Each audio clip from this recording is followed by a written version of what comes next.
Hey there, gorgeous gays! Version 2 here with Monster Hunter Wilds. Oh dear God, are you ready to do this? No, go to the thing. Oh God. I'm so far behind on my login bonuses. It's been a hot minute since we did this. Last time we fought Zoshia and beat also Arkveld and also like a lot of other things.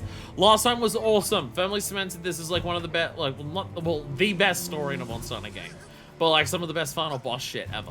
But it's been a bit since we did that, so we got our 5 lucky vouchers. We have a sealed meal thing. Exchange this voucher in the Grand Hub. I don't even think I've reached that yet. Play a mini game. What is happening? We have a pick-a meal. We have a Kanafa meal. We have mega potions. We got 10 million celebration packs, so we get a bunch of shit. We have fucking. I can get 100,000 zen whenever the fuck I want. Holy shit! And also I get some life powders. We are very behind on everything. Title update 1 has happened. I'm not reading any of this, but title update 1 has happened. Camera glitches have also happened. So, this is happening. There's event quests, there's voucher giveaways, and login, that's a login bonus thing. There's more event quests. There's a lot of shit's been happening. And today, we're going to possibly start high rank. I feel like I'm very behind in this Monster Hunter game compared to usual, which is also awkward because I've started this game from launch.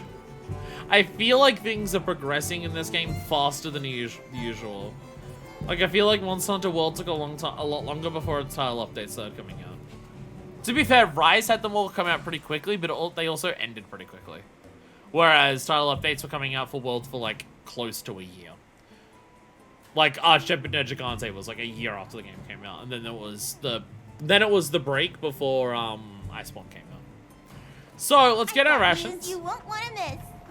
We got some rations. We got some pop-up camp materials. All right. Limited bounties. There we go. Research help monsters. Complete some quests. And complete quests in Wyberia. We still have not met the conditions for most of this shit. Oh. Huh. There's like another category. There's research help monsters and then research help hunting time. Which we have still not unlocked. We have add-ons, apparently. Cosmetic DLC Pack 1 is now available. I don't care about that. That is not something that I'm worried about. So long for now. So, I think we just get into it. I believe we checked last time. There was no quests available anywhere. I don't think there was any quests that were available anywhere. At least from memory, there wasn't. If we go to the... Oh, right, you can't go to world maps from camps for some reason. So I don't think you can. But I don't think there's any quests. I swear we used to be able to go to those world maps from here. I swear we used to be able to do that.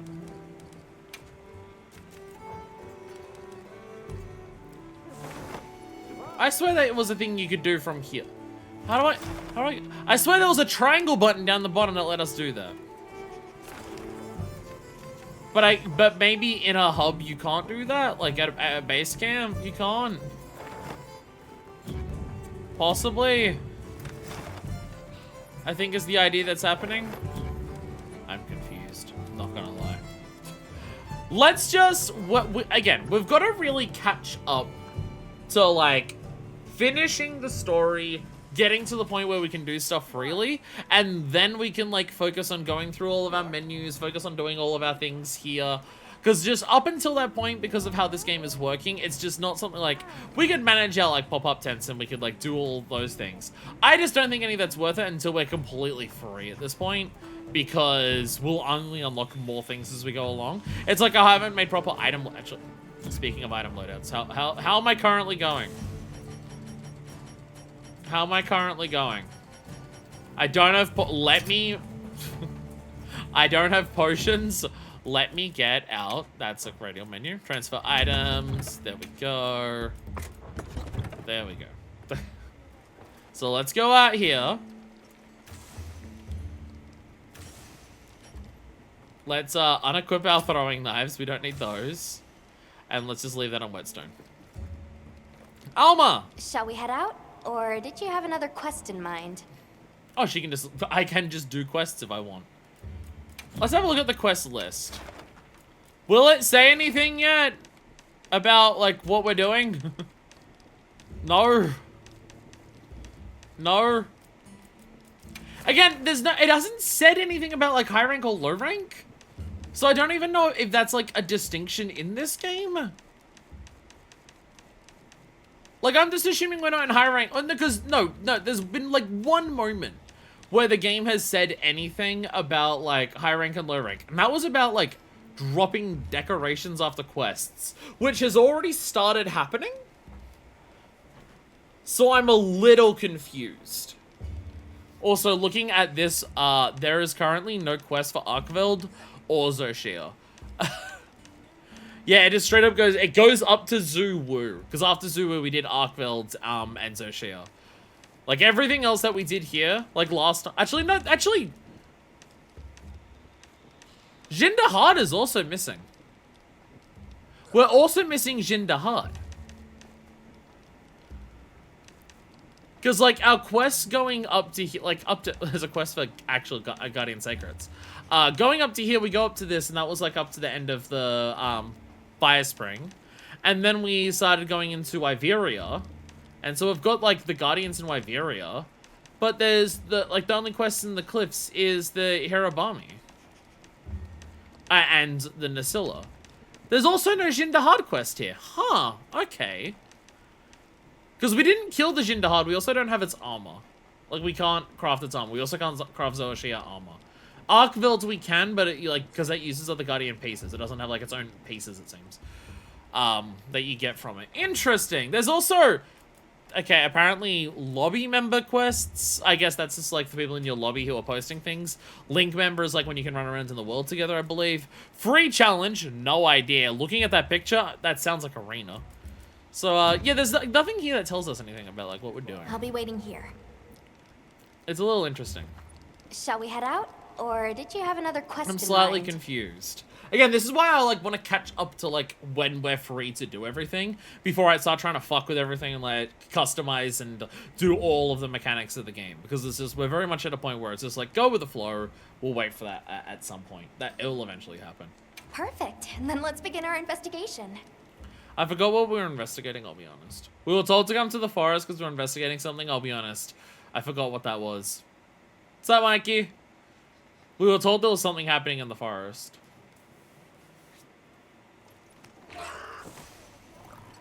Kind of strange seeing the entirety of the Eastlands in a season of plenty.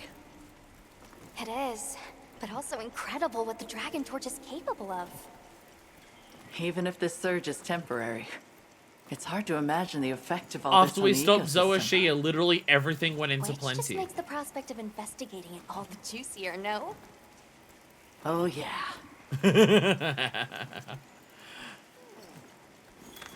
Like, actually, though? Again, I can't go to my world map. I still can't go to my world map to, like, actually check everything. Up ahead. What woods?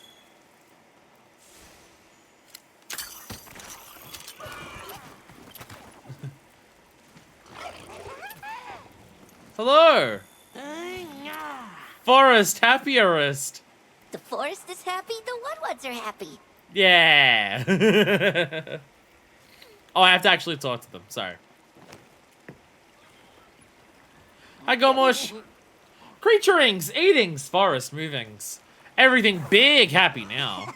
Happy now, happy now. Alright, how do I... We have mounting chocobos in 7 Rebirth, and we have mounting sacreds in this, and I swear the controls of those are, like, exactly designed to make it so I do the opposite things with the same button across the two of them. Wonder what would have happened if we'd stopped. I couldn't even begin to imagine. That thing is far beyond our understanding. It's very good that we didn't. Agreed. At some point, we'll have to put our heads together with the Astrum unit and figure it out. But for now, we've got our plates full observing this biome, and I plan on enjoying the meal. Me too. Ah! By my own order, I will kill this thing! Ah! I will kill the Gagios! By my own order! There we go. Alma's just like, you know you can't just say by my own order to justify everything that you do, right? Like, special exception for Zoa Shea. I keep saying Zoa. Special exception for Zoa Shea, but you can't just say that about everything that you want to kill. That's not how that works. Okay, where are my objectives? Where are they? I'm looking at the map, and I'm just like, where are they? Okay, there's one. Okay, one over by one of the camps. There's one there. Okay. And then there's one over here. Okay. Okay. One of us just about to murder a random crocodile. Nature's so nice. Stab, stab, stab. Murder, murder, murder. Part of me does want to, like, going forward, like in maybe future games. Not right now. Like, I'm not going to change it now. But I kind of do want to have, like, a Monster Hunter OC that I use between multiple games. Like, I had a character that was, like, similar in the previous ones that I did.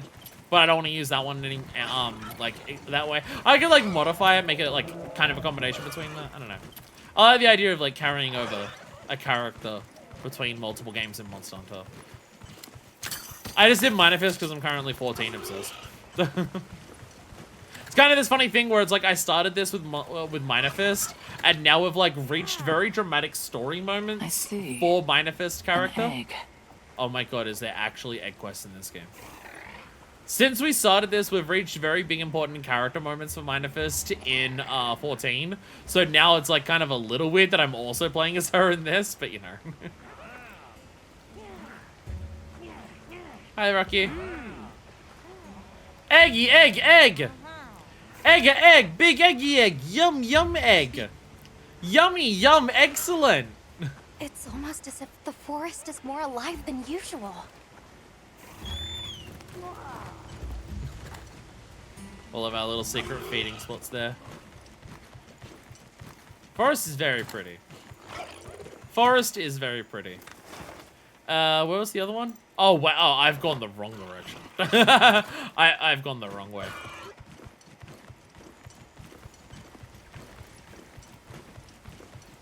See, here's part of the issue. In Rebirth, R2 speeds up your Chocobo. In this, it stops your Sacred. In this, R1 is Sprint. R1 is, I'm pretty sure, Dismount in Rebirth. I'm playing two games at the same time that are, like, exactly diametrically opposed for controls. Ooh. Good touchings. These tracks are... Huh. Interesting. That's a lot of honey. Chewed insects remains. I was kind of... I thought it was honey, and I'm just like, oh, egg. Very important survey data. Yep. Many different ones here. Many not knowing ones. One's a dangerousness. This big trouble. I'd like to get a better look. Let's head for the canopy. How was that optional? All right. It said that was optional. Oh, sorry. Sorry. Wait a second. While we're having a break here, I'm gonna take a drink of my brand new Pepsi. Did you know that Pepsi Electric is like a color now? Like a flavor? Pepsi make a blue Pepsi, and it's called Electric. I saw this at the 7-Eleven when I was coming home. Now, we're once again having a drink that's very blue, and the name of it is not a flavor. It's like Powerades and Gatorades, where it's like, what flavor is blue? Blue's just kind of its own flavor in drinks now. So what flavor is Electric Pepsi?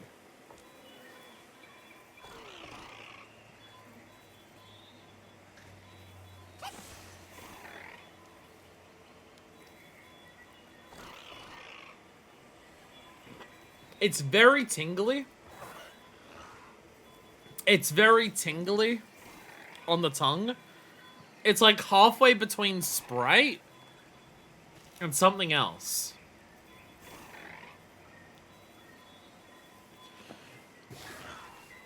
It has the Sprite lemon lime flavor and like the tingle of the citrusness of lemon lime because of the Sprite, but there's absolutely something else on top of it that I'm not sure what it is.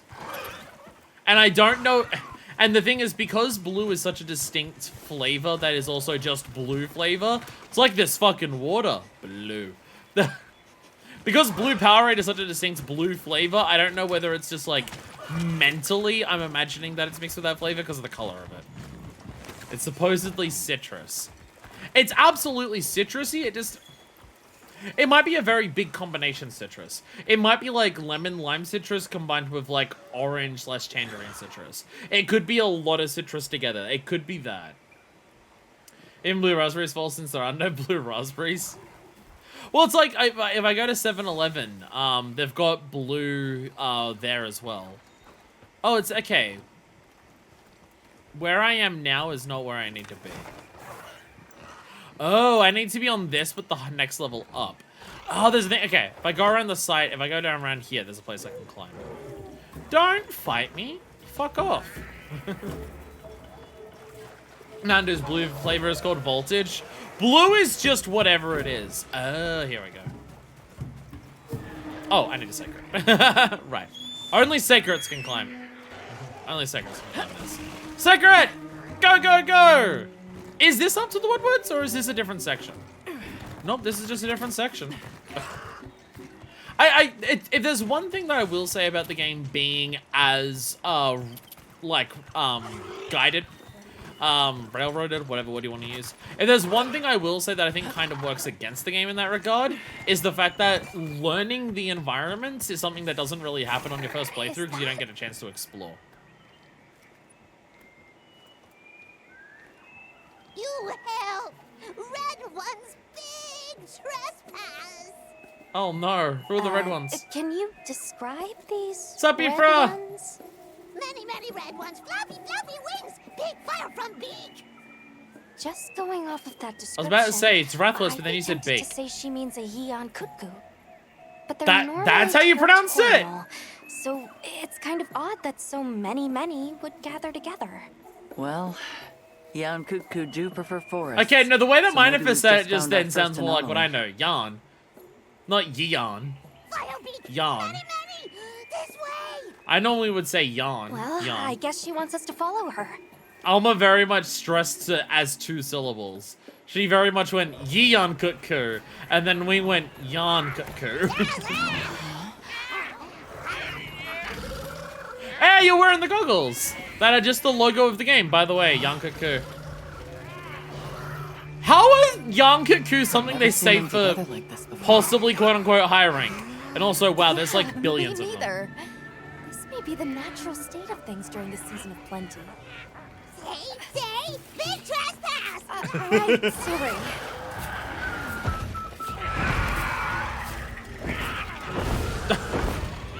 So what's the problem? Belong to red ones! Big important! Right. I think we may find some answers if we capture one. Capture? Let's mark one with a paintball, and then we What's can... this? Why would you?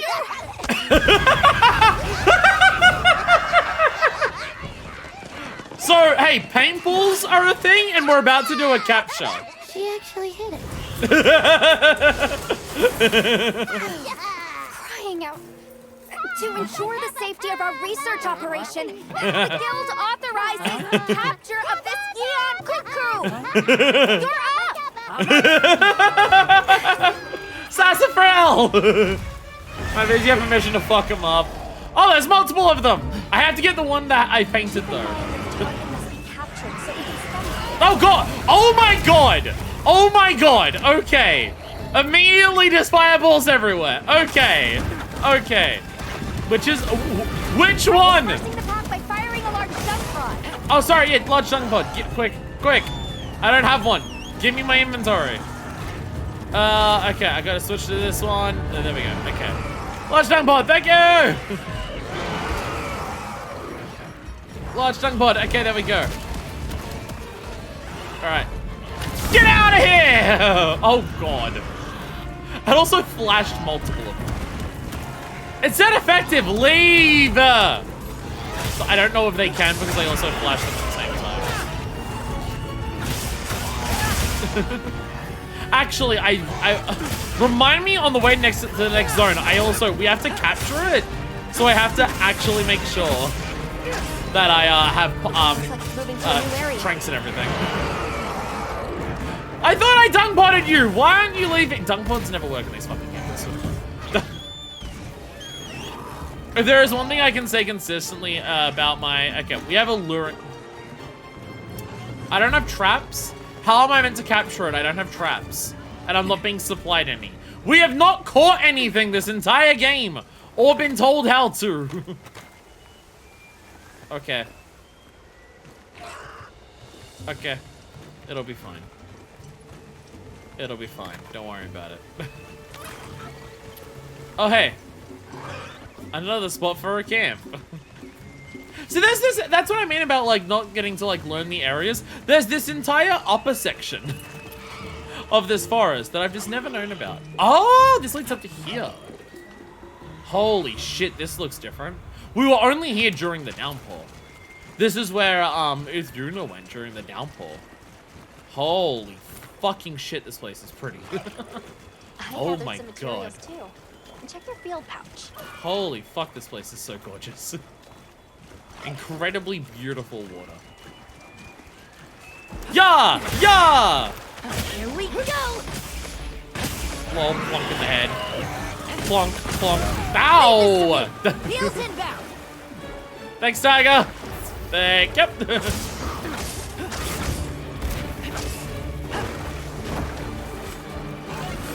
Lol. That move is so good. I think this move alone has helped, like, Sword and Shield so much. I mean, also just the fact that blocking is incentivized more in this game also helps Sword and Shield, because like, in Worlds, blocking was like a last resort. You didn't want to stop it! Blocking was something you didn't actively want to do much in Worlds. Blocking was kind of a last resort you would use for Sword and Shield. It wasn't part of what you were trying to do. Where in this, because blocking is more incentivized, it absolutely works.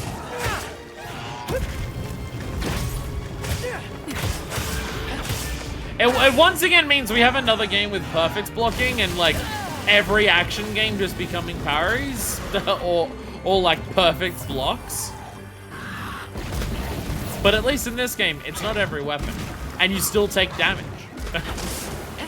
Does give you a very good counter for this weapon, though. Ow! Okay, I don't remember Yankokus being this annoying with how much fire they spit out. I feel like this is spitting out way more fire than most Yankokus normally would do. Oh my god. Hey, get out of there! The look of the fireballs is so cool here.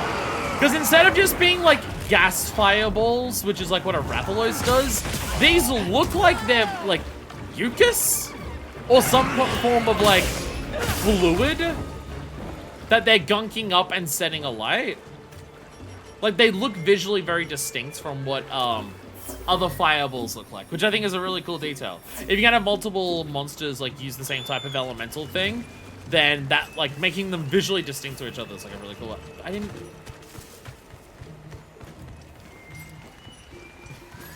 I'm fucking up the radial menu so much in this game. I gotta do something on it, and then I just keep pressing different buttons. Whee! Oily upchuck fire. It seems to be what it is. Drop it in hot! I completely missed. Lol, guess what? Oh. You know, I was gonna surprise attack you, and then you turn around and just hit me. How dare you? Oh, God.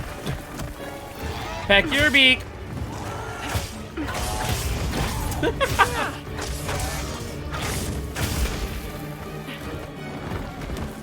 Yankoku, come back here! Come here!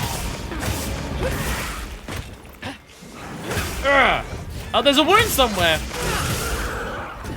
We have our first wound. The fact that it's taken this long to get our first wound, I think, does indicate that we're definitely a step up in, like, level. I'm also, like, if this is meant to be our first quest into high rank, which, to be fair, World did a very similar thing. World didn't tell you were in high rank until after you did your first high rank quest. You hunt, like, I think it's a Pookie or something. It's, like, in the World Spire Wastes. And you don't find out that it was a high rank quest until after you're done. This could be that. Bird Wyvern. Hey, ugly. Over here. Ow.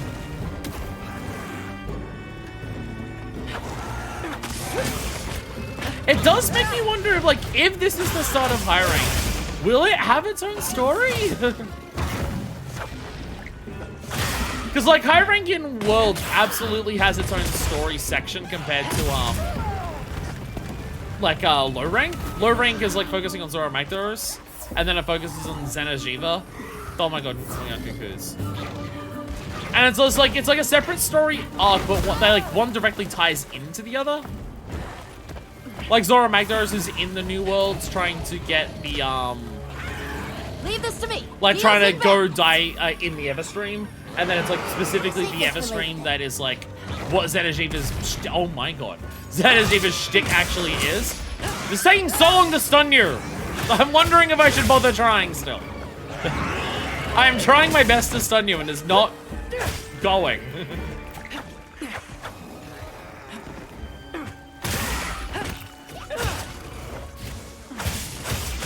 Hey, I wounded your face, idiot! Ah, there we go.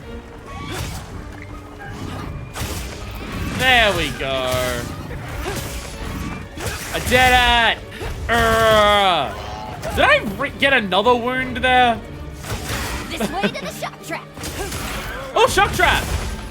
Is it no? Well, is it nearly dead? Because we can't capture it until it's nearly dead. My mouse works now. Yay! Oop, better collect this trap. I do like how they actually collect the trap now because they used to just destroy it before. Which am I going? This way. I'll ride with you. Whee! I was trying to jump off the edge and fly, but I'm just like, wait, you have to actually sprint up the ledge to actually do that. Whee! Hey, it's the other area that Ithruna was in as well.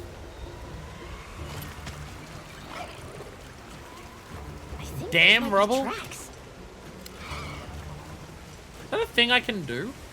Is that a thing I can do? I don't want to see if the young cuckoo will come here. I gotta look at the left side of the screen more because that tells you environmental stuff.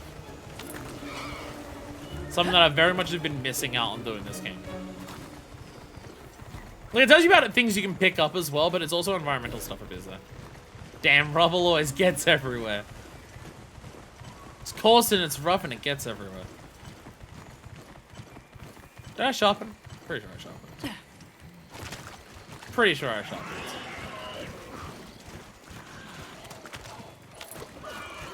Did I power slide just then? Oh my god, the power slide exists in this game as well. Holy shit.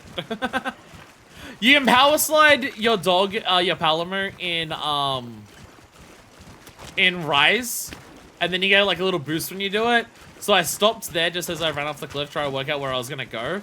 And then it's like, oh my god, I think it doesn't seem to be as much of a power slide, but it is absolutely, yeah. If you turn into your stop, you do like a little thing. I guess it's like, doesn't seem like it speeds you up as much here. It was straight up faster movement in Rise. I don't know if it will be that in this. But at a bare minimum, it seems to be good for turning quickly. Oh, thank God the Gilly Mantle can be used after I accidentally procced it earlier. Whee! Whee! That's such a fun move. Let me get your tail. Oh, damn it. Whee! It really is one of the best things they've given Sword and Shield in a while. I love Perfect Rush, getting more of its parries and everything, like the shield counter stuff that it had in We've been given more supplies. Check your Sacred's pouch. Any of them capture shit? Can I actually capture it now? Leave this to me. Heels inbound. Thank you. But yeah, this fucking slide. Like, I love Perfect Rush. It's like my favorite move that Sword and Shield has gotten since I've started playing Monster Hunter. In terms of like new moves, but honestly, this slide is pretty up there. Also, by the way, Tiger in a boat. Tiger in a boat using his little sword as a way to... Oh my god! Wow, you just actually like follow me with that now.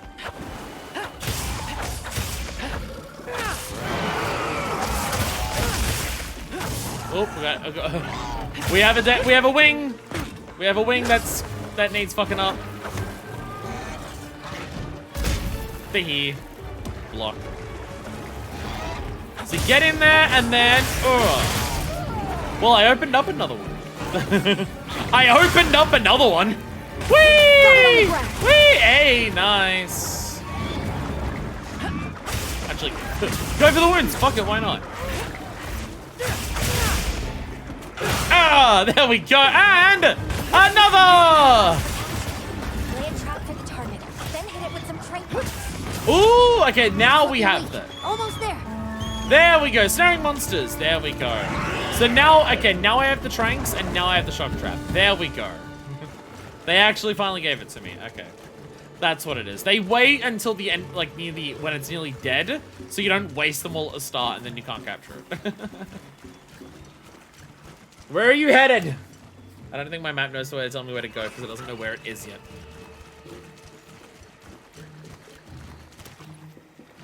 Got this way. Apparently I'm going this way. The thing is, you've got the guide on the map of like the green dots to follow if you want to do that. You'd very much like follow the scout trail path a lot easier in Worlds. Like it does exist here, like you can see it there, but it's like very faint. You know, I thought I was gonna be able to jump off there. Not quite. Not quite.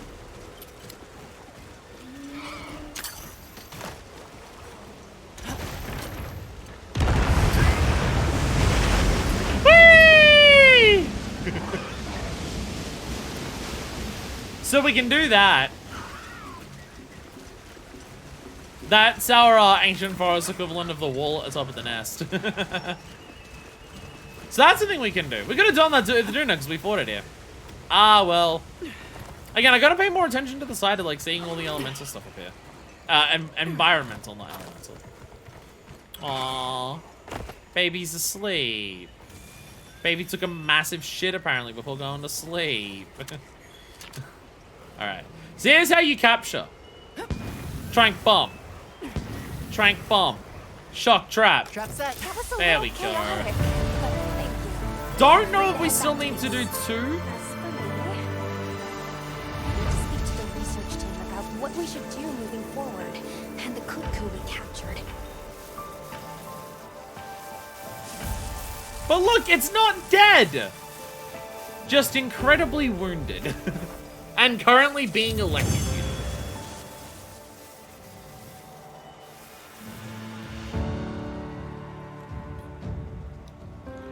Young Cuckoo! We're definitely in high rank. We're definitely in high rank because that plus means high rank. Plus on material means it's a high rank material.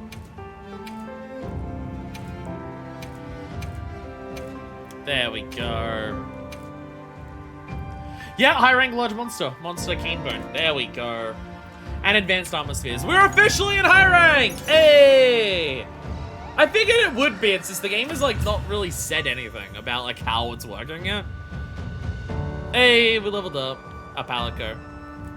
And we can now do letter RIP! Never mind, my mouse isn't working. No! Stupid technology. Damn technology. Always being activated by my slinger to cause massive wave shocks in the zone.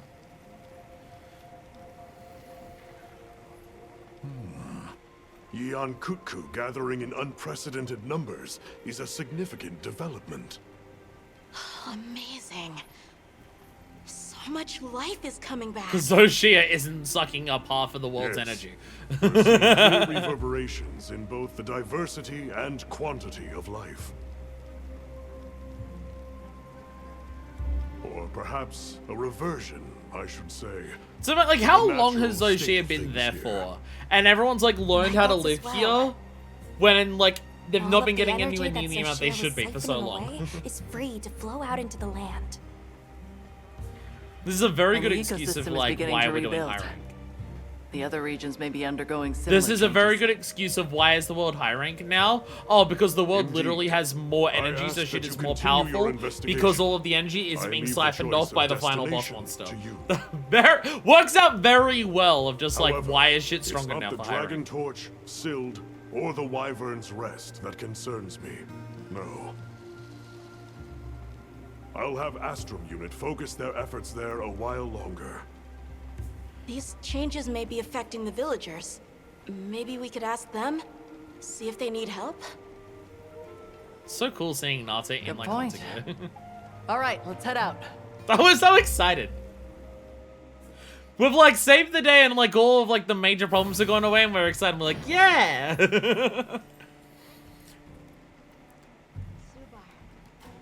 What do we get? We got... Okay, new ecosystems! There we go.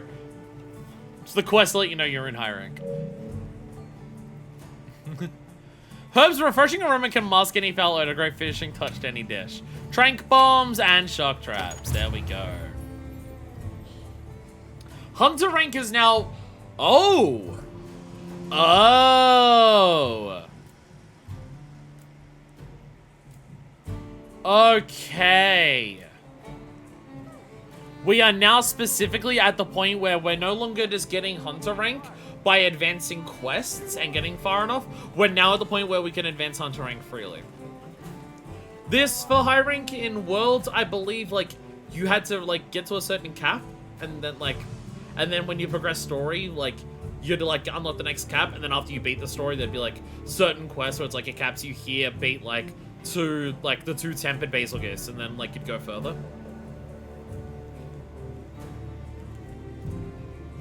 More pop-up games for everywhere. Pop-up games are not really something I've done, like, anything of. No pop-up game. We can't do more yet in Wyveria, but we can do them in everywhere else. High rank environments have been unlocked. These are ever-changing environments where seasons and monsters will shift over time. There we go, so now it's no longer story locked. You can now gain Hunter rank points by completing quests or requests. Once you gain enough Hunter rank points, your rank will increase. Raise your HR and continue investigating the Forbidden Lands through the new objectives that have been unlocked. Hey, field surveys and bonus rewards. Bonus rewards from field surveys conducted in high rank environments are now available. Especially valuable rewards can be attained from difficult monsters with higher star ratings. Use the map of binoculars to check what bonus rewards can be obtained from a monster and start a field survey by dealing damage or selecting the monster on the map. Oh, okay. Your Hunter rank will limit what monsters you can target in field surveys. Rate your HR by completing... Okay. Okay. So that we're once again locked behind that, where it's we need to increase our HR so we can actually, like, get the good rewards from the monsters we find out in the world again. Hunter rank cap has been increased. Okay, so it's capped at 10 currently.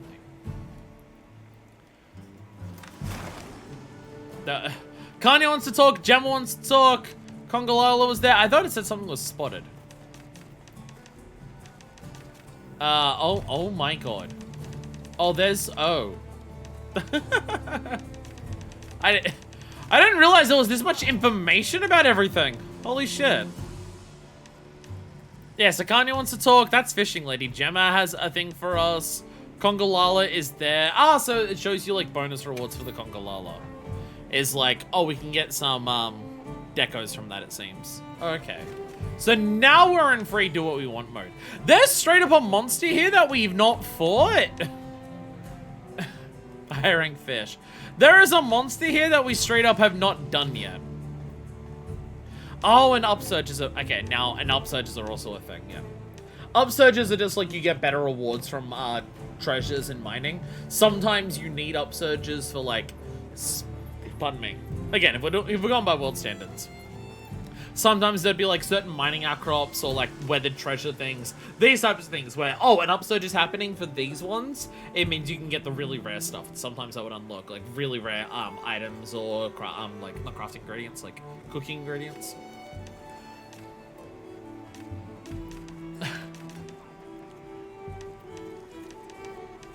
There's, like...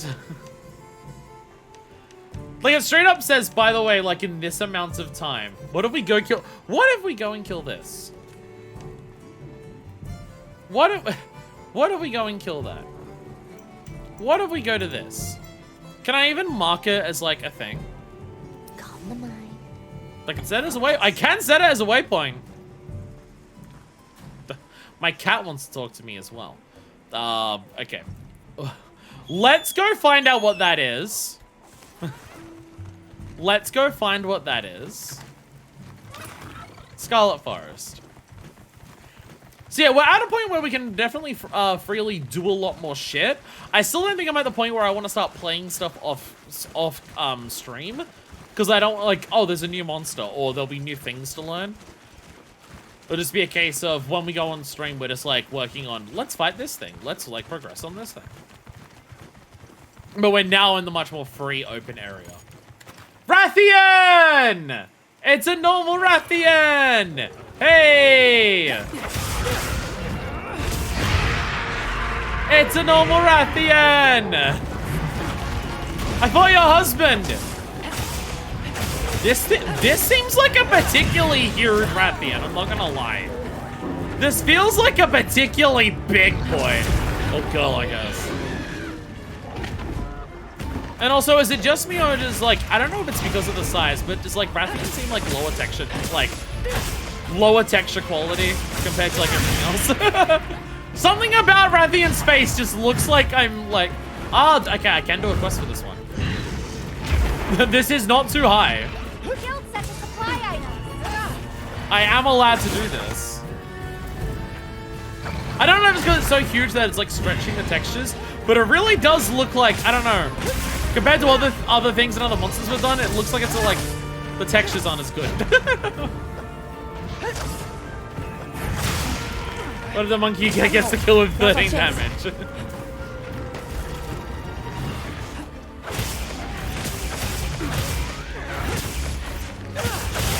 So for those who aren't aware, Rathian is female Rathalos. It's literally Rathalos are the male of the species and Rathians are the females of the species. That is exactly how it works. They fight quite differently. You'll notice Rathian does a lot of this. Rathian's favorite move is the fitness gram pacer test, where all she'll do is exponential entropy, because she runs forward and back and then forward and back and then go forward and back and then move 1 foot forward and other references. She also backflips and she'll fire 3 fireballs. Unlike her husband who has poison claws, she has poison tail. I'll save this for later then. Fucking ow.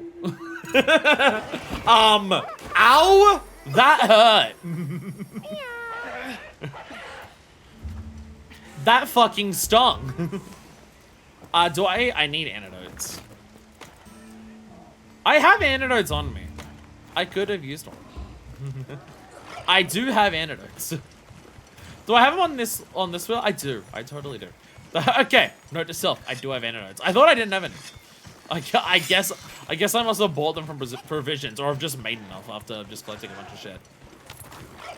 All right, Rathian, come back here.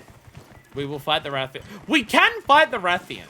We're at a level. We're at a HR enough where we can fight it. Apparently. I'll just hop off.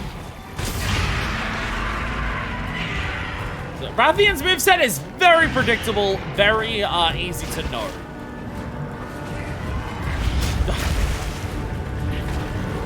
She'll do the spin. She often does a double spin. That she gets from her husband.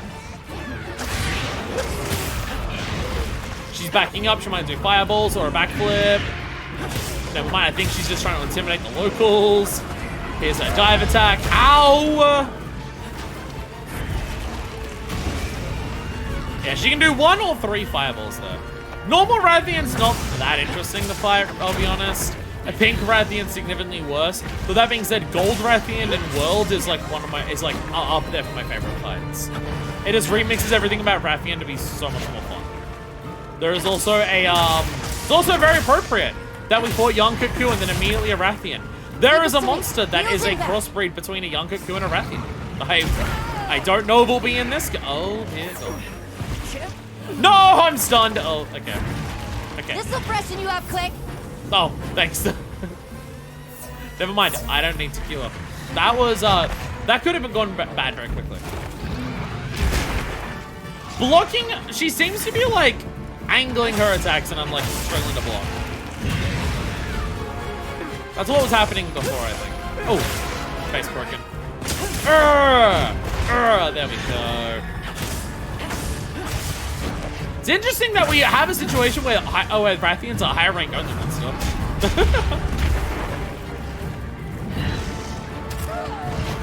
The question that I wonder is like, do the environments even exist in low rank now? Like when we go out, it says like high rank environments can spawn like the things. Can we even do low rank like things? Like we can do the low rank quests that are like still our optionals. We can go and do those. But is there like, when we go out into the field, can you even choose to do it in low rank? Or is this just what it is? I'm curious. Get out of the sky. This is when she's dangerous, when she's in the sky. Because she does so many tail attacks and that's poison. There's always a look on her face. There is a specific movement of her face that she does that you can tell she's about to do a tail attack. There's a very specific wiggle to her face that means she's about to hit you with a backflip.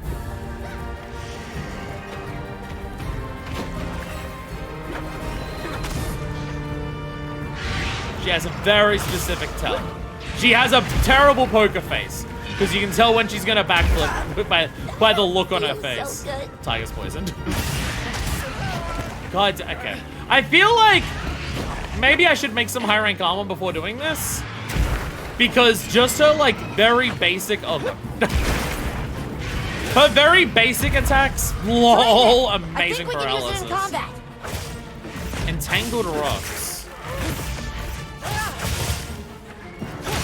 Whee! Oh, nice. Where are these entangled rocks?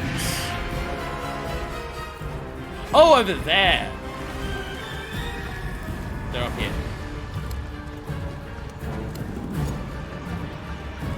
Looks like it's moving to a new area. No, Rathian! Coward! Rathian!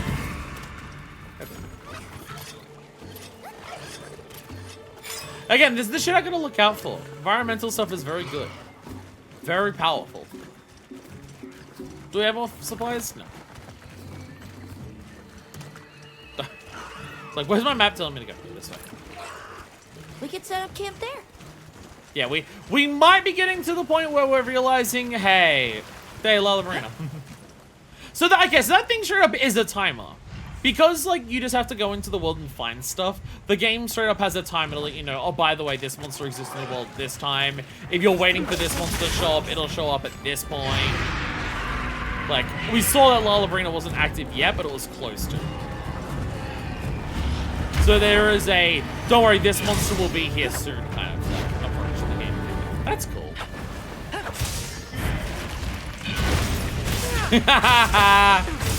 Fuck your fireballs!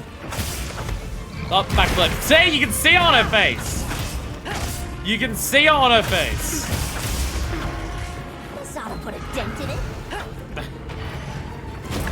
Ow.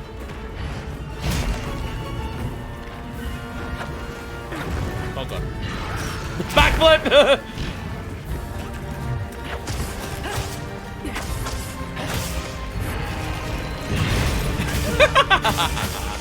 I bought too many of these. A backflip!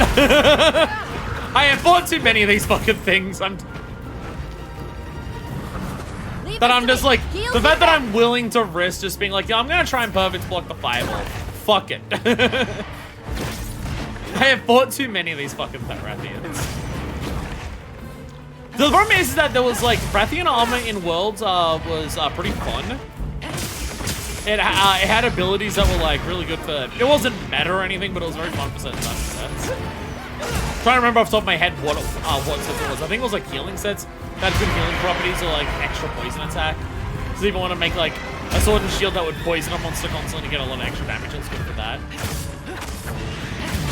So I fought quite a lot of Rathians to make a lot of them. And again, there's so many types of Rathians that you can fucking fight in these fucking games. Okay. You can die to poison. Poison can absolutely kill you. So you do want to be careful. You can tick down death. Well, in previous games you could. That is always something that could change. It changed in Pokemon. Poison goes from it can kill your Pokemon in the wild to it'll drop it down to at least one. So I guess it is always something that could change. Thank you, Big Wasp.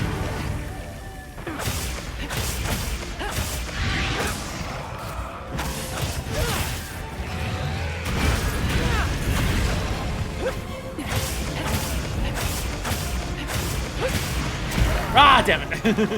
I was trying to see if my triangle attacks could, like, move to the side well enough. I keep forgetting my triangle combos in this game are actually pretty good, because you can just move freely however the fuck you want during triangle combos. They're pretty fun. As again, you'll see me do combo, like, setups that are not relevant to this game at all, that I'm just, like, carrying over from World. Down and ready for you. Oh, come on, come on. Come over here, come on, come on. Not even gonna use this to capture you, I'm just gonna use it to absolutely wreck you. Ah! Ah!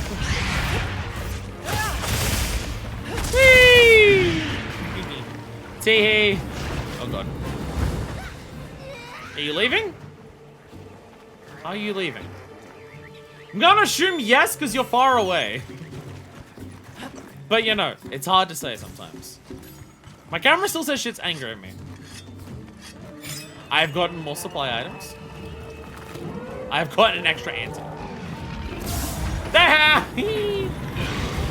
Tee-hee! Says a cat.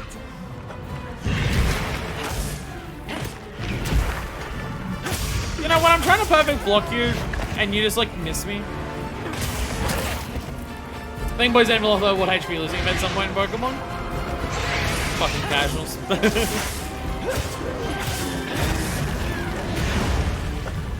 Oh, get you in the jugular! Urgh. Oh, I destroyed the face wound as I did that. Lol, got you flinching. Did I cut out?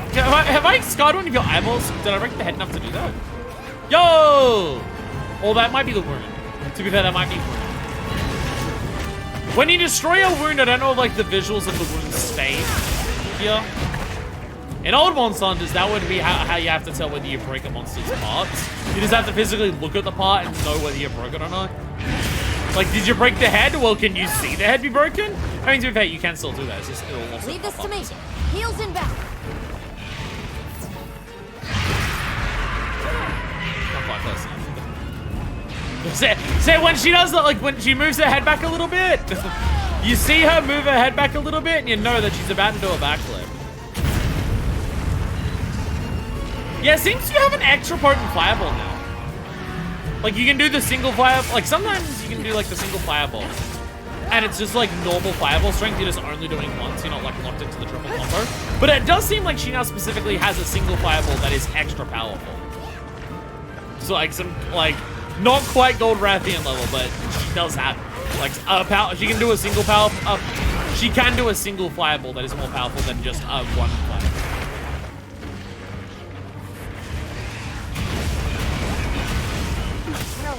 Go all out.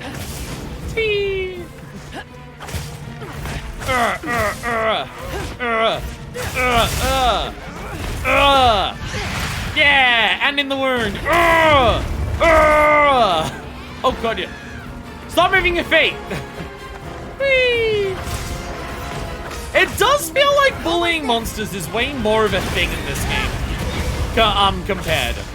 Like, the mechanics of, like, especially the wound system, like, once you start wailing on a monster and beating the crap out of it, it's a lot easier to keep it going in that state.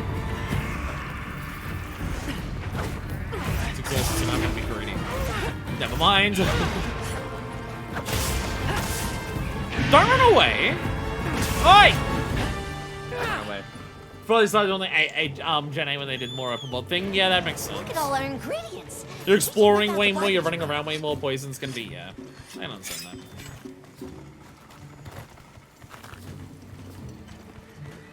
I'm also not someone who actually cares seriously about, oh my god, the casualization of Pokemon. I also, like, don't care. Is Wigglytucci a stamina? Yes, it is.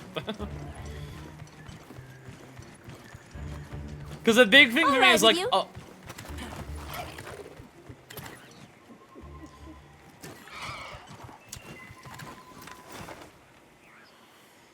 What are you recommending? Video game? Oh, there's a thing. Oh, there it is. There it is. I was trying to work out where I was meant to go. It's this canopy. Hey, this is where we were before. Like, I feel like some people talk about Pokemon just being like, oh my god, they're making Pokemon so easy. And some of it's just like, they're making it less tedious. And then some of it's just like, Pokemon was way harder. And now they're making it too easy. And I'm just like, no, you were just 8. You were just 8 years old. It's a little different. Where am I going?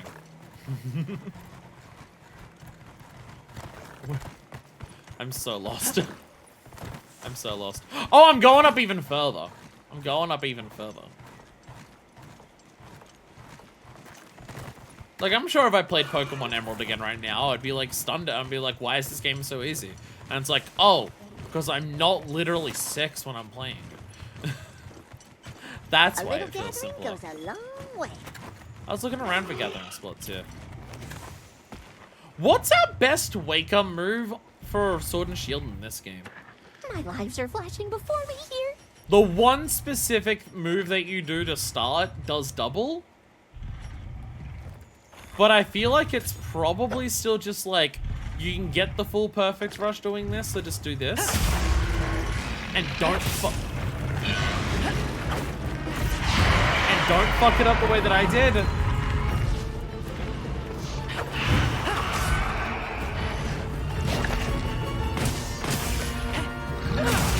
Ow. Ow. Why did I...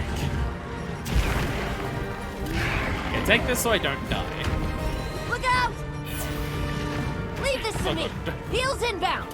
Well, I'll also get my own heals. Feel weird when they want to get rid of the time reminder thing, like the little thing that shows which moves are super effective. That's just like, I don't think like being able to remember a billion different like type combinations is like a skill. I don't think being able to remember, oh, fighting and bug both do half damage to each other. I don't think that's a skill-based element of Pokemon.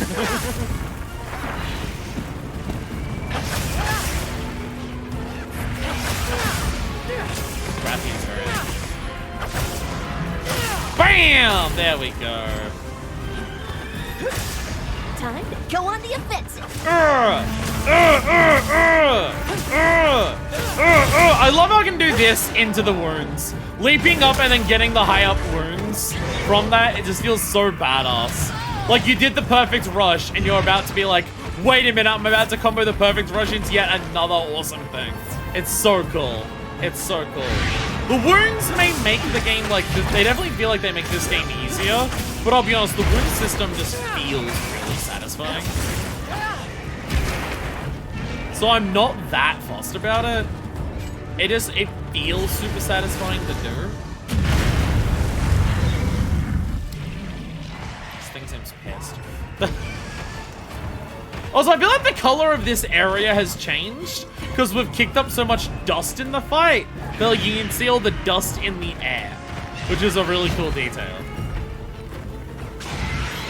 And also just like the sun is setting. So just visually looks very cool. I like it. Oh.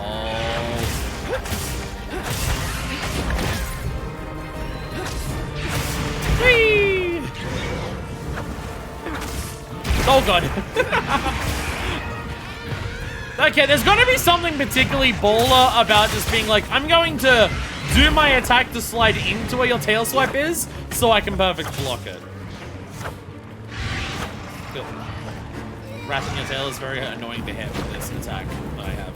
There it goes! There we go. There's no way I'm gonna cut off the tail the way I'm fighting it.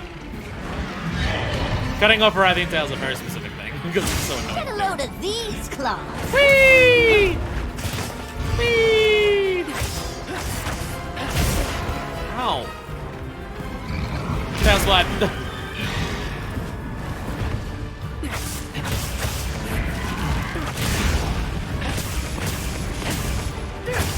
knocked it out at any point? I think I have. Hey! Rathian down. Hell yeah. Who needs high rank gear? If you want to say Monster Hunter Wilds is too easy, just use low rank gear and high You're rank. getting There. paid well for that one. There you go. That's how you do it. That's all you gotta do.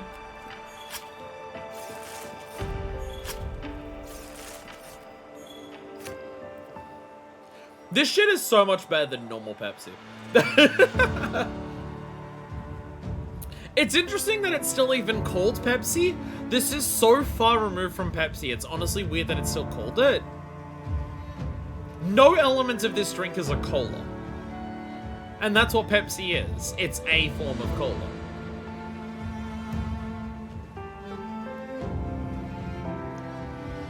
It's so far removed from Pepsi, it's weird that it has the same name. You can remember what type that random NPC Pokemon is. Good for you. Most you're interested in AI in those games are super dumb easy to play, especially Jump when the whole smart AI was So, countering where'd you type next? status moves. In the super offensive equation, yeah. Hence all Twitch plays Pokemon beating Lance with the Venomoth because Dragonite spam barrier. There we go. So there we go. We got some decorations, high rank Rathian material pieces, advanced armor spheres. There we go. Hell yeah. We have our first two ranked decoration. Speed sharpening, crit draw, evade window. Quick sheath, paralysis attack. Mind's Eye. Mind's Eye is only 1. It's a level 2 in World. Mind's Eye means you can't have your attacks bounce off. Really good for certain monsters who would just have a lot of parts that are just really hard to hit. But it makes me wonder if it's like a rank system. Or is, wait, is that Mind's Eye?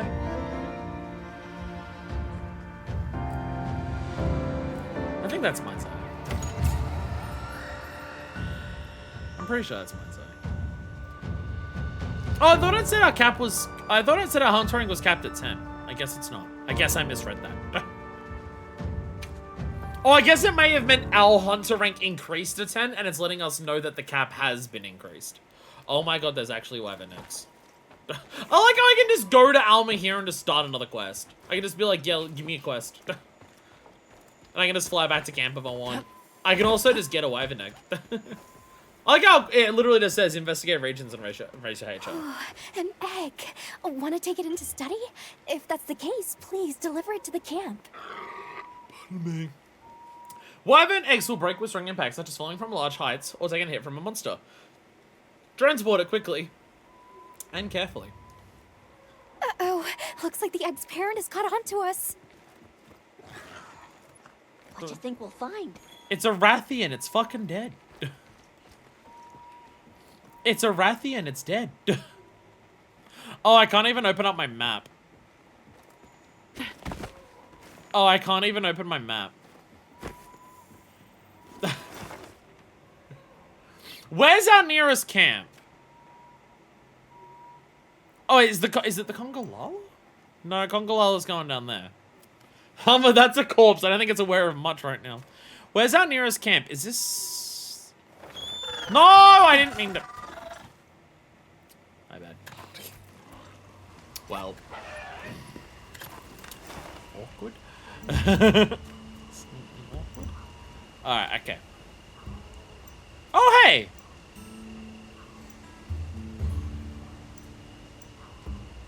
Bonfire cooking. Is that the Woodward home? Yeah, it's the Woodward. Woodwards have like a little thing marked there. Oh, there's like a camp right here. If I go to this camp, that's like right next to that. Okay, let's go to this. Hi, Congolala.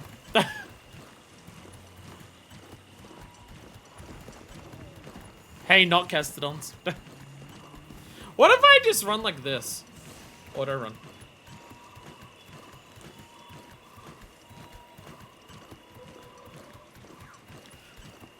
Most of the time, I don't want to auto run in this game. Most of the time, I don't want to use auto run. I want to walk around and learn the environments. But I will say the ability to turn on auto run when I'm feeling lazy, I do appreciate.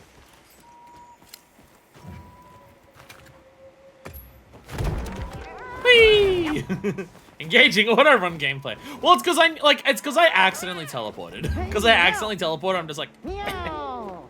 meow. And they just fly back off on the wing drake, and one of them stays here. Sup? Sup, friends? Alright. Thunderclaw! We're going up, this way? Let's sum up what we've learned. Sure, go ahead. Oh. I ran away from her. What have we learned, Alma? Am I going the right way? I am. Alma, what have we learned?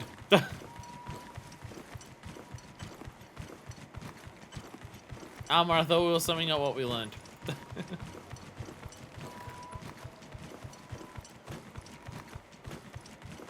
I think we're summing up shit. Ooh, like I like you can just like see how like a little birdie's around. Oh, that's a secret only jump. You can only go. Okay, you can only go onto this pathway with a secret. Oh, we've learned that question mark is a Rathian. That is all we've learned. Well, the Rathian's still dead here. Okay, so this won't work. Yeah, because look, we could go there, but unfortunately, looking at it, yeah, it's a secret only thing. Like the very start of it. Awesome. Awesome. Okay, so we need to go to here. Set that as our waypoint. I'll go on ahead then. And then we're going to grab an egg. The same egg that we dropped before. Alrighty. Tiger! Tiger!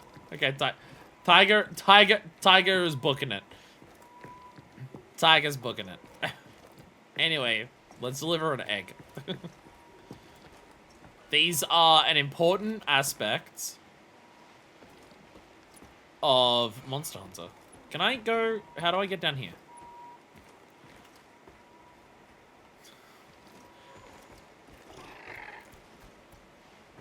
Is that a secret only thing? Might have to go this way. I might have to go around this way. I gathered some materials too. Check your field pouch. Thank you. Have I ever emptied my field pouch? I don't think I have. I don't think I've ever actually emptied my field pouch. Oh, I guess the field pouch empties. Yeah, I guess the field pouch empties when you turn in your items, like when you redo an item loadout or go back to base. Pardon me. That's what a lot of this is. This is all the stuff I got from the quest I did today. Can I go down this way? You can climb up and down branches with eggs. The hunter is strong. There we go. Oh, there we go. looks like the egg's parent has caught on to us. No, we're fine. We're fine, actually. No, we're fine. Thanks for the shrooms, Alma. We're fine. Again, I think she's saying that because the Rathian is there and dead.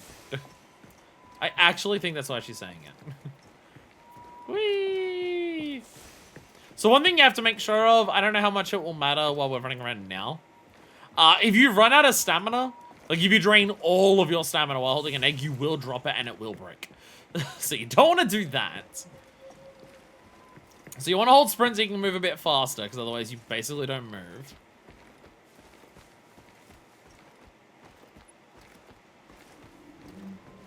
What do you think we'll find? No! A potential target has appeared. Check your map when you're ready.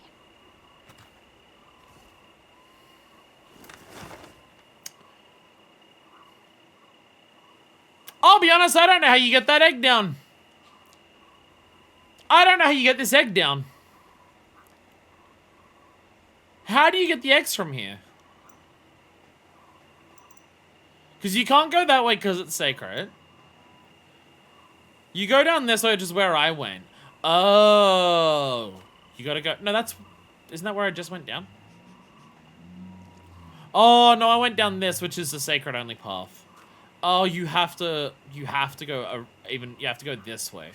And go down this one. You can climb this one.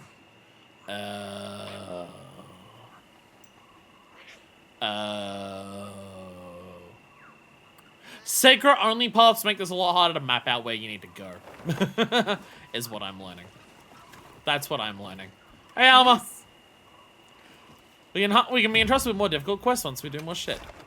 Yeah, so now so we have a Rathian quest. That's like now appeared. Oh, so now we've got, okay, field survey history. Oh, so this like saves it there. Okay. Huh, okay. So if we fight a monster on the field, then we can just like do the same quest again. So if we find a monster on the field that has good bonus rewards, we can just fight it again. Specifically that one. That Rathian was not any particular size. It has no specific size there. That's not crown or anything. It looked really big. And then investigations that's also a thing from World. As you like investigate tracks and find monsters, you can like go to somewhere and they'll tell you like, oh, you've unlocked these things. Which seems like it's going to be very similar to, I mean, this with the bonus rewards, that is basically what investigations are in Worlds. And they're also, again, set in Worlds. If you have an investigation of a specific quest, that quest is locked. In terms of, like, the conditions of it, how it will function, how it will work, everything like that. Which seems to be similar to what this will be. As, like, we can go around, and now it's like, oh, we have this quest. We can now do that. Free challenge quest is not a thing. There's a Tempered monster. Tempered does exist. Tempered does also exist in this game. There's an event quest there. There is an event quest here for a chemitress. When do chemitrists sing? So we could also do this, because we're at a hunter rank where we could do this. And it has special equipment. So that is also a thing we can... Like, checking out event quests each time we come into the game is something we should probably be doing, now that we're at a point where we can possibly do some of them. Because there's unique rewards. Sometimes armor, sometimes good weapons, sometimes just glam items that look cool. What we should do now, though, we should probably head back. Oh, it does like the little light bulb to let you know that, by the way, it's new. Ah. Let's head back to camp. Let's do that for the time being. Select the thing of fast travel. How do I fast travel? It's that simple. There it is. We have quests and people to talk to, so let's talk to some people and activate some of those while we are here. Also, we can check in on Gemma and see what she's got in terms of armor and everything like that. Hey! Yeah, Tiger's got something for us too. 9 is general go for most events. So that makes sense, because that's basically like fights the Yarnkut coup in high rank to like properly activate high rank, which would make sense. Hey! Can we talk for a minute? Sure. Is it about how good your cunty bob is? Did something happen? I was just thinking about how I could be more useful. As a palico, you know? I was thinking about how I can use things we find here in the East to be better support for you. Aww. Like, say, finding an easier way to heal up with a bigger wasp in the middle of a hunt. Aww. That would be extremely convenient, actually. Right? Right? And I think I know how to do it. I want to try it out, but I need help collecting a bigger wasp. Of course. I'd be happy to. The idea All right, then get out there and that nab we're one getting with your optional capture. quests from our own Palico is super adorable. That we're getting side quests from our own Palico is incredibly cute, and I fucking love it. That is amazing. That is god tier. Hey, Nada. Hi. Hunter, I've thought about it. We need a place where Eastlanders and Westlanders can connect. Doesn't McCann ask you to hunt for them? I talked to the guild people about it, and we agreed that I could be a kind of liaison, is it?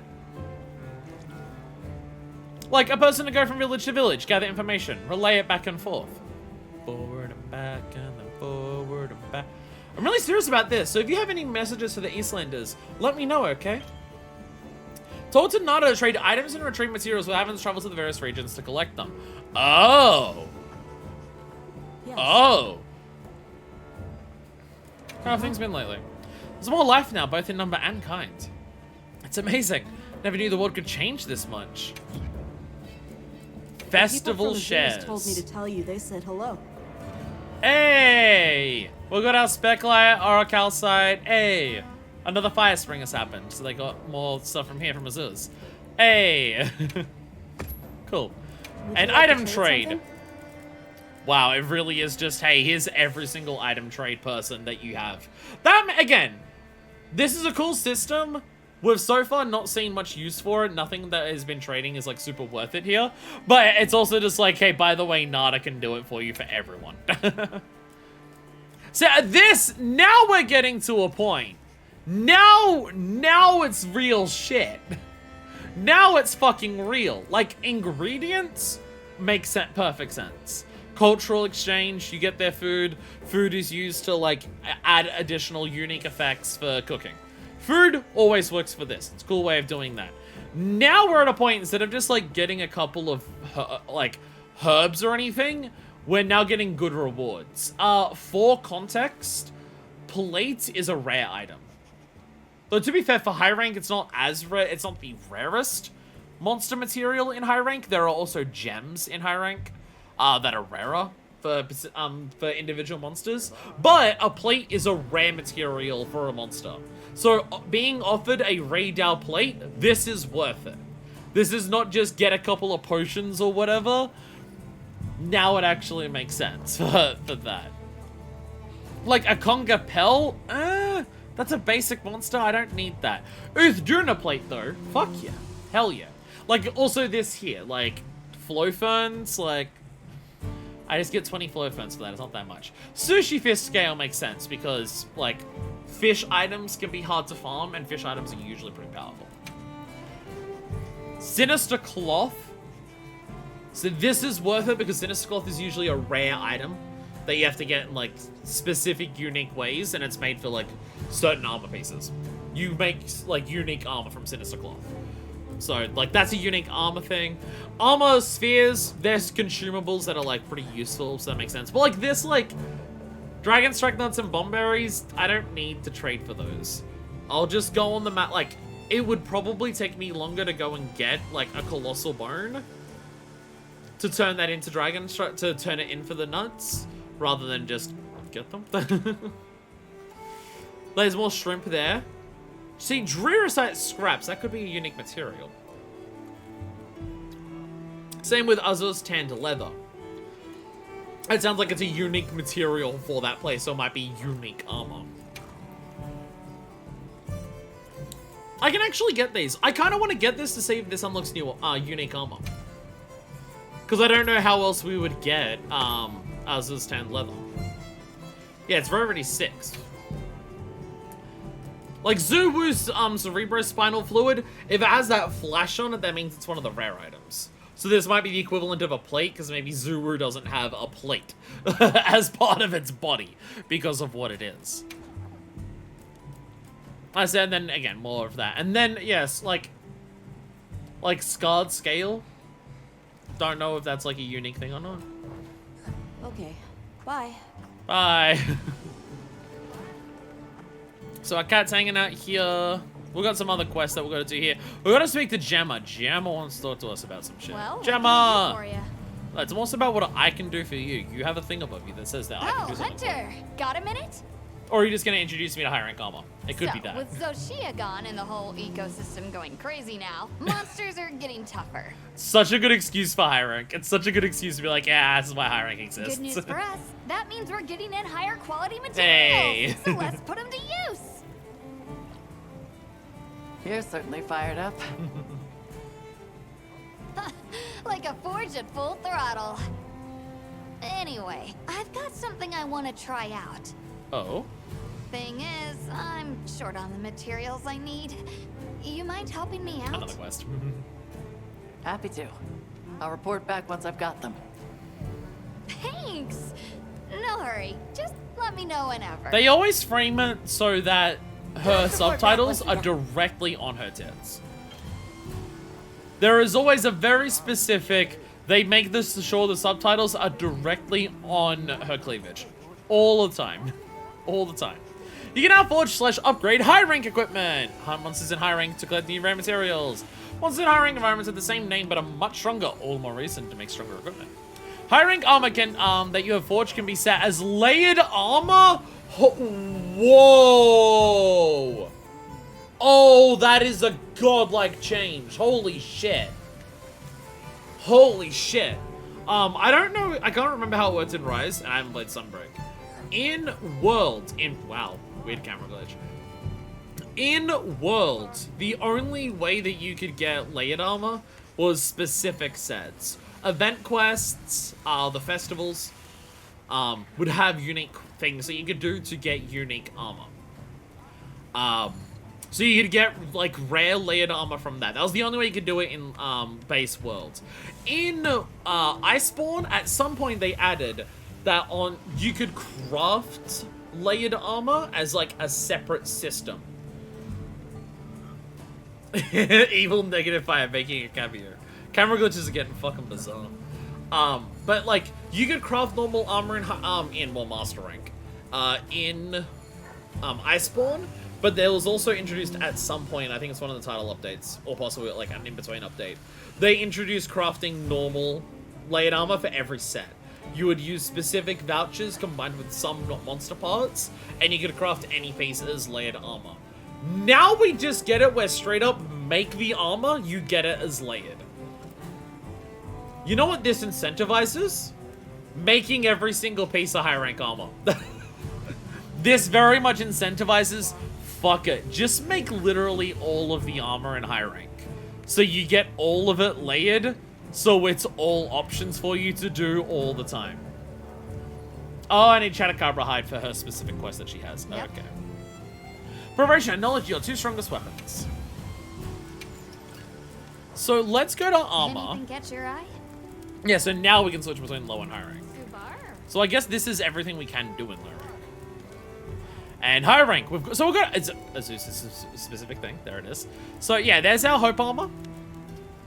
They'll have like a couple more bonuses. We have leather armor here. Chainmail, we've got, does any of this look different? I imagine low and high rank, no. Usually the look of armor doesn't change until master rank. So there's our chainmails, we have our bone armors. Roar. There's this. Alloy armors. Balachi! The shades. Oh, so here's Balachi Alpha and Balachi Beta. So there are... Oh, it's a different, like, color shades. Okay. So this one, yeah. So the Alpha, yeah, Alpha usually means, like, well, again, in Worlds, Alpha and Beta were, like, the high rank equivalents.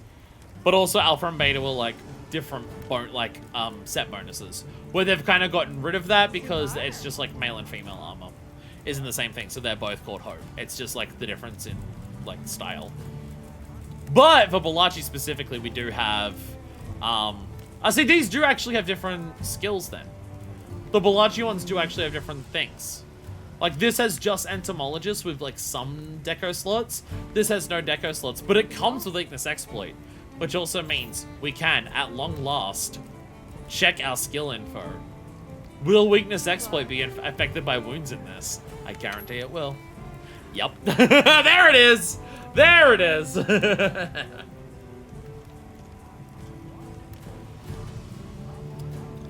Weakness Exploit is you increase your affinity. That's your crit percent chance. When you attack weak points on monsters.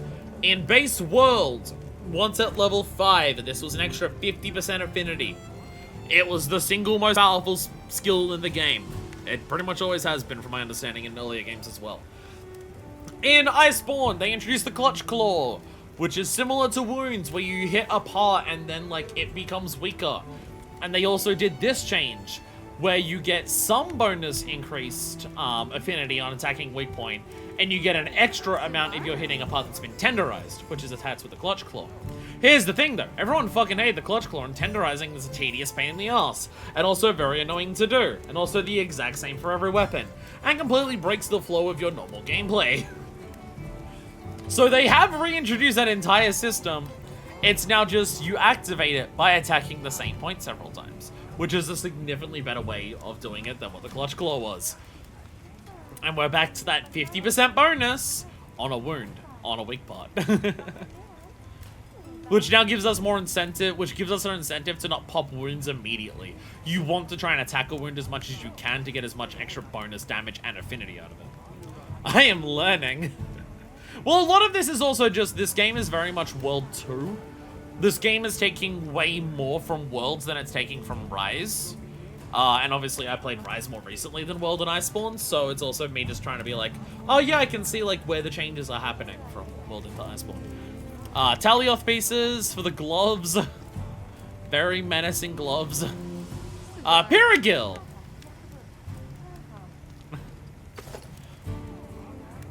Do you want arseless chaps?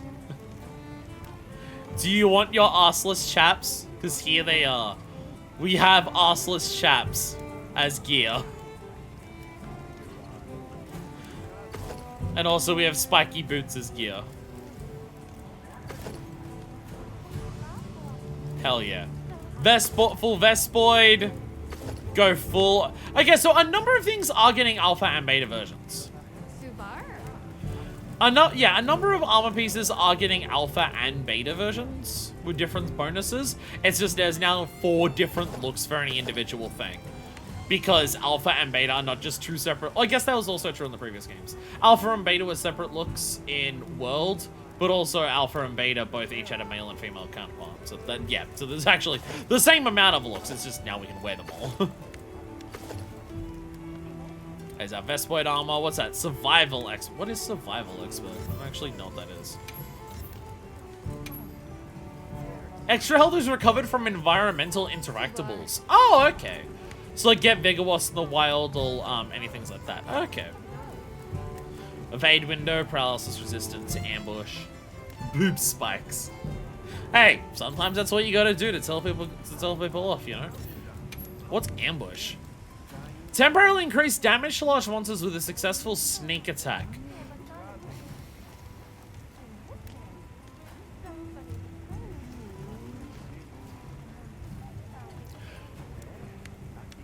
What counts as a sneak attack?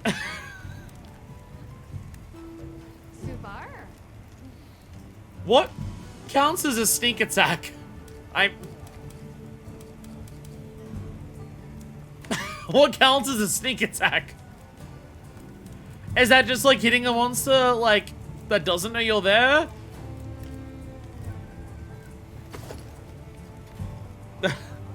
Here's just one random. Why is the Kranadeath parts not full armor? Like you look at what these body pieces are and you're just like, damn, I wish that was a full set. Kamachi's well,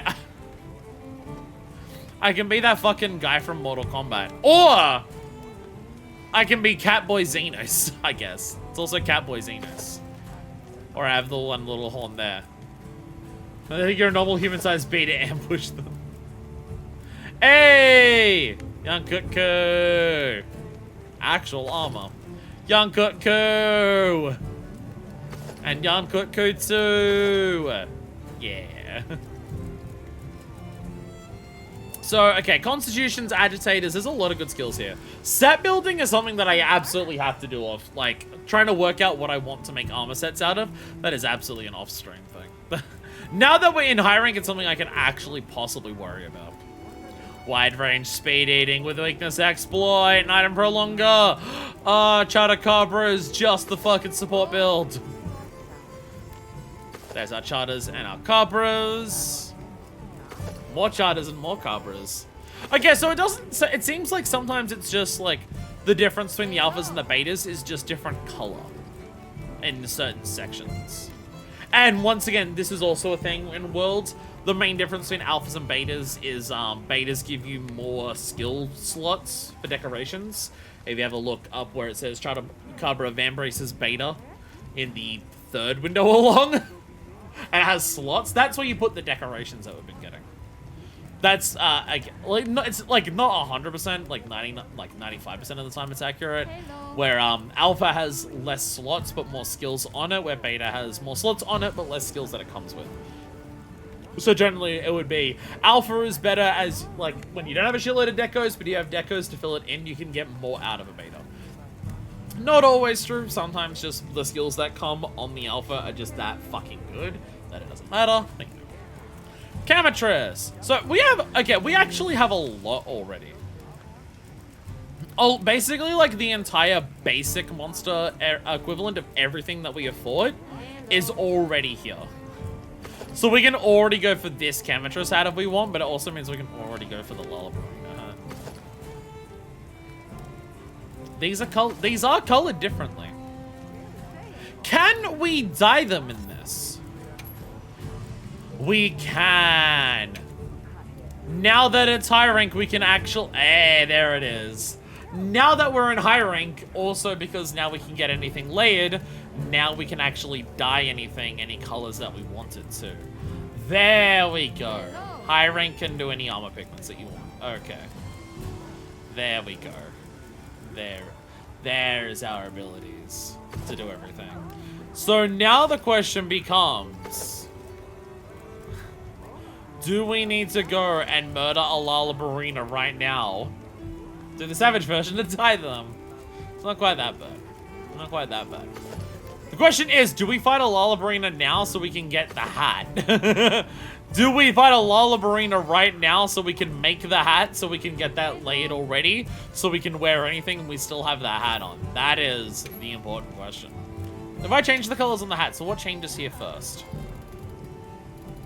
Okay, so that changes the color of the flower and the tips. And then this changes, oh, that brim.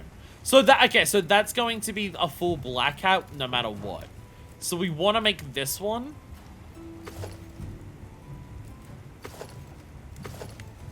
Never mind, I thought the inside of our hat was also white. No, that's just the fluffy part. The fluffy part, okay, so what we currently have is the fluffy part is white and the roses are red.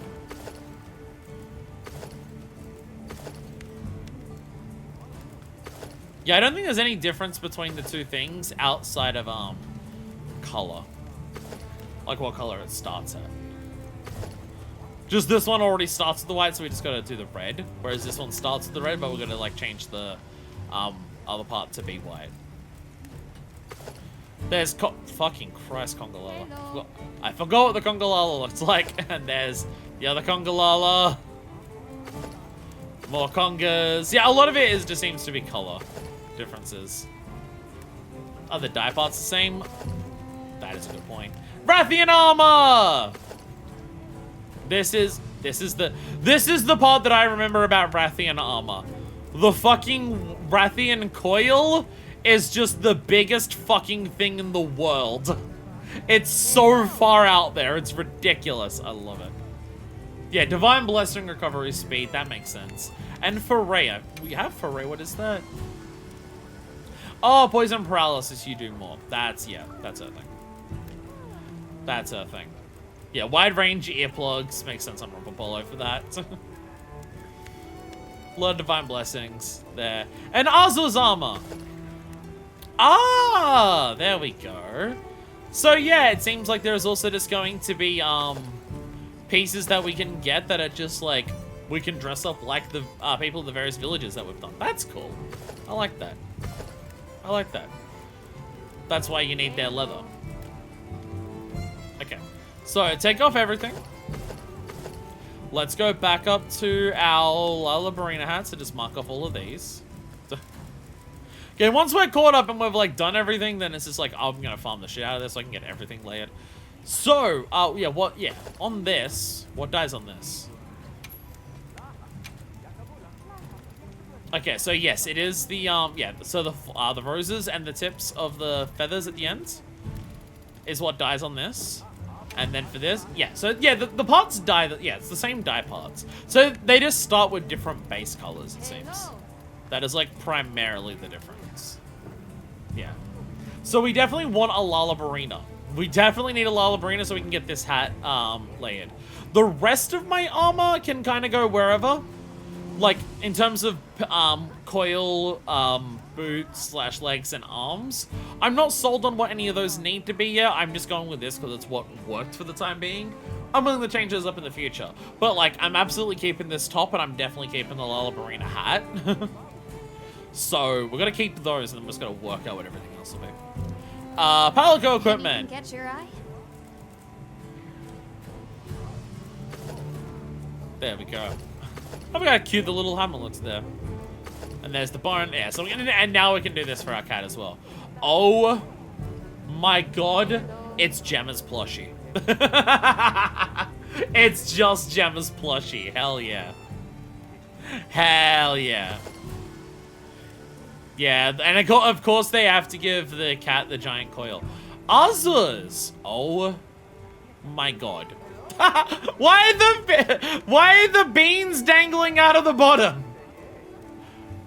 Why can I turn my cat into Claydol and why are the beans sticking out of the bottom?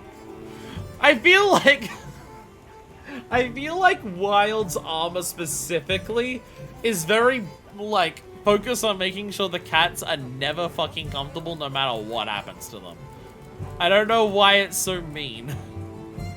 And of course, while we're here, let's check out our weapons. Now we can go even further beyond. So yeah, we can make our Lalabrina sword stronger by just fighting more Lalabrinas. We get crit draw and crit status on there. And then there's another level of stronger that we don't quite know yet.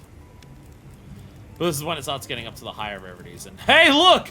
Look at all of the monsters that we still have to fight. And also Rathian. This shit has been pretty good. Yeah, there's a lot of crit status, poison duration up, and a lot of poison damage. Rathian weapons are usually pretty good if you have a weapon that is good at applying status. High rank hunting horns with Maestro? I imagine there would be. I imagine there'd have to be. Because there was some low rank ones that had Maestro, I'm pretty sure. Yeah. Yeah, like the All one has one Maestro in low rank. Only one rank of it. Only one rank of it, but I imagine there'd have to be some. There's one there for the Raid Owl. It's again one level of Horn Maestro. It's one rank of Horn Maestro. 2 ranks more Slugger there. Is it Slugger, Horn Maestro? Oh yeah, it seems like oh there we go. Arkveld. Guardian Arkveld. Even on the low rank equivalent, it comes with 2 levels of Horn Maestro. So I imagine once you get to here, it's going to be pretty good. Yeah, it seems like a lot of hunting horns come with at least 1 Horn Maestro. Oh my god. Oh my god, the Yonkaku. The Yonkaku. Oh my god. Ah, the Rathian Bell. Classic. The classic. There's too many things to look at now that we're in high rank. There's too much shit. I have 10 new chat messages. Thank you.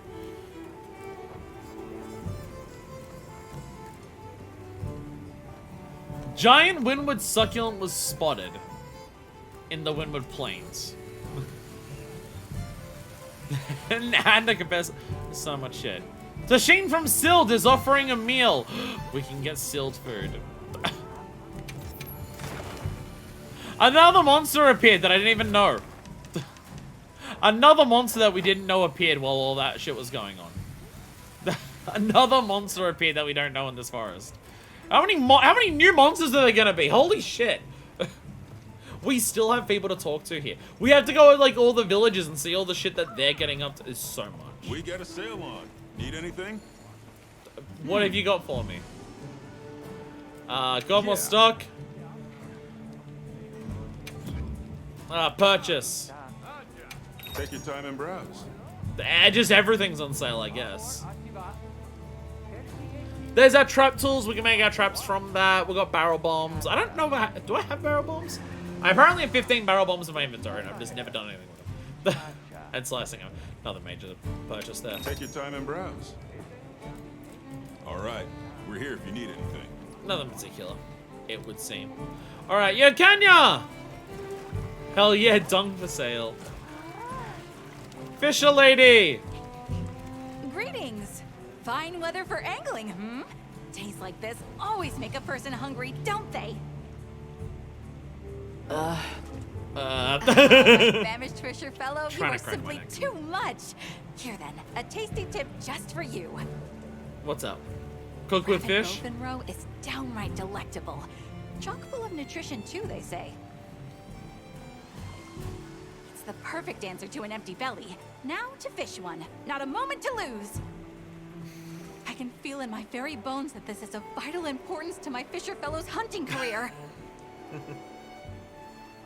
Sure. So away you must go. Away, dear friend. I'll be eager to see the gravid bowfin you land. Right. Right. Time to make ourselves useful. Any advice on, like, how to capture that, or...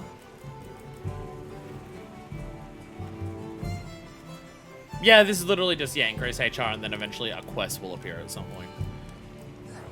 Oh. You mind grabbing both in pretty much anywhere, but you don't catch many. 2 kg, maybe? The numbers go up during the plenty, though. Oh. So you're a fisher with a hunting hobby. Yeah, pretty much. Okay. I catch more run around dawn and dusk. Okay. Oh. Okay. So the cat, yeah, around dawn or dusk, basically anywhere if it's in the plenty. So go to the map for a second. It said a Rathian appeared.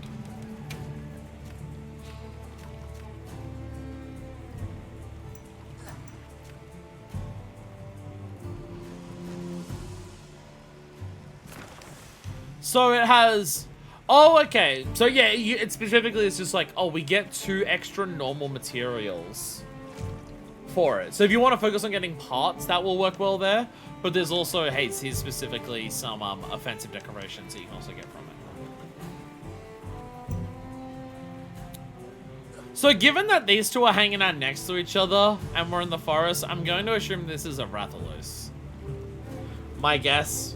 Because we haven't fought a normal Rathalos in the game. We only fought the Guardian one. So my guess is that this is indeed a normal Rathalos. That's going to be my assumption. World map! I'm now actually allowed to go to the world map. I wasn't allowed to do that before.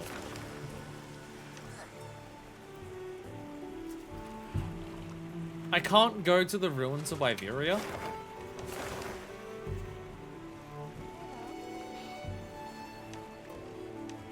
I'm not allowed to go to the ruins of Iberia.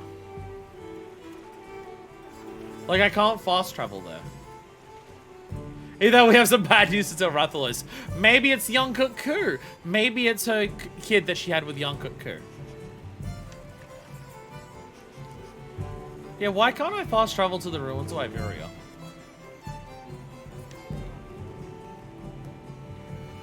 Like, there's a food option there. I could literally walk there. The maps are interconnected. You could literally walk there, but interesting that you can't fast travel there. But also, here we have actual things to also do back in these zones. The real wants to talk. Ida wants to talk. Oh, actually, you know what we have to do? Ice Shard Cliffs. We haven't been to the Ice Shard Cliffs in the plenty. The entire low rank, it was in the inclemency. So we haven't actually seen this. We have not seen this. In just like... It is, yeah, it's in the plenty right now. So it's still cold. We should whip out the barbecue grill. It's still cold.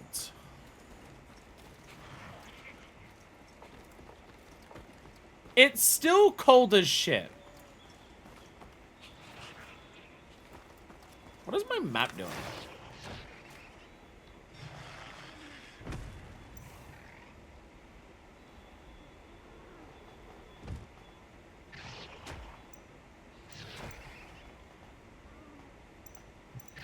There's a random item trade here. It's not a blizzard, no. Make sure to grab anything a monster leaves behind. Why is it now showing me this? Like the stealth areas of different monsters? Why can I see that now? And also, there's a item trade here. I don't even know where the fuck that is. The terrain here looks like a natural trap. Yeah, there's a brittle ice pillar.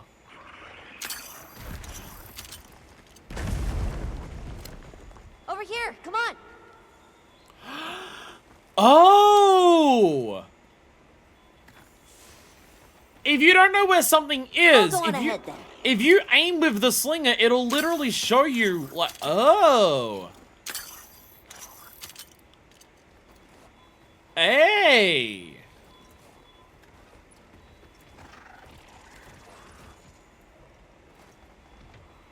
Hey, yeah. You can just aim, you can just press up and down to target the different things. If you're in aiming mode for all of the different stuff that your scout flies are locking onto. Well, there you go. I'm learning something new. Yeah, so this place is always meant to be cold now, or maybe it's been cold for so long that it's just like staying that way. Where am I? Auto for a second because I don't know where I'm going. Okay, there we go. Ignore the Nacilla. Yeah, anti-gravity's still happening here. View. Blango! Hey! Face monsters of Blangonga. There's another monkey. I was about to say another monkey. Have we had a monkey in this game? Yes, we have.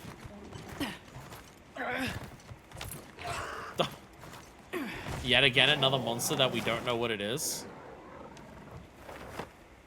Sure, it's not like a saw.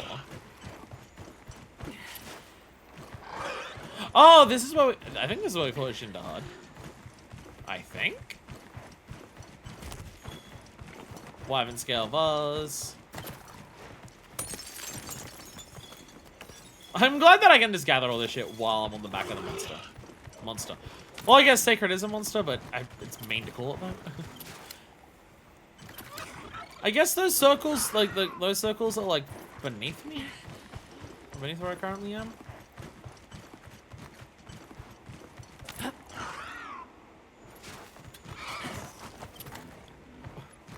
Didn't mean jump down that far. Hirabami! Potential target has appeared. Check your map when you're ready. I'm just gonna ignore it. I don't want to fight you, Hirabami. I'm not here to fight you. There's a turf war! Hirabami, go away.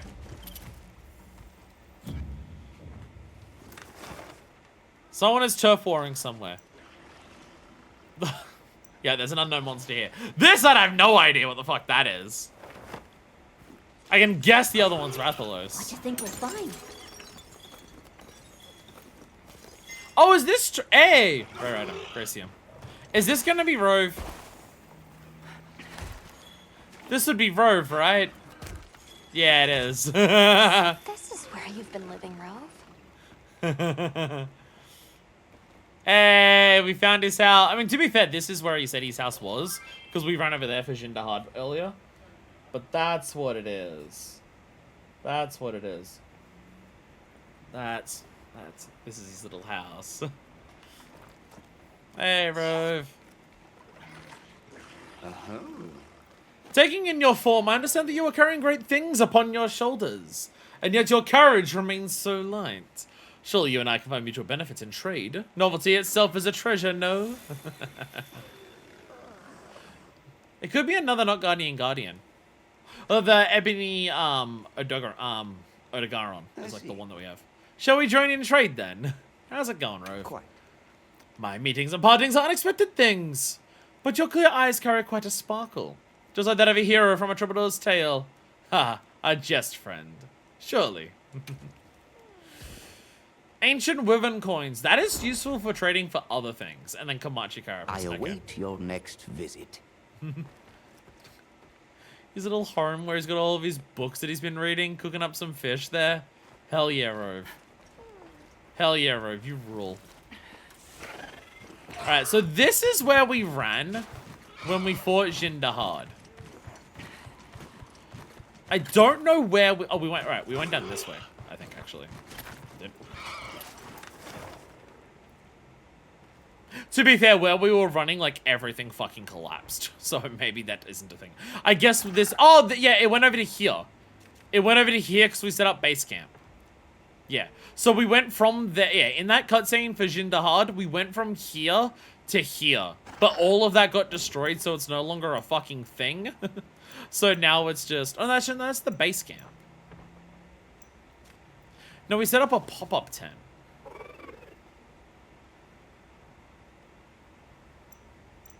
Never mind, I don't know where that is. There are multiple monsters here that we don't know. What the fuck are you? Sure, auto run. But I didn't realize there's an auto. Of course that's what it is. Because Rove wants the weed. Blangonga! It's the monkey. That's what it is. It's the monkey. Is that what this one down here is as well? No, there is another one that we also don't know. Okay. One of them's the Blangonga, which makes sense because there's Blangos there. But there is also another one. There's a lot of... The Hirabamis are out in force, of course. They always do multiples. Auto run. Why? Why? Why are you here? Boo! Ah! Oh, Blangonga left on there. Gypsaros of all fucking things! Oh, I mean, of course he'd be here, because Nasilla's here. Note, Nasilla. Remember how I don't know if I actually mentioned it, because I was doing a lot of things in that. Nasilla! Nasilla has a monster covering the monster. Nasilla uses the skin of another monster to protect itself from electricity. Nasillas are naturally very weak to electricity. So they use the hide of another monster to protect themselves from electricity. That monster that hide they use is Gypsaros. Fuck it. You know what? I'm going to kill you because fuck Gypsaros. So this thing has a very rubbery hide, and this is the thing that Nasilla hunts to do this. That looks a lot better. So this is Gypsaros' thing. Look out! Gypsaros' thing is that Gypsaros can do flash. Gypsaros is also very annoying in its moveset deliberately. It is deliberately a shithead to you. And also you bounce off of most of its body because it's rubbery. He is a piece of shit. And we are going to kill him. And then we can fight a Blangonga. We'll just not even be allowed to fight Leave this to me. Heels inbound.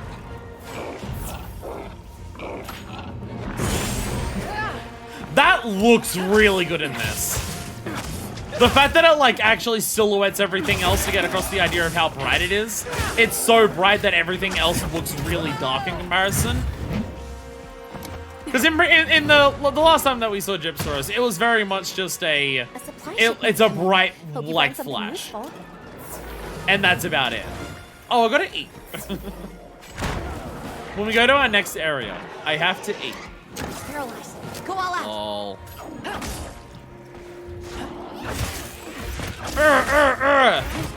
So you'll notice a lot of white numbers appear here.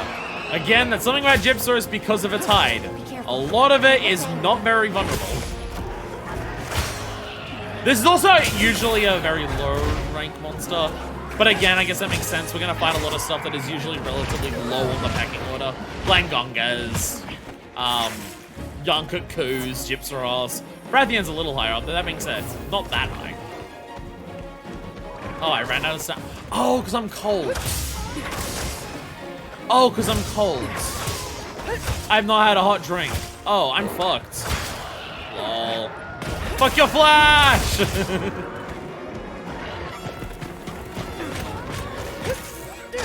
I very much need you to flee to the next zone so I can eat.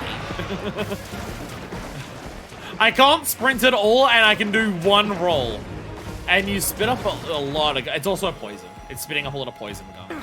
I don't know if the reason Nasilla can do poison is because it eats so many Gypsaros, or whether just it's a spider so it can do that. Cool, I blocked that and I still got poisoned. Well, I guess not, never mind. Parrying everything in this game is not the answer. It apparently can still poison it. Or maybe it's because it, like, I didn't get poisoned by the projectile, but I got poisoned by, like, the gunk on the ground after the fact. It could have been that. It could be that. Attack! Whee! Whee!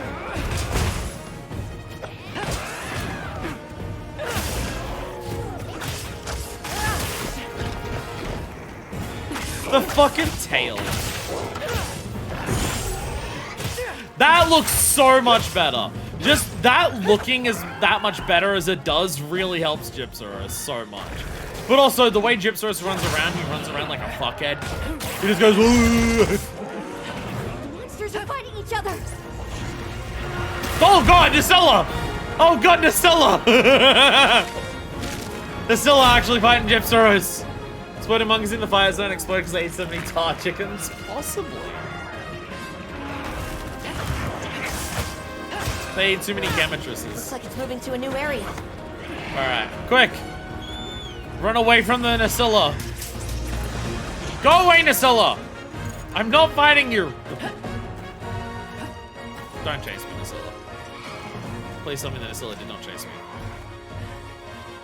I need to eat.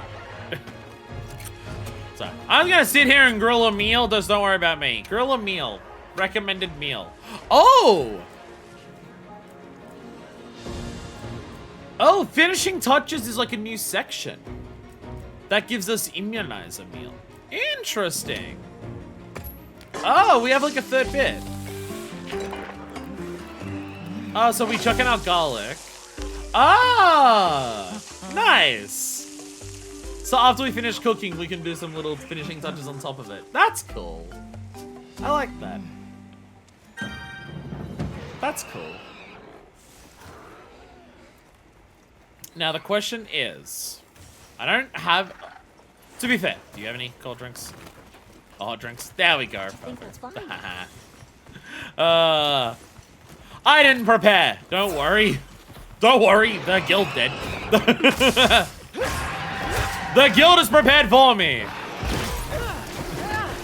The guild has prepared for me. Oh my god. Yeah, that shit touches you at all and it just poisons you. It just poisons you if it touches you at all. Hang on tight. Don't Yeah! I'm still not sure the best way to mount in this game. Like in terms of moving between areas, whether you want to do light attacks, strong attacks, knife attacks, weapon attacks. I'm just focusing on weapon attacks. It seems to be working well. There's also some moments where they say make something bash its head into a wall to do extra damage in like certain environmental hazards. Which I assume you can only do that by like mounting it and then staying on the head when it's near a section. Because like the way you'd like make an enemy bash its head into a wall and Iceborne was like Clutch Claw, but that's not a thing. Number of little things about this game that I'm unsure of how they work at this stage, which is a good thing. I like that there's so much about the game that there's still to learn. That's what I like about these games. I like that I can go into the game and just like learn a bunch of things about how the systems work and what to do and everything like that. The games are different now. The games are different enough that like, yeah, I know how to hunt monsters. I know what I'm doing in general. But there's like a lot of little things that is just like change each time that I can learn. It's very satisfying to like play a new. Oh, I didn't realize that tail could stretch that far. This is a new discovery for me. I didn't realize that could do that.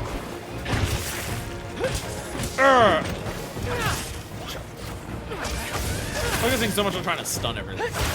Whee! Wounds! Wound break. I got the other wound with that.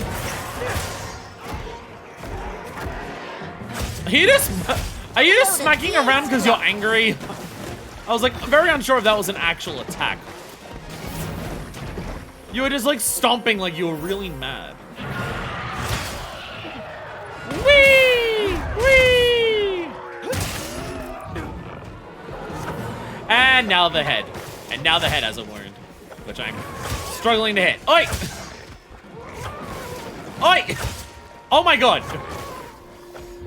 There we go! Whee! Hey, here we go.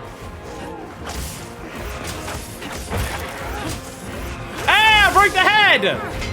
Fuck yeah! I believe because we broke the head, it can't do the flash anymore. The way it does the flash is the thing that sticks out of the top of its head. It bangs together with the top of its beak. Chunk of head rock.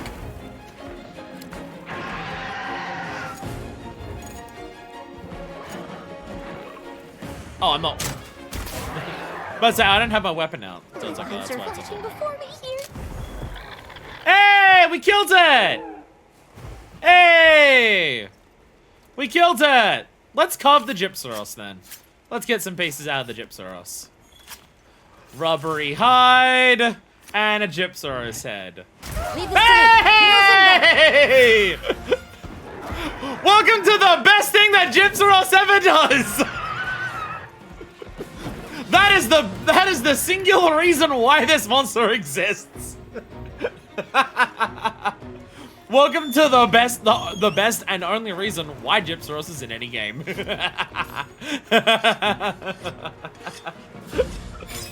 weather is unrelenting. It does a really big attack now with that. That's so good.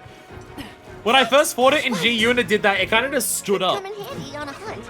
It kind of just stood up and everything like that. It actually did a big attack there. That's really cool. So, yes, Gypsaros, being so frequently hunted for prey because of Nacellas, is very aware of this fact at this point and has decided, you know what? I'm just gonna pretend I'm dead sometimes. Cause fuck this shit. Frostburst. Stagger a monster when you're in a pinch. Oh, does it like... Oh, okay, it's like a... Okay. Yeah, it's a lot of stun damage. Hey, okay. We've already exhausted the monster. Fucking love Gypsaros. I love like everything else about Gypsaros is like whatever. It's very like neutral. The flash looks a lot better in this. Gypsaros is not that interesting, but the fact that it actually plays dead really does help make it stand out a lot. And it really gets you because you can even carve it. You can carve it. It is that committed. The fact that it doesn't attack you though, it like works for that even better. Because now you can go to carve it, and then as you're like just carving it to just do your quest, oh, it wakes up and attacks you. Like, if you're low on health, I imagine that could kill you, and that would be really fun. It'd be really funny to die to a Gypsaros fake, like, wake-up death. That would be amazing. I'm just gonna do this. I'm gonna be very rude.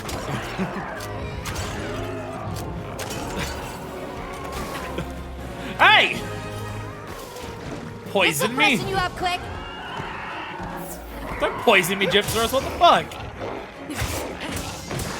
I know I was throwing snowballs at your face in your sleep, but like, come on. Come on, we're all friends here.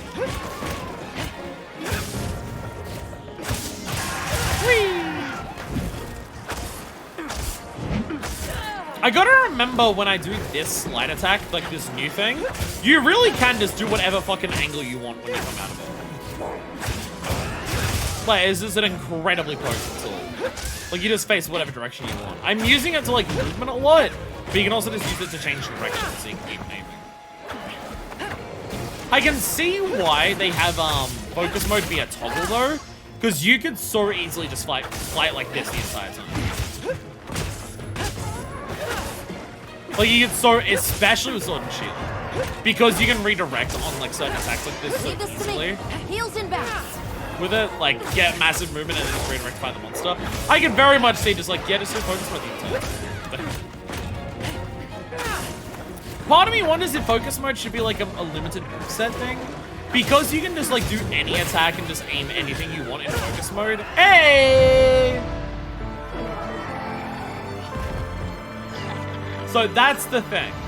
Gypsaros dies, but you don't get the quest finish music or animation. We're getting paid well for that one. But if you're just hunting in the wild, you may not think of that.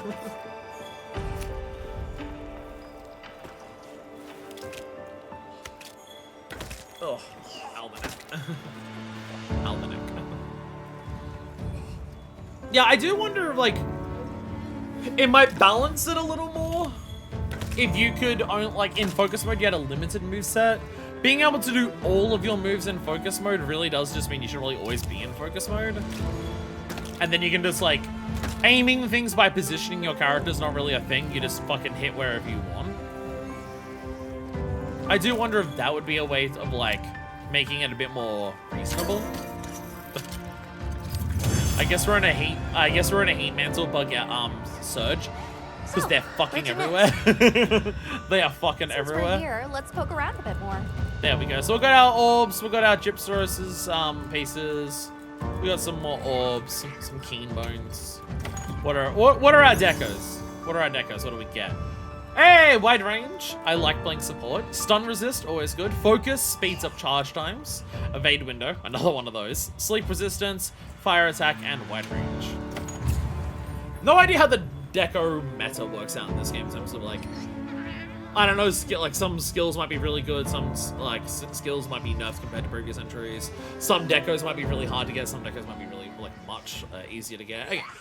A whole lot to learn, a whole lot to, like, experience in a new Monster Hunter game. If I go to the world map, is everything still in? Oh no, we're in the Fallow now. Okay. Were we in the Fallow when we first got here? Is that possible? Is it possible by the time that we travel to the Ice Shard Cliffs to do this, we already entered the Fallow? Or is it at some point during our escapade here, did it transition from Check your map when Plenty you're to ready. Fallow?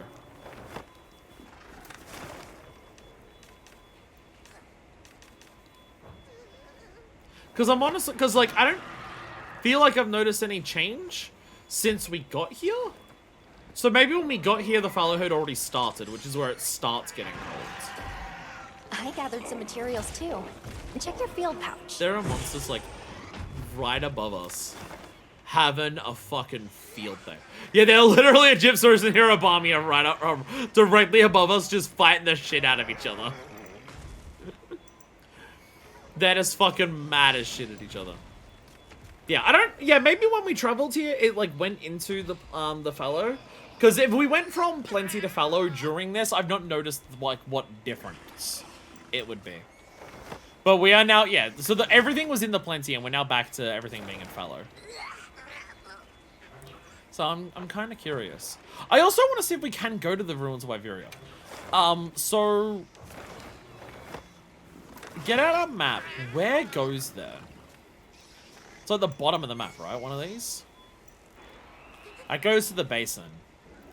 Yeah, it's literally, yeah. That, underground passage from the lens spine extending from the Ice Shard towards the Keeper's Vigil. Yeah, so that should be the very bottom here. So if we travel to here, can we go to Iberia? Because we can't fast travel there. And I'm curious why we can't fast travel there.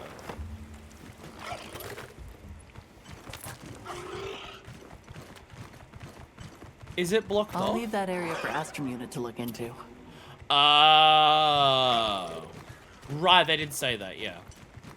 That's what it is. I guess the idea is that that's going to be the highest ranked area. Like, that's going to be the toughest area.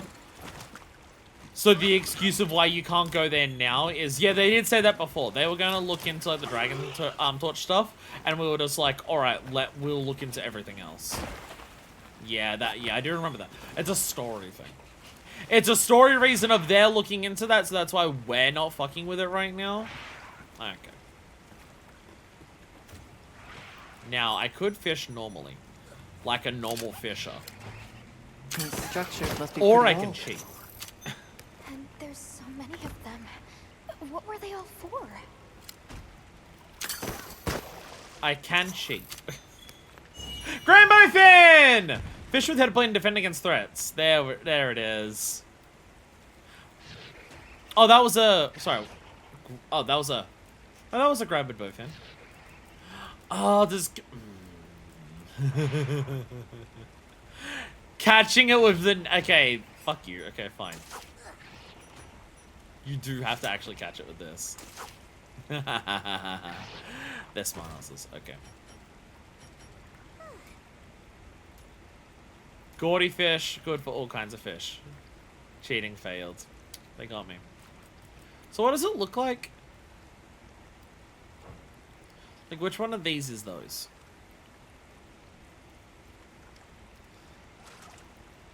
Is that one?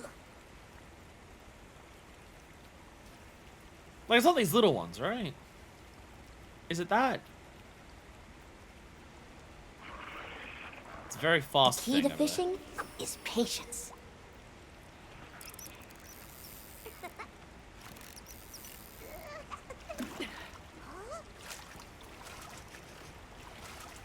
Get in there! True master angler to shout. Glass Paraxis, no. It's not that. I swear, if I caught all of them accidentally here with the net, and by all of them I mean like possibly one that was there. God damn it. Game is smarter than me, apparently.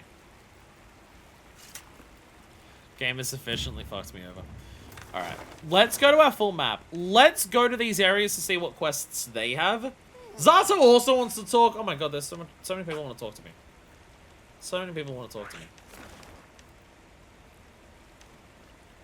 Why is the basin red?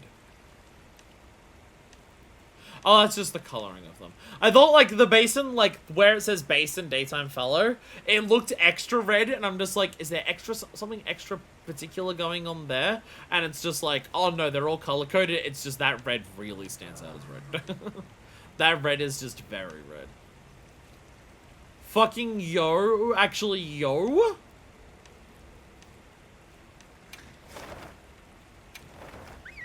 Yeah, we're also gonna get a shot of. There's so many things we're gonna do. Again, that's why I don't want to do stuff like in this game off stream, because there's just always like progression things to do. Fucking go to. First time we've had frame drops in this entire game. Oh! And Alpha's actually here. Yeah, Alpha's listed as a separate thing on the map. Fucking, excuse me? Oh, Wyvern Gem. Huh. You can straight up have investigations that have specifically gems as the bonus shit. Wow. Okay. Like, this will give you a lot of decos. Hunt this one, it's guaranteed at least a gem. Usually the lower level monsters, don't have specific gems for them. There's just a shared gem for all the lower ones for Wyvern. It's once you get up to the higher ones, there's like Rathian gem, Rathalos gem, etc. Okay.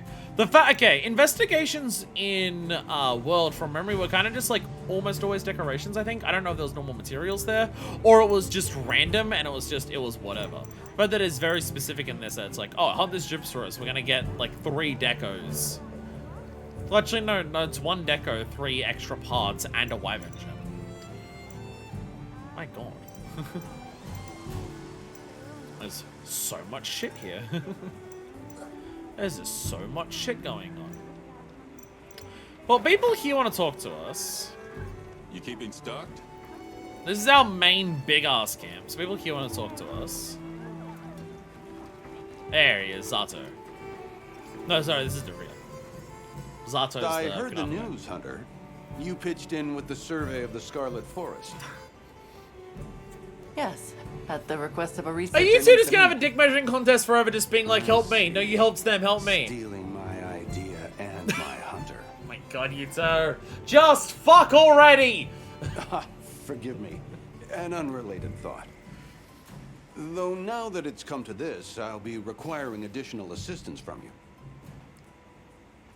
The endemic life in question this time lives in the oil well basin. I trust you'll capture it swiftly. Motherfuckers. Duriel's research report continued. An ember rough lizard. Although it seems that Zero moves behind the request, it might be best to just help him out. Ember rough lizard is said to be exceptionally well suited to life in hot climates. They favor the toastiest corner to the well basin. If you see lava, you're on the right track. Okay. I do appreciate that you can, like, talk to the characters when you get that. The pack containing Alpha Deshagama will leave the locale. Yeah, okay. Yeah, so Alpha Deshagama, like, Deshagama is a very specific, it leads with a pack kind of thing. That's cool. It's cool that, like, that monster just, like, it has its own very unique thing that it does. I like that. Alright, well, let's go down to Kanafa. I'm going to travel on my bird. It's actually been a while since we've been here. We came here like last time, like right now. I think. I don't think we've done anything here since. How do we get to Kanafa? I wanted to run there on my own to show off, and now I'm realizing I don't know if I actually know how to get there. It's somewhere down here. I do remember!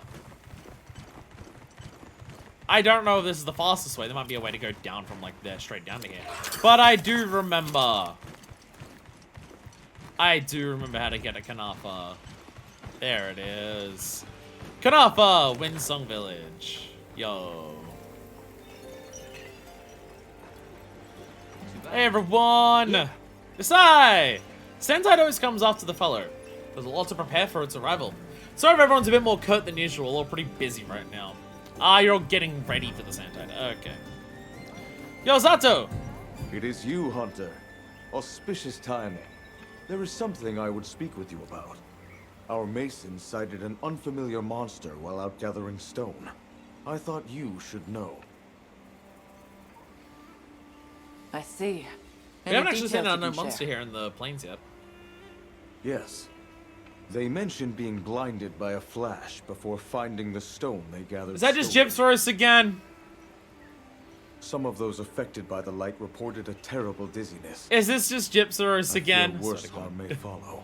It's gonna be Gypsaurus again. It could be a Sitsi-Yaku. It is lying in wait for us, knowing that we quarried. It could be a Sitsi-Yaku. A dizzying flash. I can think of a likely suspect. Either way, we'll need to take action.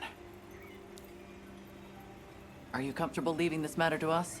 So this, like, some of them are just side missions that are like, would be a relief. go hunt a thing, like, go find My a thing. apologies for This the might bother. just be a, hey, there's And a my unique hunt thanks. for it.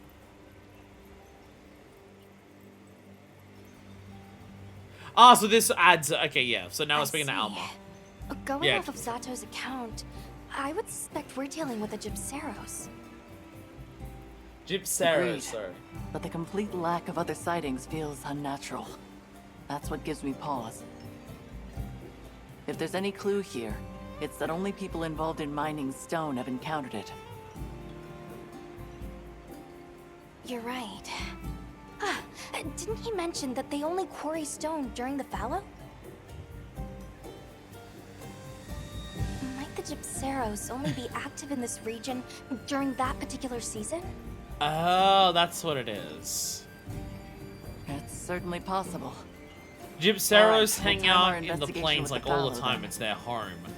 But unique monsters can be found in other areas depending on the Understood. season. And so Please they're be careful only when the time here comes. during the fallow. Okay, let's move it. Beware the Gypsaros! Okay, so there's not a specific hunt this one here. It's just hunt one in the plains at all. Okay. Monster threat level. So yeah, there's Balharas down there. I don't see any. Environment overview. That's one. Trying to remember. Oh, there's one. Oh, there it is. Oh yeah, this one had the gem. So when it says create quest, Yes. once done 9 curses, you'll be okay.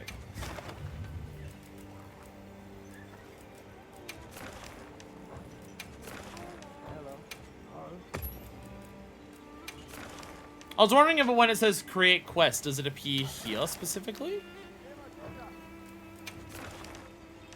Yeah, the whole time that we were hunting Gypsaros here, it does say it was in the fallow.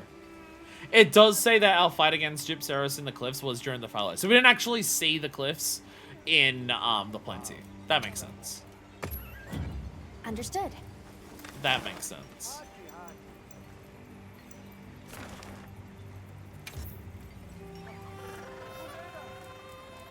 Oh, let's straight up save as investigation. Okay. Can I do that for previous ones?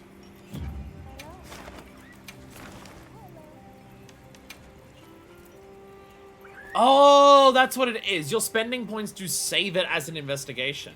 Okay, so yeah, if you get a hunt that just has particularly good shit in it, you can save it as an investigation to just do with to do again. Possibly like, oh, Understood. guys, I found this really good quest. Come join me. Let's go do this one together. It's like got some really good rewards. Yeah, being able to just like find monsters out in the overworld and just, hey, this one has really good rewards to it, and being able to just save that to help other people get their good rewards from it, that's a really good system. Investigations were super RNG, and just like, you kind of wanted to like gathering tracks and hunting monsters was kind of how you unlocked investigations in World and Iceborne. A potential target has appeared. Check your map when you're ready. And it was definitely like RNG based in some capacity. I've gone. This must be how the wind feels. Where am I going? Where am I going? I'm going down this way. So it was like very like it's still RNG based here, but it was No, don't leave the locale. Don't leave the locale. Don't you dare. Quickly get to it. Quickly get to it. Don't leave the locale. Don't you dare. Don't you dare. There it is. It seems we were right about the Gypceros only appearing. Ugh! Further study is needed if we're to secure the area for mining. Hunt authorized. Understood.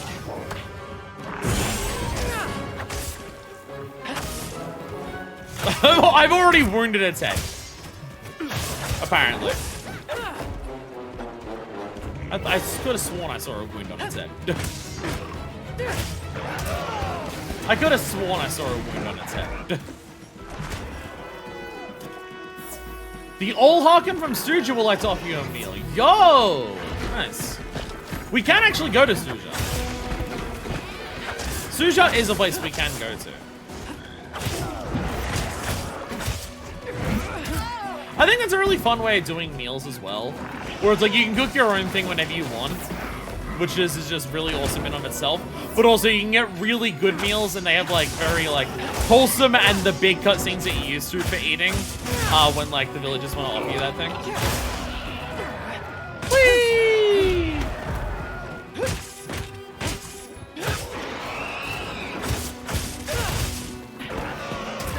Ow! Oh my god. Let's have another bucket with no surprises today. Okay. Leave this to me. No, I don't want to use a lucky voucher on this. We got a lot of other hunts that we're doing. Let's grab my first aid meds. There we go. Oh, thanks, Tiger. Here we go. Now that the quest has officially been created, let's make sure we get that.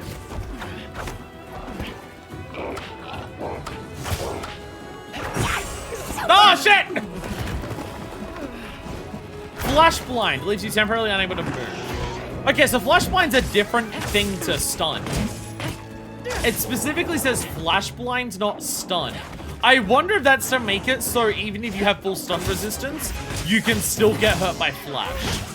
Because you very much, there was a monster in World that did a very similar thing to this, Sitsuyaku, where it did a bright light stun.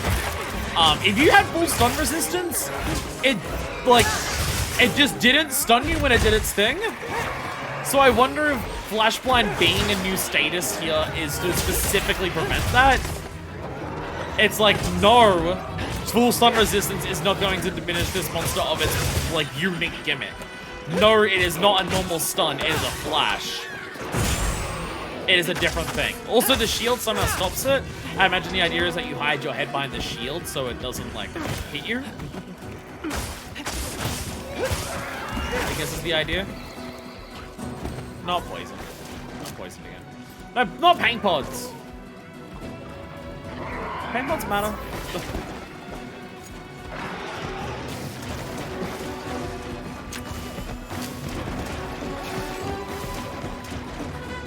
Like, monsters are always on the map in this. I guess the idea is that if you paint pot a monster, it lets you know, like, if you've got a big group of monsters.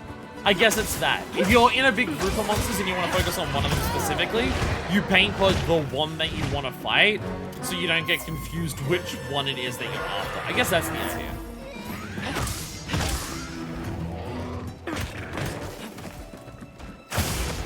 Because so far, every time we've had, like, a herd that we've been trying to fight, it's always been part of a quest, and then the main quest marker always appears on one of them.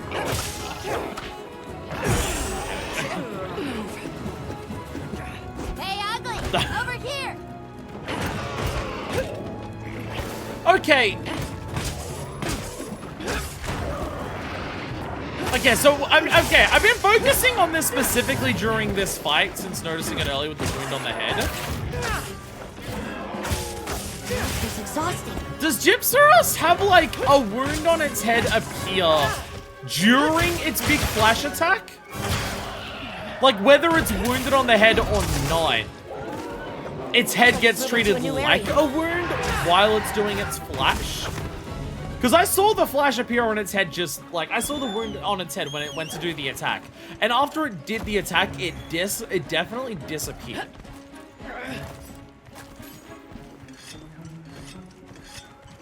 So I'm wondering if that's like, oh, while it's doing its flash attack, you can do a wound break attack. Even though it's not a wound, you can do the wound break attack on it to like interrupt the flash. Is that what's happening there? Because every time it's done the flash attack, it's had that on its head.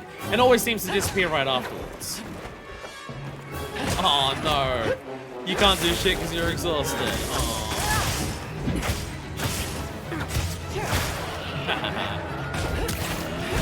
Part of me does like want to go, I feel like I should turn focus into a toggle. Doing focus all the time in Sword and Shield is very good. Very, very useful. Especially because I'm using this so much.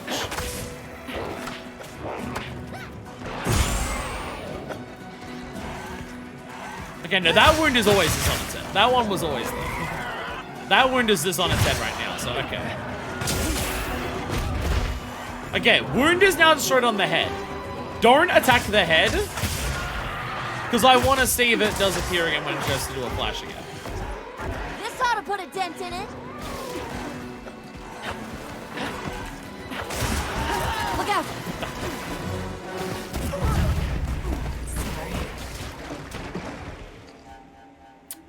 Motherfucker just went on a little rampage.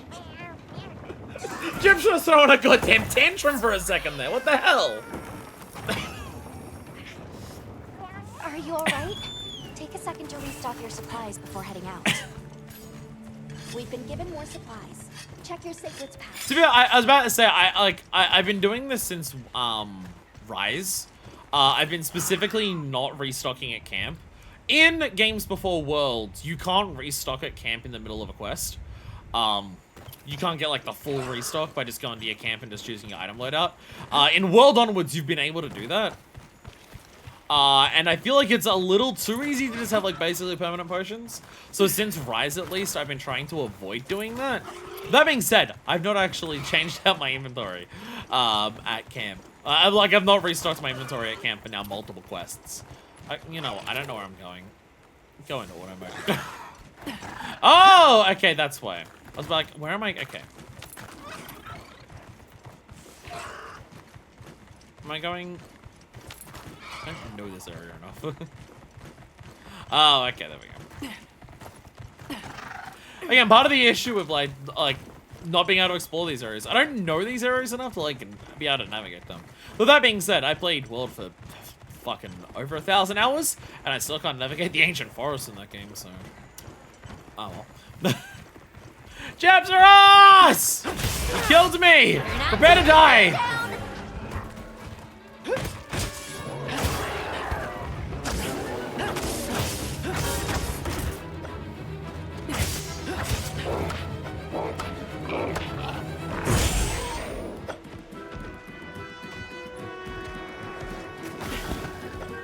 That's definitely a thing.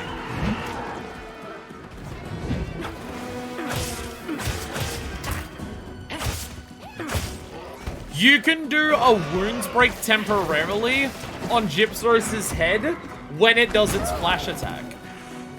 That tail. My god. Yeah, that's definitely a specific thing. Huh. I wonder if the idea is like it exhausts, like it because the way it does the flash is by clacking, as you can see. Hey, how'd that count as a mount? I did the focus attack. How'd that count as a mount?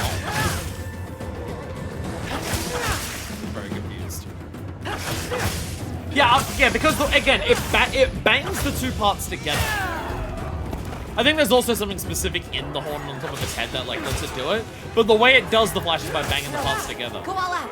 I'm wondering if part of the idea is, like, it, like, hurts itself, like, or it, like, weakens the part enough by doing it, by, like, the physical hitting of it, that it counts as, like, you can break it as a wound because it's, like, doing that. Because now my wonder is, do other monsters have a gimmick like this? Are there other monsters where it's very, yeah, every time, yes, yeah, every single time it does its head attack. Because now I have to wonder if other monsters have this. Do other monsters have a moment where oh my god.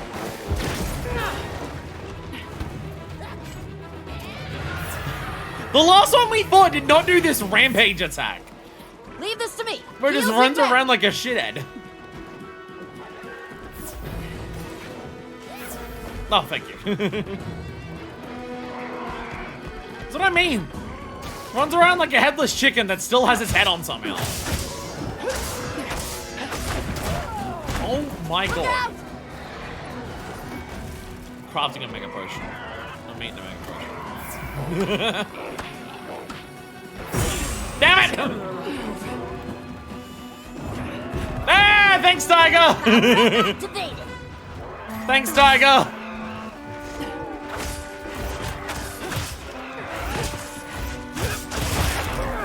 Hey, we broke its head. There we go. Yeah, I'm now wondering if I should, like, fight every monster almost in permanent focus mode uptime. Because I'm now curious if other monsters have moments like this. Where they have, like, heartbreak specific attacks. Of this monster's using this part of its body so much to do this attack. If you do, like, a focus strike, you can break it like you would a part. That feels like it could be a thing. It'd make it a very interesting counter to attacks. They're like, oh, you can try to get out of the way of this attack. Or you could try to specifically Gypsteros, investigate. We got a part of it. Because if other monsters have that, it could be a case of certain attacks from monsters. Oh, you would normally want to hide or block or try to get out of the way of the attack. But now there's like a, ooh, but what if? What if instead you went on the offensive for this attack? What if you tried to risk it and get the focus attack in during that? That could be cool. That could be very interesting. Anyway, we die!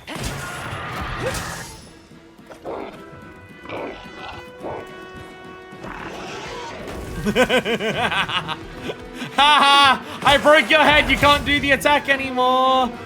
Haha! It doesn't realize that it can't do it anymore, so it still tries. This still sucks. Are you doing it again?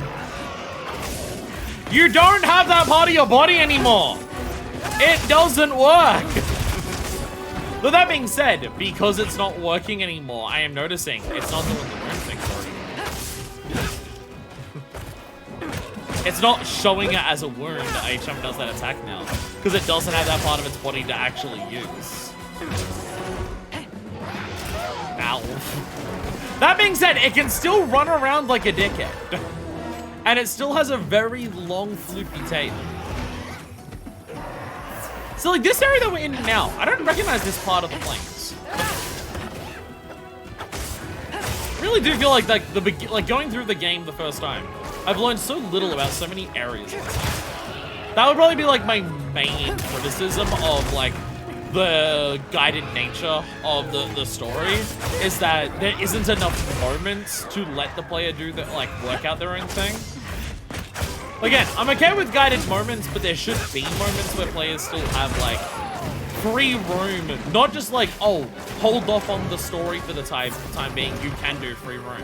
But free room specifically as part of the story. Hey, go into this area in free room, investigate it, and learn about the area before we continue the story here. To give players a moment to, like, explore. He's doing it again. Like, learning an area, learning all of the intricate little tricks you can do to it, how to best navigate around, like where the environmental hazards are, best ways to like do gathering things. This is always stuff that takes a long time to learn in a Monster Hunter. Again, I can't navigate the ancient forest without my scout flies involved, despite how much I've played that game. Looks like it's moving to a new area. But this game definitely has like the least amount of getting to explore on your own while going through the story compared to anything else. And I just do very much feel like I have less understanding of the world and like how to get around. Because even like moments like this is like, oh, okay, I don't realize I can jump off some of these things. Whee! But I can also just fly down, so fuck it. Are we about to enter Sandtide, or is this just the sun setting? Oh, it's in here. Can't tell if sun setting or Sandtide is like upon us. I assume because we've started the quest, it like if it enters Sandtide, it won't just immediately disappear. But I'm hoping so. You can't do that attack anymore. I stopped you from doing it. Stop trying. It's just sad now. This one feels a lot tougher than the last one that we did. Being more of a shithead is what it's doing.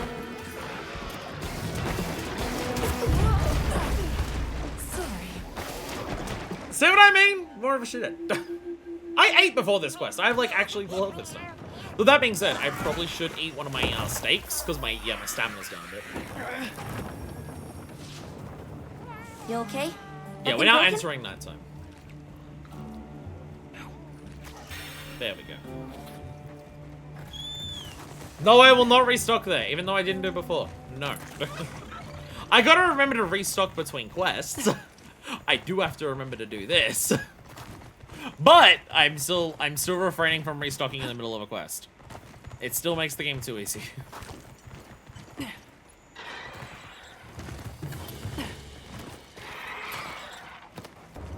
am I going? I fucked up. I keep not realizing I can travel up these things. There we go. Oh, you're moved again. It hasn't even faked its death yet. That's what I'm. No, there it goes. There it goes. Foot of steel. There it goes. The fact that you can actually carve it here is so good. We've got it on the ground. But like again, it's so committed to the bit. Hey. It's so committed to the bit that it lets you carve parts off of it. It's so funny.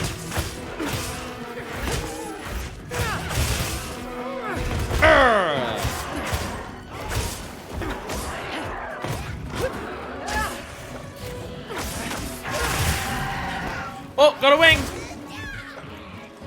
Get it. Yeah.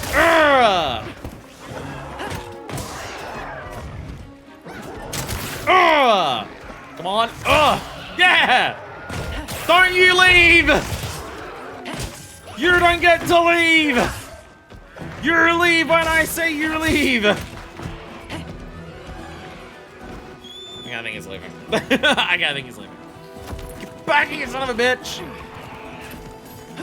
I will attack you while you're running! I can do that now. That hit a lot. That hit a lot.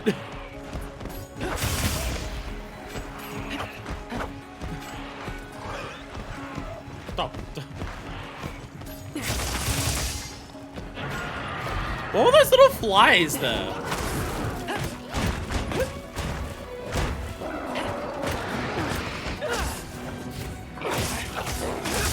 I could have let it sleep and do a wake-up hit, but again, I don't know what a good wake-up hit for some shit is. And I fucked up the perfect rush twice last time I did it. I tried to do that as the wake-up hit, so, man.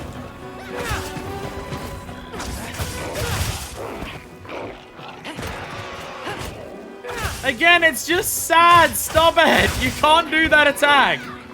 Stop it, Gypsaros! You can't do that attack! Stop, please! It feels bad when I beat you up because you just keep doing the same attack that you can't do over and over again. Get a load of these claws. Ouch.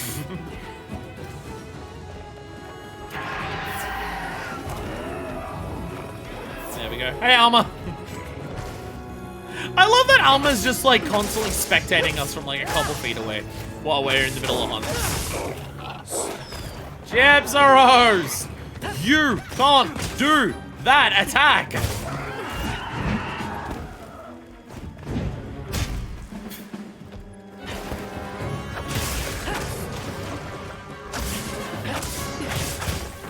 So even being able to do that, being able to just like slide, like, oh, I'm at a different part of the body.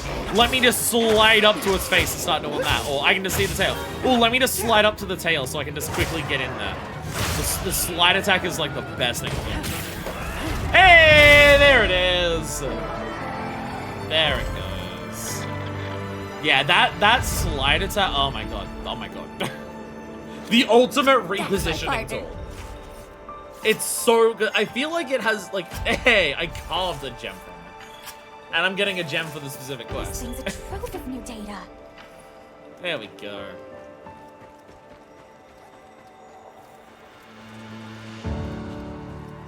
They're saying there's a gathering thing here. Unless I gathered this last time, because we fought it in this den earlier. I may have gathered it already.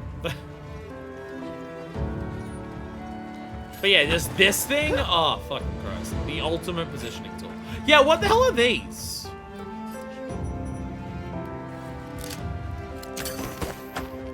What are you? Researching endemic life is part of the hunter's duty. Dark you know? Hornet. Interesting. Like they have flashlights on their faces. So, where to next? Hey, there we go. Gem! We got so many gems. Pods. Toxin sacks. Hell yeah. There we go. And what decos do we get? Anything good? Cliffhanger and item prolonger. I actually remember if we actually saw what cliffhanger was.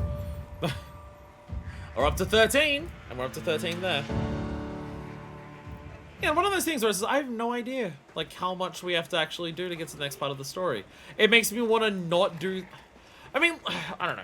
I feel like I'm in a mixed bag here of just I don't want to do stuff off stream because I don't want to like get to a high enough level that we've progressed to the next story beat, and I do that off stream, and then it's like whoops, for hunter rank. But also, if there's a gap of like 20 hunter rank, I don't want to have I'll get ready to. like 3 streams in a row that are just not getting anywhere. Our investigation confirmed that it was a monster we call Gypsaros disrupting your miners' work. You mentioned stolen ore. These monsters often collect shiny objects for their nests. They like shinies because flash. I see. It seems that is a trait we share in common with these monsters. We like shinies. That, and the fact that they only show up in the area during the fallow. With so much in common, I begin to feel a strange sort of kinship. Tell me, is there some way to coexist in peace with these monsters? The first thing would be to not attract their attention. Be careful of noise and shiny metal. This is literally a village about They aren't rocks that make hostile to us sounds. by nature. They should make decent neighbors unless actively provoked. That's why Understood. I killed this one. This marks another valuable lesson we have learned from you. That's why I killed. will That's why inform that's our the second masons. one I've killed today. I thank you. Come back anytime. The people of this village will gladly assist where we are able. And I'm they now have my having thanks like in advance. a mental If thought anything else process comes up, of just let me know. the game's had such a focus on like Alma giving you like authority by the guild to hunt things, and then we just go out into the field and just kill whatever the fuck we feel like it. A sharp kanafa cheese. We have a better kanafa cheese. Turning that in also gave us more hunter rank. Okay, so yeah, if we focus on some side missions when we get into each stream, then we can definitely like get extra boosts to our hunter rank. A material collection request from Murderbuck has been unlocked. Is Murderbuck somewhere? Yes, he is. There we go.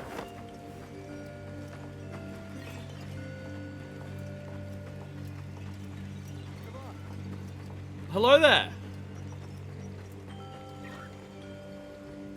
Not so much for the village and all. So I've been thinking, what if we went and gathered up the sorts of things you'd need and gave them to you? If you come talk to me, I can give you everything we found. It would mean a lot to us. Select select items you want, and the villagers will retrieve them for you as you go about their daily lives. After a day has passed, come back and pick up the items.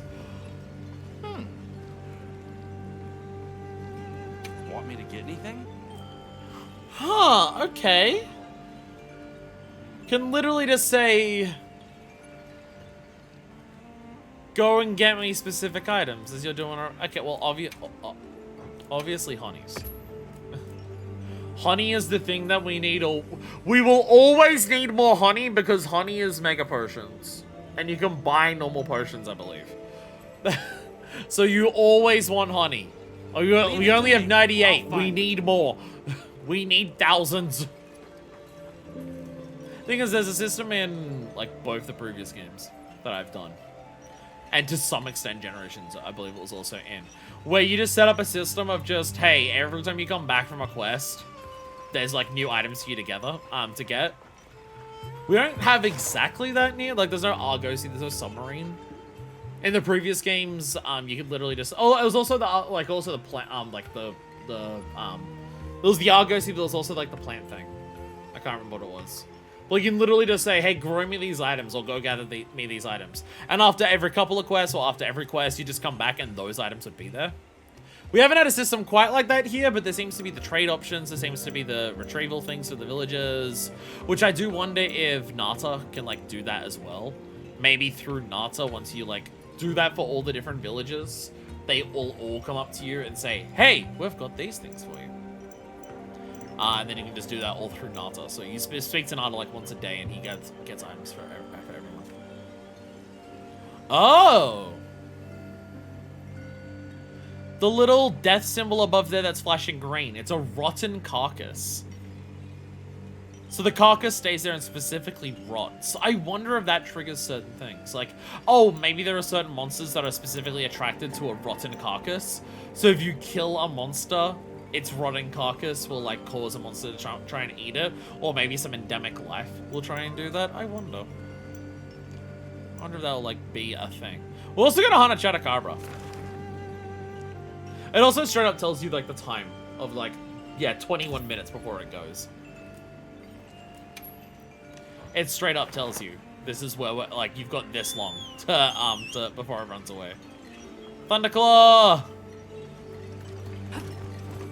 The magnificent fossil was spotted. So what if I go to this? What if I go to this magnificent fossil? We've got like 20 minutes. We can make a detour. Let's go to that. Let's go to this magnificent fossil. Let's see what that specifically is. I assume we have to go. Yeah, we have to go underground. Ah, so yeah, we're heading to the Oasis. The Oasis has an underground passage here.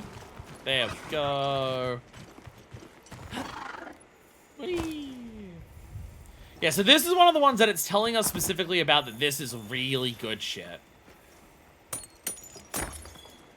Genesis Opal. Okay. I wonder if the ones that it specifically tells you about where it says, hey, this is a really good one. I wonder if they're the ones that are like possibly more likely to be the good trading items. Like if the game tells you, hey, this is now spawned because of like an upsurge or anything like that, that these are the ones that are going to be really good.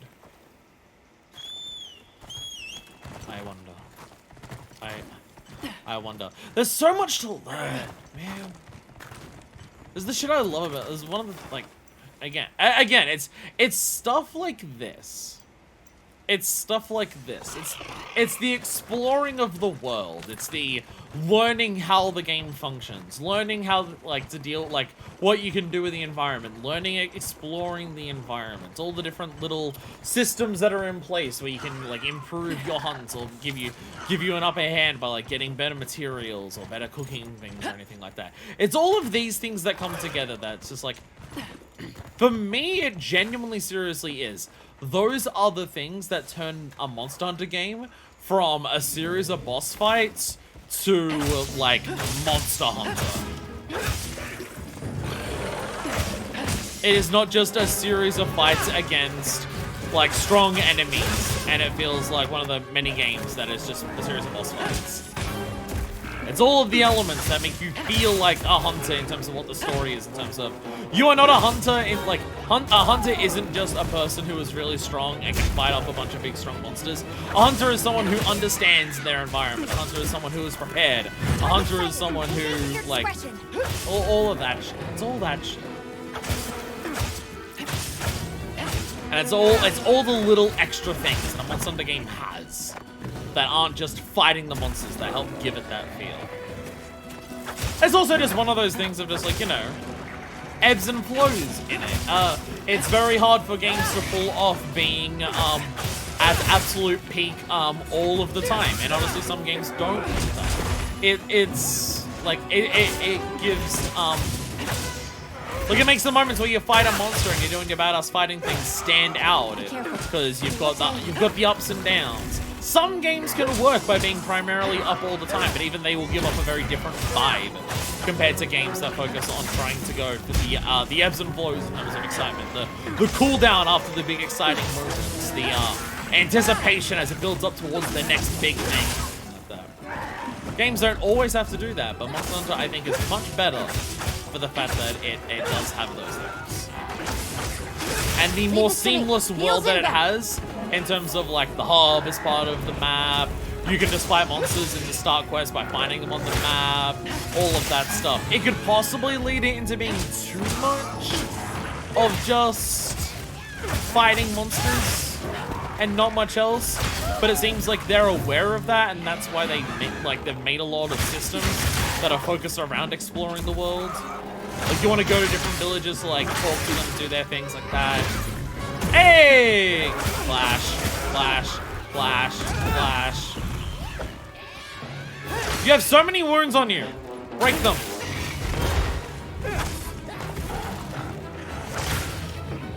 Break your wounds! Also, I know I didn't restock at the tent again, but it's a charter card roller. It's a charter card roller. I should not need to restock. Now's our chance.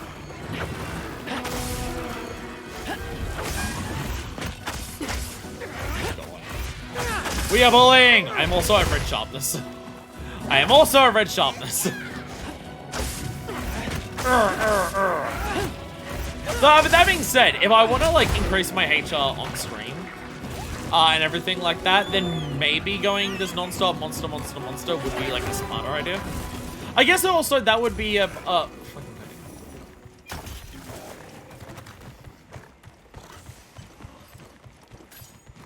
keep realizing I'm on the wrong thing. Did you? I said, did you actually lose track of where I was?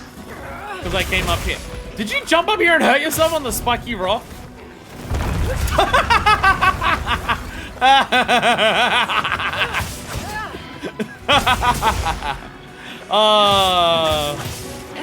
Monsters dynamically interacting with the environment. It jumped up there because I was up there, and then it just screwed itself over. Hey, Ugly! Over here! It's also things like that that make it feel like Monster Hunter. You are not just fighting a boss fight, you're fighting an animal.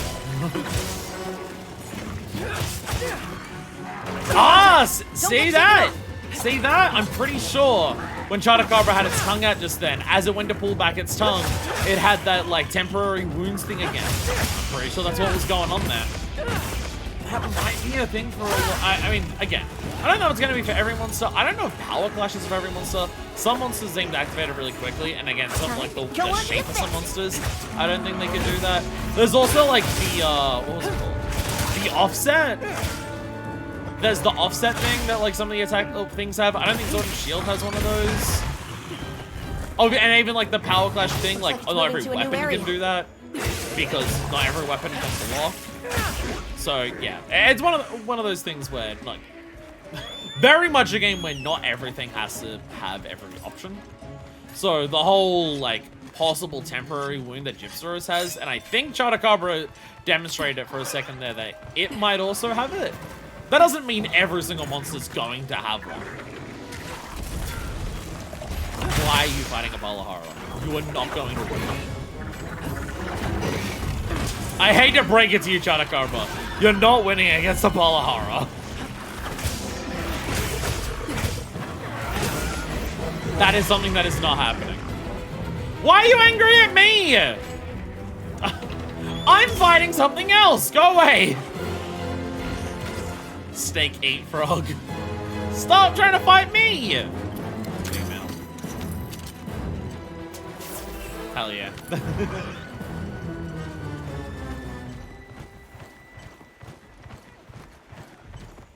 Chotacabra.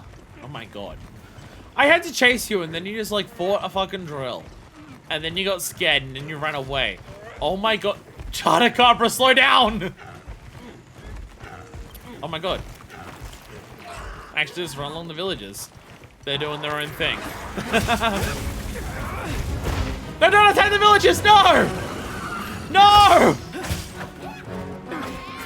Why do none of you care? See? The tongue is totally a thing. That is absolutely a thing. It is absolutely a thing. Temporary wounds on certain attacks, absolutely a thing. Yeah.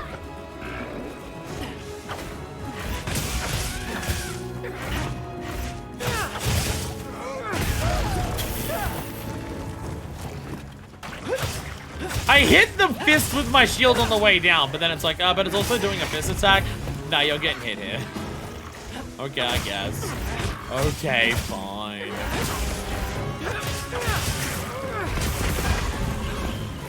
It's definitely saying something though that Almost there. I'm still in my low rank stuff. I've not made anything high rank yet. I'm still using my low rank gear. I've not made anything high rank, and we're still like, I'm definitely taking a lot of damage. The damage is definitely the biggest aspect of like what's hurting me here. But I don't think I'm doing so little damage to monsters that it's like making the quest take too long.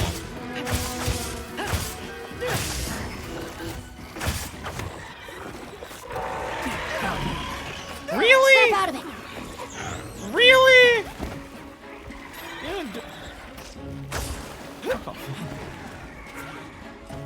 Fucking Malachis.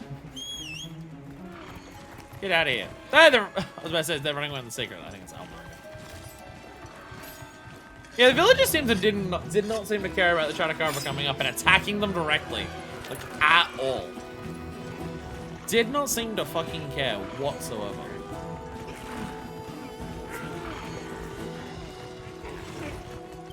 Did we have to fight a Chemitress for any particular reason?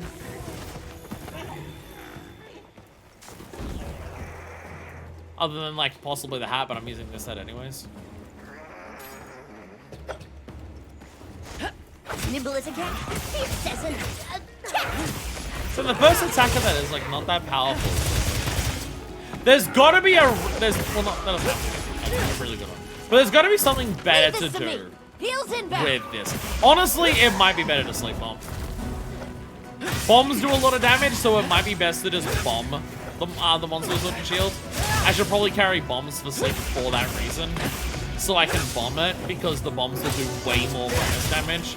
Because bombs are like a couple hundred damage in themselves. So getting that doubled compared to like my Death 1,000 cuts where each attack does like 10 damage. Getting doubled, probably not as good. I should probably make bombs part of my normal loadout whenever I remember to actually do my normal loadout. And also work out like how to keep a good supply of bombs going.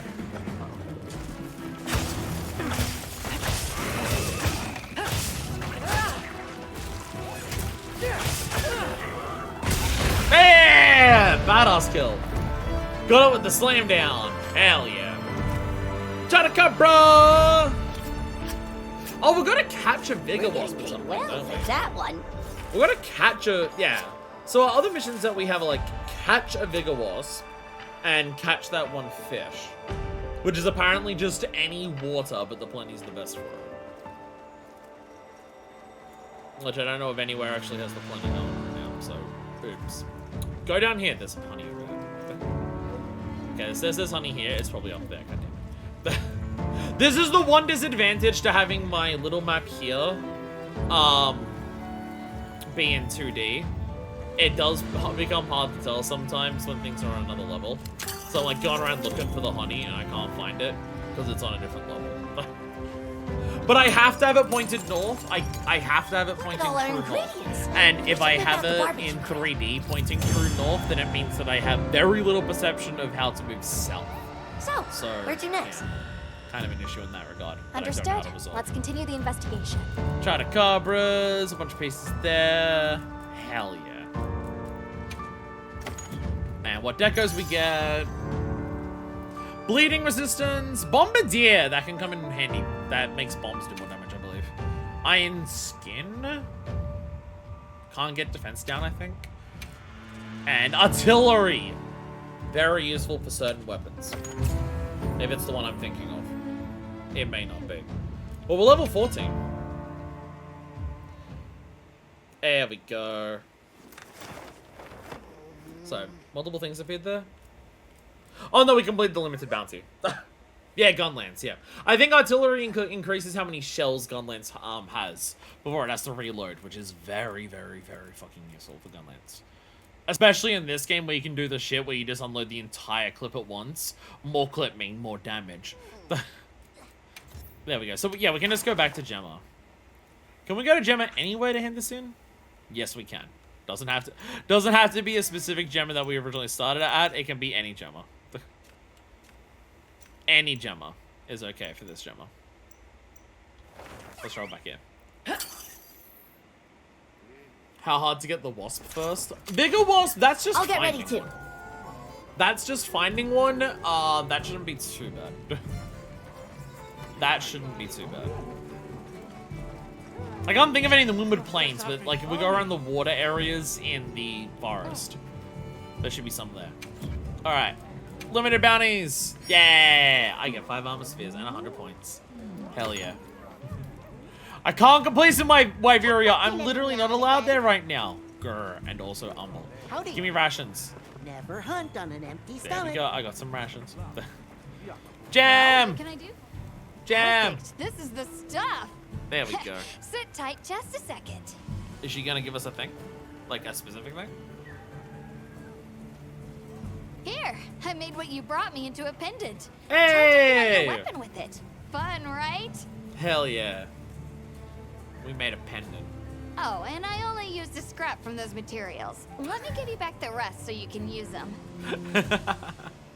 Don't be a stranger, yeah? Anytime you need some new gear, you come see me. Like, they're literally always specifically on Thanks her for all cleavage. your help. Literally always specifically on her, exactly her cleavage. I guess that was meant to be, like, the second introduction to... Oh my god, armor spheres. Advanced ones, too. They're the good ones. And also... Hey! Oh my god, Kutku plushie. Kutku plushie. That's the thing that she's fucking wearing as well. Oh my god. She has another quest for us. Holy shit. Your timing's perfect. She has another quest for I us. smell a sinister plot. The hunter has a keen nose. Relax, you're gonna love it. It seems like the side missions are meant to make the high rank have more focus rather than just kill I invented a new random hunting shit. tool for you. Which is cool. I do love that. So, what does it do? You'll just have to wait and see. High rank in World I was wanna very tag much along on a just quest to while test it fighting out. whatever monsters you Do want you to mind? fight, you get some tracks to fight like I think Rathian, and then you Alright. get tracks to like fight We Elder can head out Dragons, once I've gotten ready. and then final boss. Okay, let's It's a move little it. more complicated than that, but not by much. But not by much. Also, this was a okay. She straight up did add an optional quest. Yeah, she straight up added that to go test out the optional tool. Okay. Sure to live up to expectations as always, so go see what the hype is all about. Oh, you also have to go to the oil well basin, which to be fair, going to the oil basin is also something we need to do, because they're straight up in the inclemency right now. Inclemency? But they're in the fire spring right now, there. But there's also quests here to do. So there's also a thing. We gotta go to our tent. We do have to go to the tent. We have not done this all, like, well, we've done it part of the day, but we haven't done it for a while. There we go. Does Gypsaros have stuff from Gemma? Oh, right, new monsters, new armor. Shit, now that I can do whatever I want, I'm getting, like, lost on all the things that we can do. There's so much shit that we can do that I'm losing track of it all. Right. I mean, Lyric. Chainmail. So we gotta mark off all of these sets to make sure, like, yeah. I want all the exclamation marks gone so we don't, like, so we know, like, new shit we're gonna look at. Let me go through it. Chitacabras are already here. Most of the basic ones are already here. Gypsaros! I don't remember Gypsaros armor looking like this, I'll be honest. I don't remember Gypsaros armor like at all. But there's Gypsaros armor. And there's Gypsaros maid armor. Yeah. That's some shit. Stamina Surge and Blindsider. Oh, get extra stamina back faster for Stamina Surge. Blindsider. Of course. Increases the effect of flash items. Of course. Poison resistance, resentment. Resentment is while you have recoverable health. The little red health that appears after damage, you do extra damage. Marathon Runner is, I believe, slows down. Yeah. Slows down stamina depletion factions that continuously drain stamina, such as dashing. There's usually two different ones for this. There's one that, like, if you use, like, a burst of stamina for a thing, like a roll, where it uses a section, it lowers how much it is. And then there's ones like this, where continuous drains on stamina use less. They're two different skills. Almost looks like Xantel from Twilight Princess. Oh my god, yeah, you're not wrong. You're not fucking wrong. That is Santa's hell. You are very not wrong on that. I was about to say, was there anything else that we killed? I could have sworn we killed something else. I'm thinking of the second Gypsaros that we killed. Right, yeah. The second Gypsaros that we killed. I feel like weapons, because there's so many of them, that's something that we're going to do like at the end of a stream to check all the new monsters. It takes so long to go through every weapon, and sometimes weapons don't have a new thing for that monster. Now that we're at a point where there's just a shitload available, I feel like weapons are something we do at the end of a stream. Because to look at armor, you just go to the one thing for that, whereas to look for the weapon, you got to go through every one in case it has it. So I feel like new weapons and their designs is something that we do like end of a stream. Nowhere to find me. To check out all of that together. What is her optional quest? This is so yes.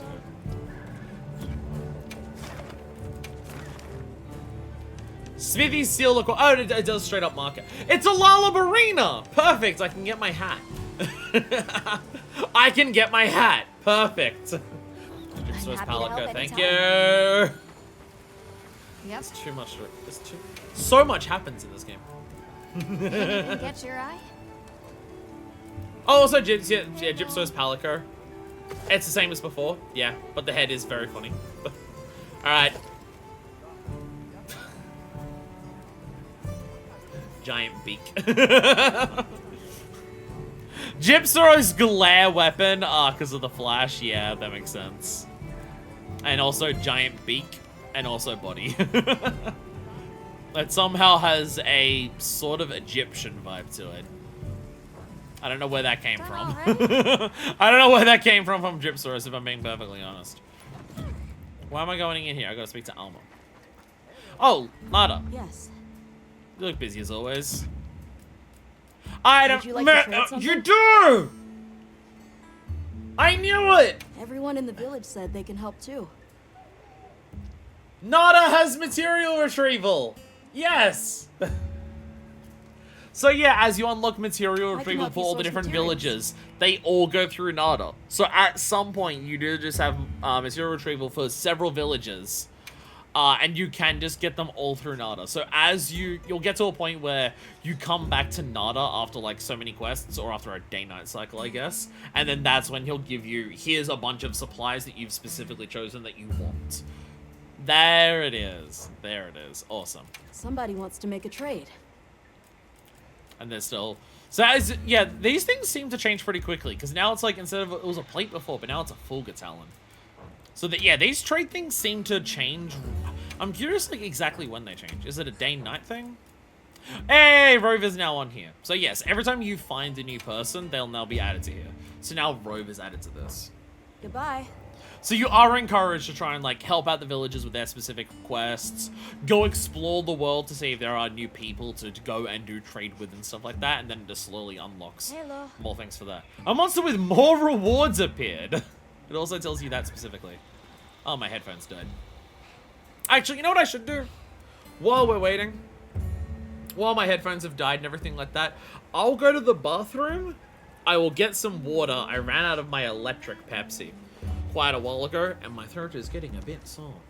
I'm going to go bathroom. I'll get a drink. I'll change my headphones when I get back, and we will continue. Thank God that Gemma has a quest to just go hunt a Lalabarina, so we can craft the high rank of that, and then I can just make sure that no matter what armor we make, I can keep this hat on. Again, I wish it was, like, angled a little more. I wish it was angled a little more so it didn't completely cover our character's face. But I gotta keep it. Anyways, I'll be back. And we're back! So much... Cameron English like the entire time I was rambling beforehand. So much shit. There's a bit in these notes. Oh, look at all our small monsters. Look at all the small monsters that we got here. Mark off all of these. We still haven't killed a bunch of these. Or caught a bunch of these. So, okay, so that's a rough lizard. Rough lizards have the big frills. So we're going to catch like an ember one of those at one point. Is also a thing that we're going to do. And there's our aquatic life. We did get a gold crown on large on the glass paraxis at least. I think it's like the first one we caught that did that. The cats are fighting? No, cats, don't fight. I have 10 new messages. Is it just a bunch of monsters? Falling boulders upsurge? How does that even make sense? Like, falling boulders are things that you drop on monsters, right? How is there an upsurge of those? What does that mean? What does an upsurge of falling boulders mean? Is one of the weather patterns in one of these falling fucking boulders? Boulder rain. Oh, hey! We're back in the plenty for the basing because it took so long. Hey! The downpour's currently going over there. Nothing has changed in the Moonwood Plains, though. Also, you heard from the others? Yes. Everyone in the Hey! village said No they could material help too. retrieval, no. Raining rocks is apparently a weather condition now. Would you like to trade something? You said you heard from the others. I thought that meant that, like, Everyone the in the material village retrieval had said they happened, could but help apparently too. not. Apparently Nada is now lying. Yes. When turn rank increases, we'll be entrusted with more difficult quests. Again, curious how, like, again, what level we have to get to, like, oh, we can now do, like, the next bit of story. I don't know that, I don't know. Part of me is like, should I be told that? But part of me is also just like, do I really want to go out and, like, grind stuff off stream in case things happen? Something that I do wonder, should I go and do all of the low rank optionals off stream? Because, like, doing all the low rank optionals would, one, help mark them off. And, like, we're not going to see anything or anything new here because it's all low rank for all of this stuff.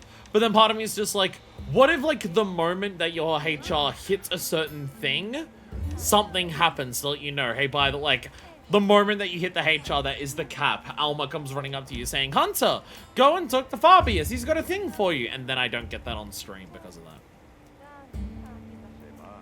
Hunt the Lalabarina. Oh, this is specifically saved for the plenty. Like, this quest specifically makes it in the plenty for the, for here. I've had a new tool for hunting. It should help you out there in the field. We actually just received the quest to look in the forest. Perfect timing to go try it out. Accept and prep. Because I don't remember if I restocked. Understood. Be careful out there. Vine trap upsurge. Again? What does that mean?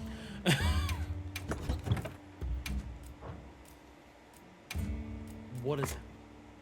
I think I did restock. Perfect.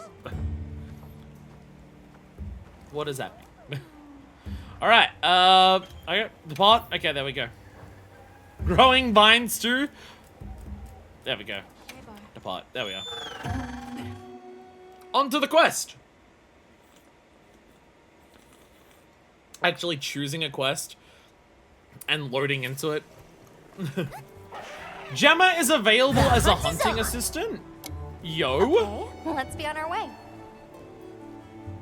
Lure a monster to Gemma. Don't let them go to waste. Huh. Gemma's brought along her latest prototype. Lure a large monster into the area and she'll install her newly designed snare trap. Having a quest to noob snare, you can't tell her until next stream. Yeah, that's what it might be something like that. Yeah, so I think until we're very much completely caught up, I don't want to do like everything off stream. Luring a monster to Gemma is apparently completely optional. We don't need to do it, but we probably should. So we're going this way. Wait, honey! Honey. Honey's for my honey. Amber deposit. Scarlet Amber Shard. Like, we had a flooded forest in Rise. Of just like, here's a forest and it's got a shitload of water with it. Going around and everything.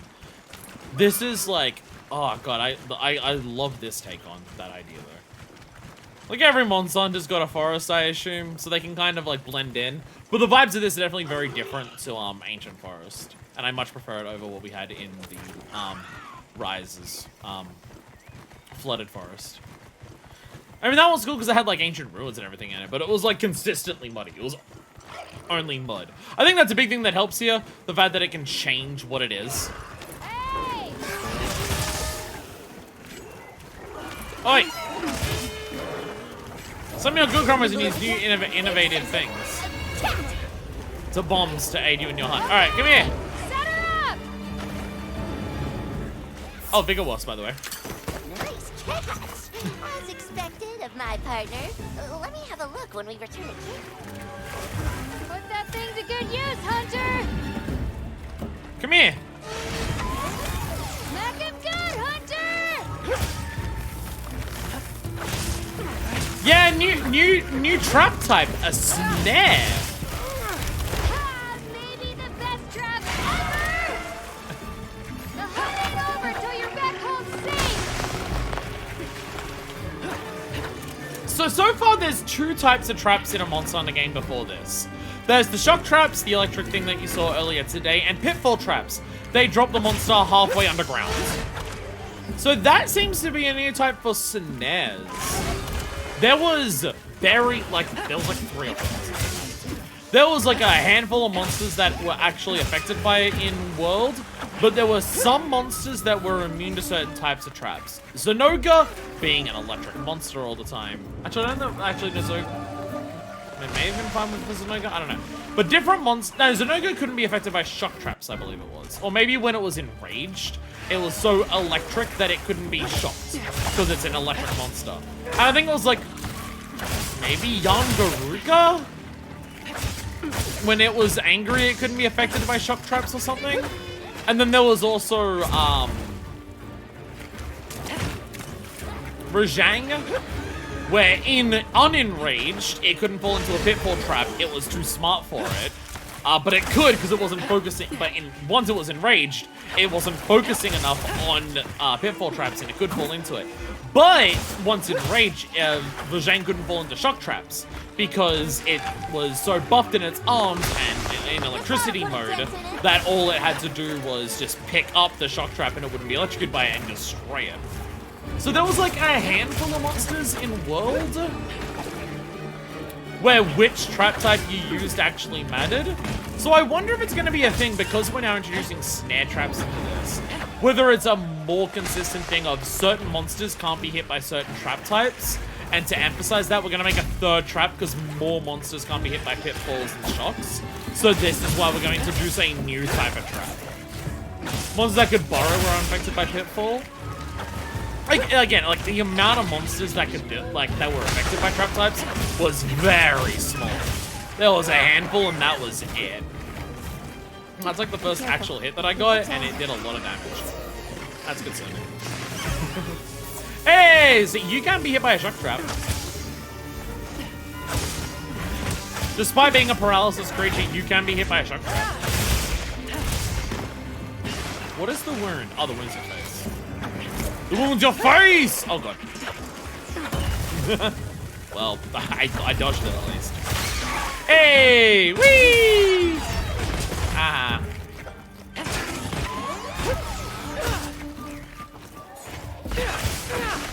You're gonna get bashed in your face. What if I do that, Lullabrina? What then? Oh, I wonder. These whole little, like, temporary, wounds, I bet the attack where you get out the big, stabber in your bloom. No, that didn't, never mind. I was gonna say that literally, I bet that would have been one. I mean, more technical thing about how snare works compared to the others. True, that is true, yeah. Because that looks very similar to shock trap. Like, pitfall buries them in the ground so you can't hit parts of them. But it might make it easier for some monsters, because like, oh, if the monster's oh god. If the monster's really tall, then maybe using a pitfall would work better, because then it will lower the head, because it literally sinks it into the ground. Where using a shock trap on a big monster may just mean, yeah, it's not moving, but you can't really reach its bigger parts. Oh, there's also a very specific interaction, Devil Joe. Being a monster that is furious, angry, and mad all the time, and also can breathe out like dragon breath. If you dropped a Devil Joe into a pitfall trap, its mouth was still free, so while it would be in the pitfall trap, it would work on it.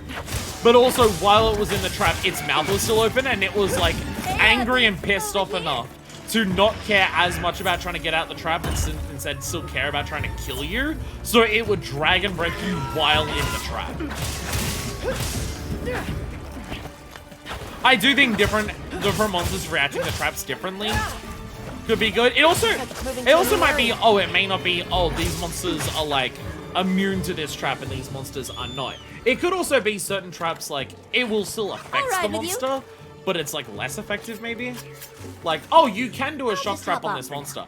It will work, but it won't work as well. Like it will keep it stunned for less time. I think more differences in terms of like how traps affect monsters would be a very good thing for the game. So it could be that. It could be that. If that's what it does, I'm gonna be very happy with that system. Again, more different ways that things interact with each other, more differences in terms of this affects this way, this affects this way. More of those is only a good thing for a game like this.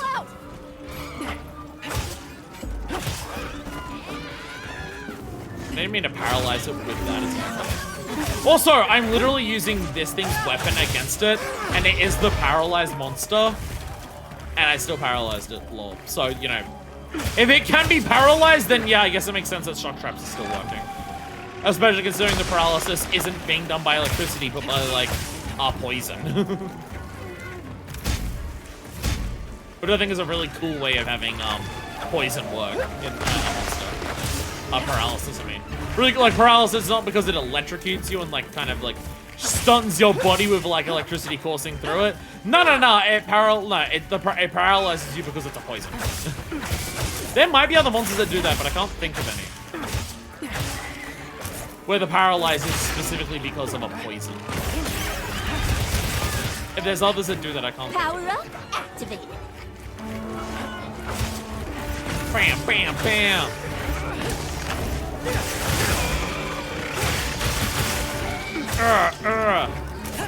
Leave this to me. Get it. There we go. Whee! Yeah. And once again, we just get into the constant wound break, into the constant knockdowns, which leads to several massive hits, which leads to more knockdowns because of wounds. Hell yeah. Let's stop bullying monsters in this game. really fucking bully them. It's so good. It's so good.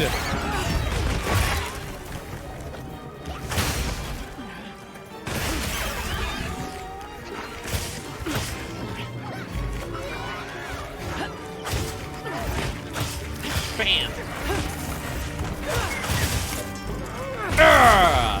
Tee.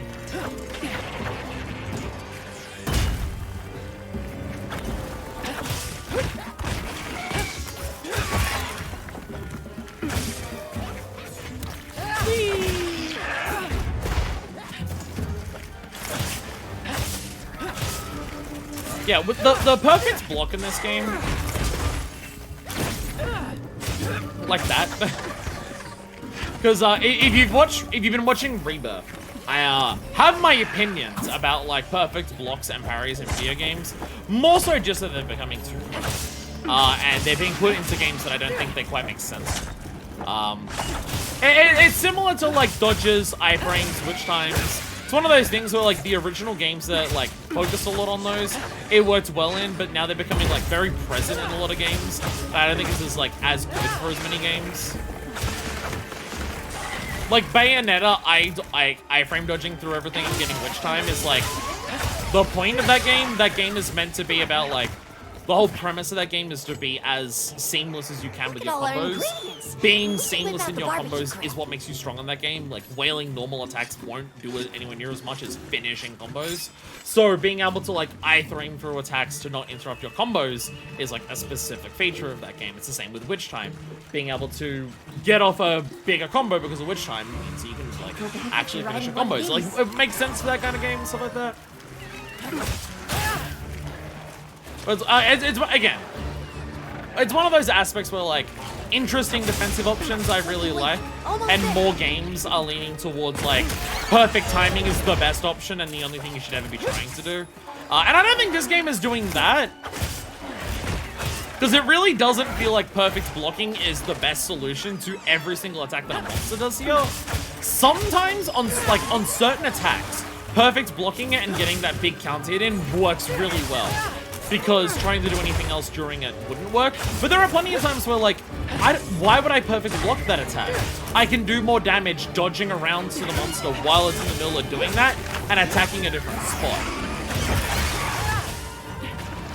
So it doesn't feel like perfect blocking in this game is erasing anything else that's worthwhile doing. Because perfect blocking gets you, like, a single one big hit in. And for something like Sword and Shield, the range of, like, your counterattack isn't very big.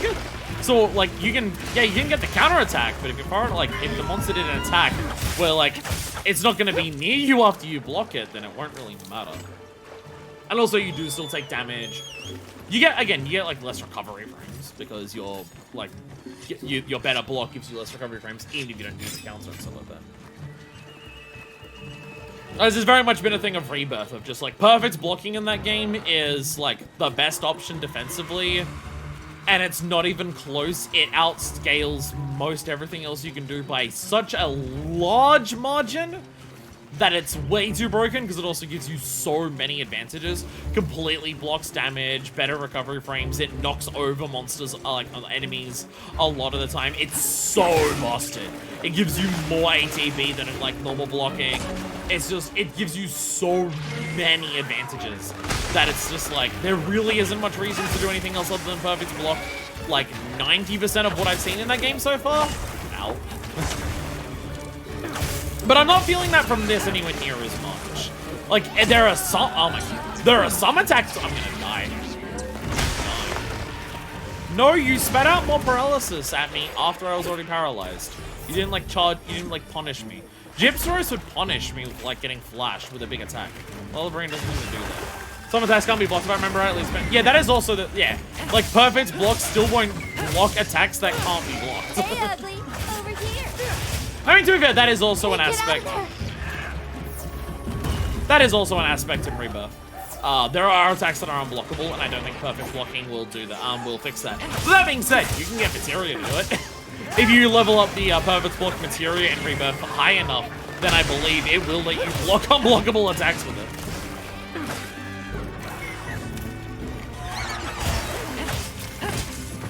But yeah, it's just like, hey, there we go. There we go. Nice. Now we can get our layered hat for this. This is like, Monster Hunter is like, for modern action games, it's the action game that focuses the most on positioning is how you dodge enemy attacks, not iframe/parries. Which I think is a big part of the reason why I find it so fun. Like, Monster Hunter is some of the best action, like, modern action games that you fucking get.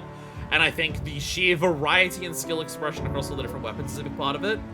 Skill expression isn't as common amongst other action games. The fact that your dodge does technically have iframes in this, but it's not many of them, and it's not reliable. You do not want to try and dodge attacks in this game by iframing through them. Unless you spec into it with skills of, like, Evade Window. Evade Window literally gives you more iframes. But you have to, like, spec into it. You have to sacrifice, like, being able to do something else so you can iframe. It's a builds focus. The way that you dodge attacks in Monster Hunter is position yourself out of the attack. So, because that is a specific aspect of Monster Hunter, that a lot of other action games, especially as time goes on, more of them are shifting away from that mentality into, like, perfectly time your dodge and or parry or block. And that's how you deal with most attacks. I just do worry about, like, perfect blocking in this game. Will it become dominant strategy? Instead of positioning yourself out of the way of an attack, will just that become dominant strategy? But one, in a lot of other games, like, you have to be facing the enemy at the very least. You have to be facing the, well, no, sorry, in this you have to be facing them to block it. So at least positioning in terms of your direction you're facing. If a monster hits you in the back, doesn't matter if you're perfect blocking, you're not blocking it. Because your block is not intersecting with the monster's attack. But also, just based on the weapon that you have and depending on the attack the monster does, you might get more damage out by just, like, positioning yourself in a better spot to get off a big combo rather than get off your one, like, big parry. It also depends on how all the weapons do their perfect blocks and what the advantages of perfect blocks are on others.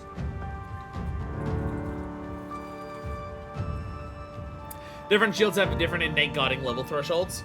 The Monster Hunter game Sword and Shadow the weaker guard than Lance, but it might be only with regular blocks. Yeah, when it comes to perfect blocks specifically, I have no idea for this. Hey, free meal is a skill. Special ammo boost, that's a Pokemon thing. Paralysis resistance. Fitting that I got it on this one.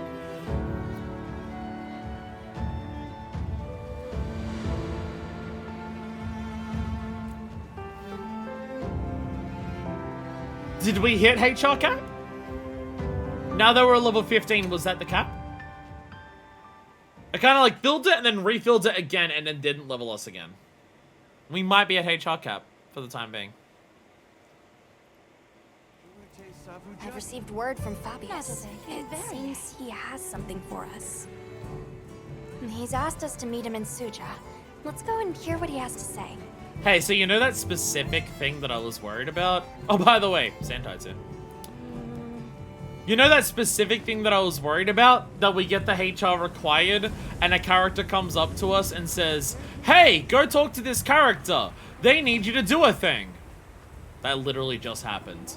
Alma comes up to us and says, hey, we need to go to Suja to speak to Fabius. Yeah. Means we don't turn in those quests that don't waste HR XP. No, that's not how Monster Hunter works. Monster Hunter doesn't work that way. Monster Hunter works in the sense that any HR that we get now will be added to our HR once we unlock it. Because if you do enough side content, you can have the very funny thing of, like, you've now uncapped, like, you've, like, finished the story. HR was 25 to finish the story. You have now uncapped your HR. Your HR is now 60. If you do enough stuff in between, it still is always counting your HR points even earlier. I think that's why we jumped up from 8 to 10. That might be part of why we jumped up from 8 to 10 the moment that we, like, started this today. Because I had done 2 or 3 optionals on stream earlier. Yeah, so yeah, you don't ever lose HR. You can't ever not gain it. They'll just they'll just keep it until you uncap it again, and then it can just shoot like a fucking rocket into the sky. It's really funny. Like, a Lance can block a much stronger attack without as much roll compared to SNS. Makes sense, since Lance is pretty much the more tank-based option, while SNS is jack of all trades. It's why I love Sword and Shield. It's why I love Sword and Shield. It's a very good weapon at being a jack of all trades, and it's only getting better at that as time goes on. It's getting more and more options that allow it to do a lot of different things. So what Sword and Shield's good at? You can be really good at Sword and Shield if you're very good at, no matter what the monster is doing, no matter what you're doing, there's always a good thing you can do. That'll be like optimal, where other weapons will be like, here are moments where you can get a really big attack, and then other moments where you're trying to get little hits in until you can get ready to do another big burst. Whereas Sword and Shield is just like, no, you've always got something you can do that will do pretty good damage. And it only feels like it's doing that more and more frequent, like getting more and more tools to do that as it goes on. What about the HRT? I forgot to refill my pill bottle. So I've not been taking any this week. So I'm kind of just being like, I'm going to wait till Saturday to take those and then refill it again. Don't ask me how often that happens. Again, Guard has blunt damage. Guard's not just quite as well as the big shields. Pretty mobile. We now have Perfect Rush, which is good for getting massive attacks while a monster is down. We are able to... Straight up said this region's apex predator has appeared. That we can't create a quest for. Yeah, well, straight up Ray Dow has appeared. You can't do a quest for it. It actually tells you specifically the apex has appeared. Or even like for the Deshagamer, it's just like the pack with the Alpha Deshagamer at the lead is about to leave. Thanks for catching that Vigor Wasp, partner. Hell yeah. I love that Tiger's Sure. giving us quests. Was that all you needed? Should be. Just leave the rest to me. I'll call out a Vigor Wasp when I get a paw free. Use it when you need it. Oh, this might be Vigor Wasp Station. Now I'm more fired up than ever. This might be Vigor Wasp Station. Healing help.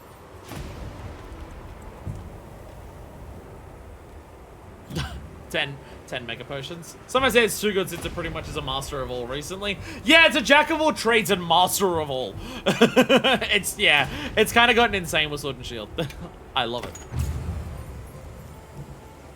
Yeah, Hunt's rank is straight up, yeah. Yeah. Attract Vigor Wasps. Okay. I like the idea that, like, the way that we unlock more moves for our Palico is doing little quests. Auric Oil was spotted. Straight up, by the way. Huh. Straight up it says, yeah, go to Oilwell Basin. There's straight up Auric Oil has appeared on the map. That was, like, the rare thing that, like, the quest was about. Like, part of the story was about that, I believe. So it's just like, hey, go there now. There's a good thing for it.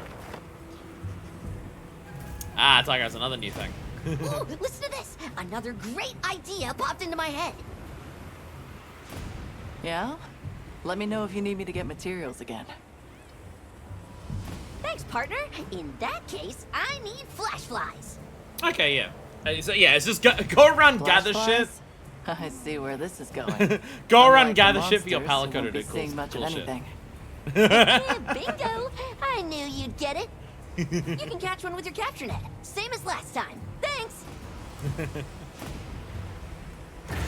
Very much again, because this is way more of a sequel to Worlds, with a couple of elements of Rise.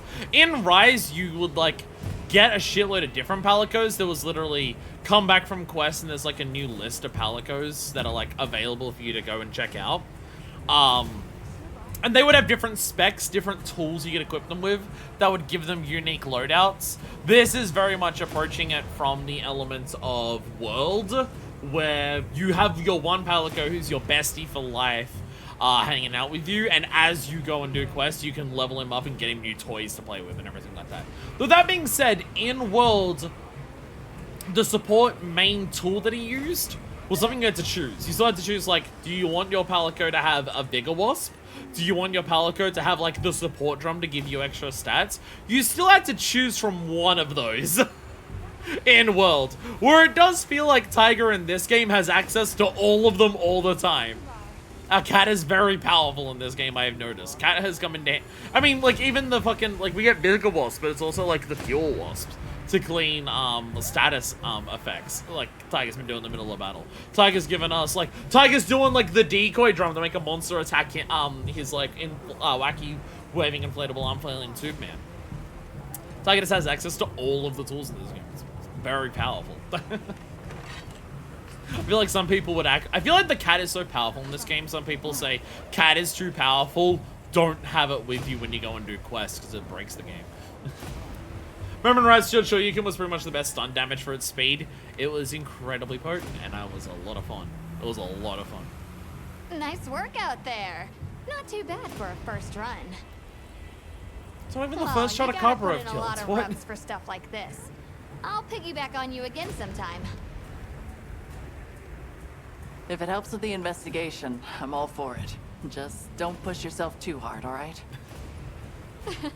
Well, aren't Super you armor sweet? and invincibility I'm looking frames? forward to it, Yeah. Hunter. Oh, first snare trap run. Sorry, I forgot that's what we were doing for her, yeah. Right, yeah, that's what we did. She didn't even give us any snare traps. She gave us pitfalls and shocks. Hunter rank is capped. Gemma was unlocked as a hunting assistant. Hey. No new quest for Gemma. Yep. Pro personology are two strongest weapons. Alright, now. What are we making today? We're in Lyric. Hello. We're in Lyric. Can I make the hat? I can make the hat! I can make the hat! Okay, so we can get foray. Oh, paralysis resistance? No, we're gonna make this one. Because at least that gives us foray and something else. I'm ready to work. Here we go. Alrighty.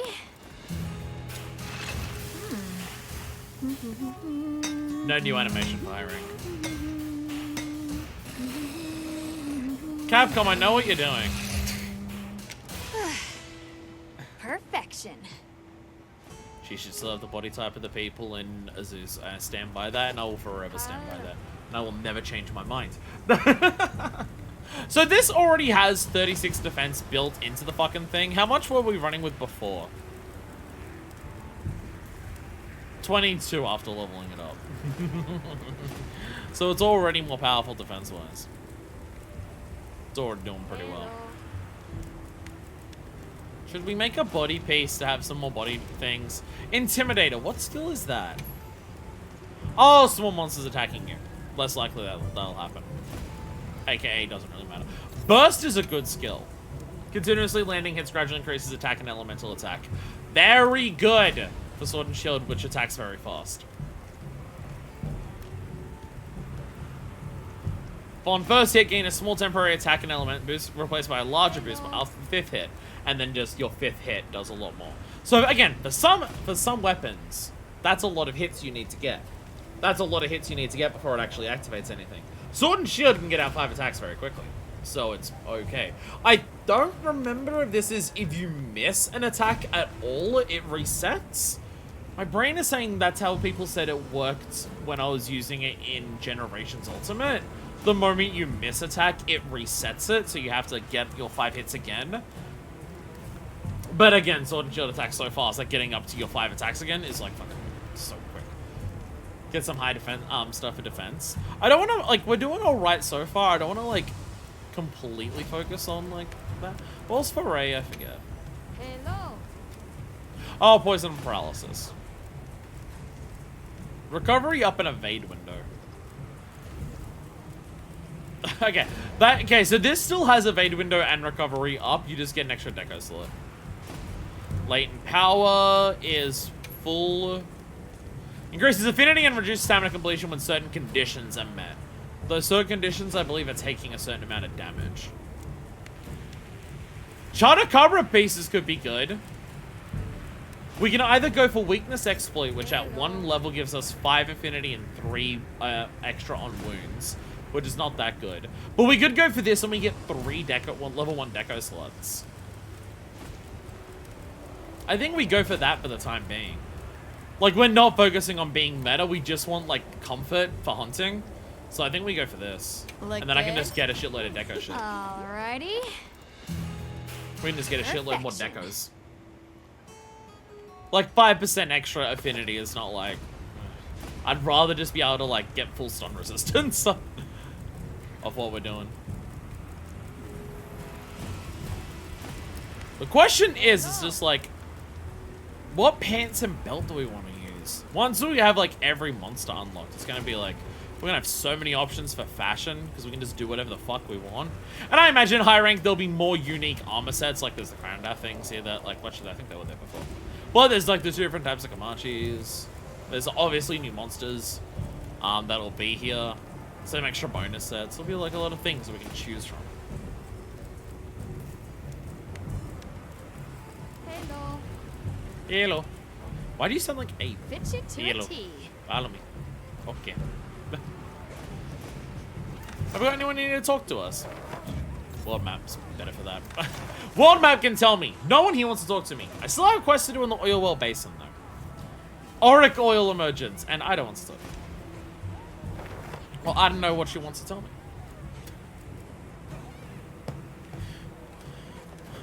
Where was missions? Mission info. So catch the... Oh, we still gotta catch the fucking fish. And we have to go to oil basin for a rough lizard. Okay. Flash flies are literally everywhere. We'll find one of those at some point.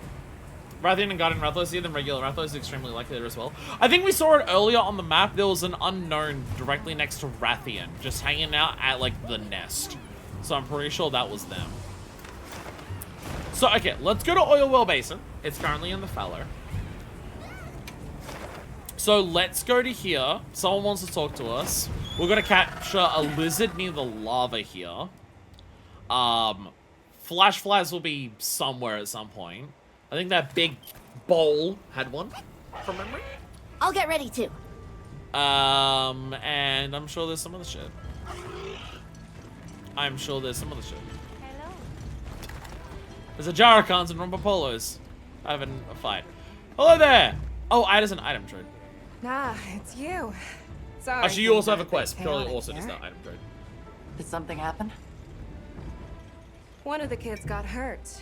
Ran into a... what did you people call them? Rompopolo? Yeah, it's a stupid name. Don't worry about it. Not sure if their numbers are up or what, but you see the things all over lately. Numbers of everything are up. We kind of supercharge the world. If you're aware and avoiding them, and people are still getting hurt, we may need to act. Maybe. I guess if even the bone folk... The are guild having issues, authorizes the oil it, folk yeah. must have it even worse. Yeah, because they're the ones who need to get the Yorick. And if they have begun to multiply, there could be other effects on the ecosystem here. We really The did by killing Zoshia coexistence just of monsters turbocharge is the built world. on top of a more fragile balance than we like to think. Huh. I'll take your word on that. I guess even in our work, a little slip leads to big problems. All right then. I'll leave it to you. Just be careful out there, yeah? Is this just hunt a random one or a specific quest for one? A preliminary investigation has confirmed Ida's report. The Rompopolo population has exploded. Normally, that increase would be met with a proportional rise in predator species. But there's nothing to hunt them at the moment. But it seems like that hasn't been the case here. A local ecosystem may already be destabilizing. Agreed. The situation requires some intervention before life here becomes unsustainable. Rumpopolos have When exploded. you're ready, let's set out to winnow that Rompopolo population and secure the area. I will say... So, this is a thing in the previous... Sorry, did that say was that a Rathian with gems? Oh my god. Rathian with a guaranteed Rathian ruby. Oh my god.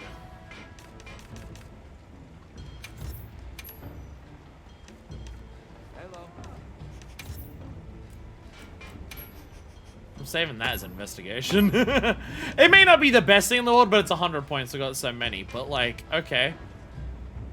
Saving that as an investigation because it's got a fucking ruby. Also, it's a Rathian in the oil basin. But Yeah, so side quests exist in the prior games as well. Like, go talk to a character. They'll have a quest for you. Do the quest. It unlocks a thing for you. That's a thing in the previous games, but it's never fucking voiced. There's no cutscene. It's literally just, like, it's usually just go to a character and character will say, hey, Hunter, I've got a thing for you. And then it, like, pops up with, like, the quest description, and then you accept it, and they say, see you later, Hunter. And then, like, all of their dialogue's in the quest description, and then you come back, and it's like, ah, Hunter, thanks for taking care of that quest for me. And then they give you the thing. That's, like, a lot of side quests. The fact that we actually have, like, voiced dialogue for these side quests, and it actually talks about just, like, oh, Tiger's, like, learning new shit because of where, like, we're in a new area. Like, oh shit, these side quests are actually dealing with, like, the changes in the world because of that. It's just, like, it's so much better! Like, again, we're in an open world, like, we're in open worlds. We do what the, like, if we want to go fight a bunch of shit, go fight a bunch of shit. We can go and do that. But if we want to still, like, we can go and do, like, doing all of these quests that are appearing is enough to get our HR up to do the things. So it's, like, still, like, it's so good. Probably let the villagers gather items here for 2 years. Oh, and also gotta grab the fire lizard. Where is it? Me in the forge, there's smelting. What can I get you today? Oh yeah, we can smelt armor spheres. There's hard armor spheres already. And festival shares. We got some spec light. There we go. Oh yeah, so this is just hunt a pom. We just gotta hunt one of them here somewhere. Which, to be fair, it seems like there's also chipsters here. The monsters really do just appear wherever the fuck they want. The monsters are just in any zone, and it just doesn't even fucking matter. There's 2 of them hanging. I guess that's kind of the idea. Their numbers are exploding, so there's 2 of them. Why? Oh, it's leaving. I was gonna say, why can't I fight that one? It's leaving. Okay, let's go quickly fight this one. Let's go. Thanks, Thunderclaw. You know what? It's disappearing soon. I'm gonna auto this one. I will order this one because it's disappearing soon, and I want to make sure we actually get to it, so we don't have to wait for it to spawn again. But also, yeah, like this still gives us a very good like, oh, our objective is to increase our HR so we can unlock more of the story. Do I want to, like, grind off HR off camera and risk some of the things not appearing on that? Giving us all of these quests where we go and do... Oh shit, they're running away. Okay, yeah. The Rompopolos are, like, hunting them down. Shit. But yeah. We, like, have these moments where it's, like, telling us, hey, go do this. There's, like, little story moments behind it. There's, like, little reasons for why you're doing it. It's voice acted. Also, doing it, there's so many of them that doing them all gives us enough HR for the next thing anyways. Gives us, like, a perfect thing of just, like, I don't need to play this stream yet. To, like, worry about making sure we have something to do on the next one. And also, just, hey, I know what we're doing. Let me eat a steak quickly. Let me eat a steak in this very oily field. I'm sure it tasted amazing. Yeah, we very much still have we know what we're focusing on in the middle of a stream, and we don't have to, like, just fart ass around doing random shit. We can do some of that, and we've done some of that today. But also just, like, doing our side quests would be pretty good. Okay. We can focus on doing side quests. And if doing the side quest isn't enough to get a HR up, then there's, like, plenty of shit to do. Let's go fight a monster that is, like, brand new for the map. Let's go and, like, fucking fight something so we can work on some gear that we want to do. Let's go and see, like, some of the upsurges and see if we can do shit that. Didn't think I'd have a monster in the game where I want to do the entire thing, including, like, the grind on stream. Doing everything story-wise, yeah, definitely. But, like, if I did every optional quest in World on stream, it would take forever. If we did, like, all of high rank on stream for that, of, like, trying to unlock everything, because it's just, like, get tracks for monsters while you're fighting other shit, and it's just whatever, it would take forever. But, yeah, this game is, like, for me specifically as a streamer, who wants to have, like, specific objectives to work on every stream and doesn't want to have a whole Monster Hunter stream in the middle of, like, the story or progression through, like, high rank or anything like that. Just be, let's fight random monsters, and I want to, like, actually get progression shit done. This is working out perfectly for me. This is working out fantastically for me. I have now... Oil Silt Spouts Upsurge. Is that, like, an environmental attack thing? Might be.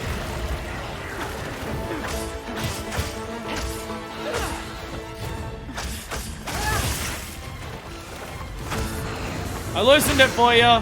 Whee! Tee. Again, wound on the head there. Don't know if that was like destroyed when I did the extra thing, or that was one of those temp ones. Again, it seems to be a system that there are like temporary wounds are a thing. Tiger, the amount of times that you bring me a healing thing when I'm at full health is a lot. You do that a lot, Tiger. It happens a lot. God, I love the oil basin. I fucking, this is such a cool map. Having a, oh god. Ow. Having a map that is, like, we have like, oh yeah, desert with some oases. Oh, forest that's got some rivers running through it. Oil fields. Such a cool thing. It's like when, again, it's like when you arrive in the Coral Highlands in the world and you're just like, oh, okay, we're not just going for like standard archetypes. We're like doing entirely new shit here. Fucking awesome.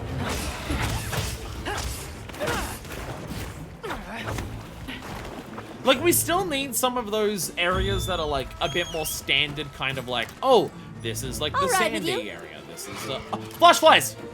I'll just hop off for now. Yay! I'll check them out back at camp. There we go. Flash flies. Okay, I'm noticing a thing about the controls, and it does seem to work that way. If you're running on the Sacred, if you press the button to gather something, like a pile of something, if you press the button to gather that and like hold it, and as you do it, you let go of directions, your character will make sure they don't run past it and will grab the entire thing. Don't backflip me! No, you know you're up. I know you're about. Oh my god, Gypsaurus. Oh my god, and all these shit. It's just a party down here. It's just a party of bullshit down here. Oh my god. You know what? I didn't even think to check. I upgraded my hat to a high rank version of my hat. I didn't check if like killing the Lalabrina was enough to like let me upgrade my weapon. I did not check that. I probably should have checked that. Ow! Bash me against the wall. Oh god. Robovel is a very interesting monster. Like, it's powered by gas, and it uses gas to like blow up oil to like inflict more damage. And the bat, like just even looking at it, like the really sharp pointy beak, the fucking like reverse like claws, like it's a goddamn mantis. I feel like it's one of those monsters that when I first saw it, I didn't like appreciate enough just how cool this thing is. Again, I think I do that for a lot of like my first experience of a monster. Unless it's like really cool or really over the top, it takes me like fighting the monster multiple times to really appreciate the nuances of it, of just like its design. Because I'm focusing so much on the fight the first time. It's like in this game, it's really only been like the apexes and obviously like Arco and Lucia. Where like that first time hunt, it's so cool and so good to get across like what this monster's about in its uniqueness that I notice it. Where a lot of the other monsters, it takes like fighting it a couple times to really just be like, oh, we really are fighting like an inflatable mantis, like plague doctor that uses gas to blow up like puddles of oil to explode you, huh? Time to go on the offensive. Go away, Rathian!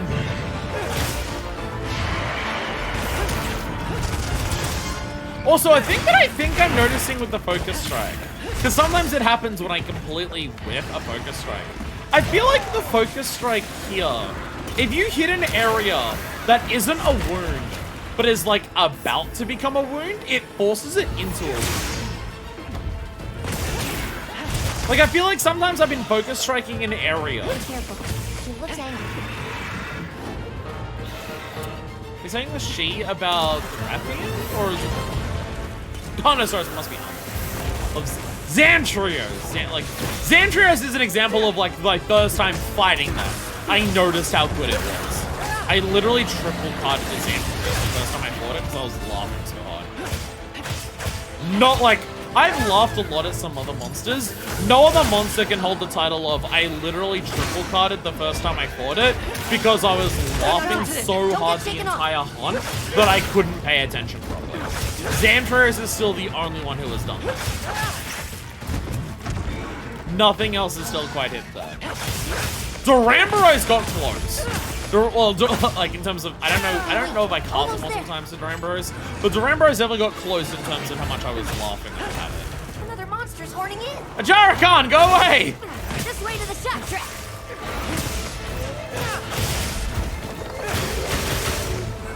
See, like that there. That opened up a new wound, right? Like that wasn't like, because that's when if I just hit it and it doesn't do anything, it's just a single hit and it just goes pop. But I swear when I do the focus strike, sometimes I don't get the full like thing of like I latch onto it and do a big thing. But sometimes it doesn't do more than just the one piddly hit. Sometimes I do the focus strike and it hits an area and you like pull it in and then you really pull it out. And it does multiple hits, but it's not the full break. I swear when that happens, it's like turning something that was about to be a wound into the wound. I swear that's what's happening. Like you can force wounds to open up like a little early if you hit the part that's about to be a wound with a focus strike. Which makes me wonder if there's like a visual tell for that. Is there a visual tell on the monster? Because like you can see a wound like even outside of the flashing red. You can see a wound on a monster very visually. Like you can see the part is like there is a wound there. You can physically see it. Ow. So I wonder if there's like a visual tell of like, oh, you can see the wound, but it's not quite a wound yet. Maybe you should attack it with a focus strike to turn it into it. I wonder if that was definitely. Was that a temp face?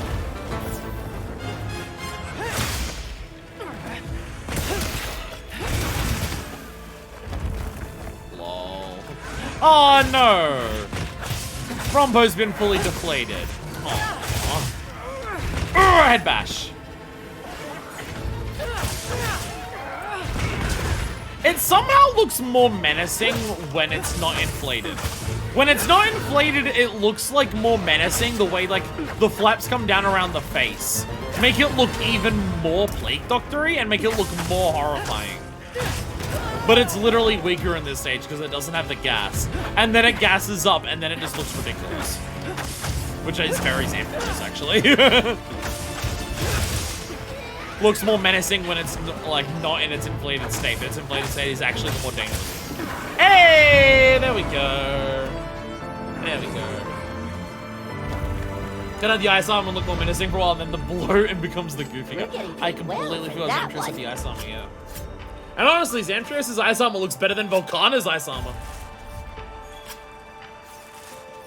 It's fucking wild.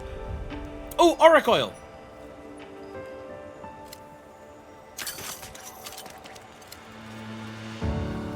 Is that the Auric Oil? Auric Oil! Hey. There we go. That's probably a specific trade thing. Like, you can trade in specifically Auric Oil for something good. Watch your feet in this oil celt. If I do this and like do that, will it like send out things specifically? Oh, every time I press the button, it resends out all of them. Okay. When I'm in that aim mode, what do we get? Got some things there. I guess a bonus rewards is like the things that it shows you. Target rewards is all the stuff that you get from the hunt, and then there's all of this. You don't get as many monster parts for doing stuff like this. Like you want to focus on like optional quests for that, maybe. Or do you? Or I guess you can have the bonus. You can have the bonuses for the investigations. Bonuses for investigations can be literally extra monster parts. This was just all that goes there. Botanist Thunder, Razor Sharp. From memory, that's really good. It, like, on crit attacks, it like lowers how much your sharpness goes down. Or maybe it's not on crit attacks. That might be Master Touch. It might be a different thing. Free meal. Protective Polish. This is when you sharpen you just straight up don't lose sharpness for a couple seconds. Attack boost! It says rarity 3, so maybe it's actually more common in this game, but oh my god, attack boost. In base world, this was like the rarest and most powerful deco in the entire fucking game.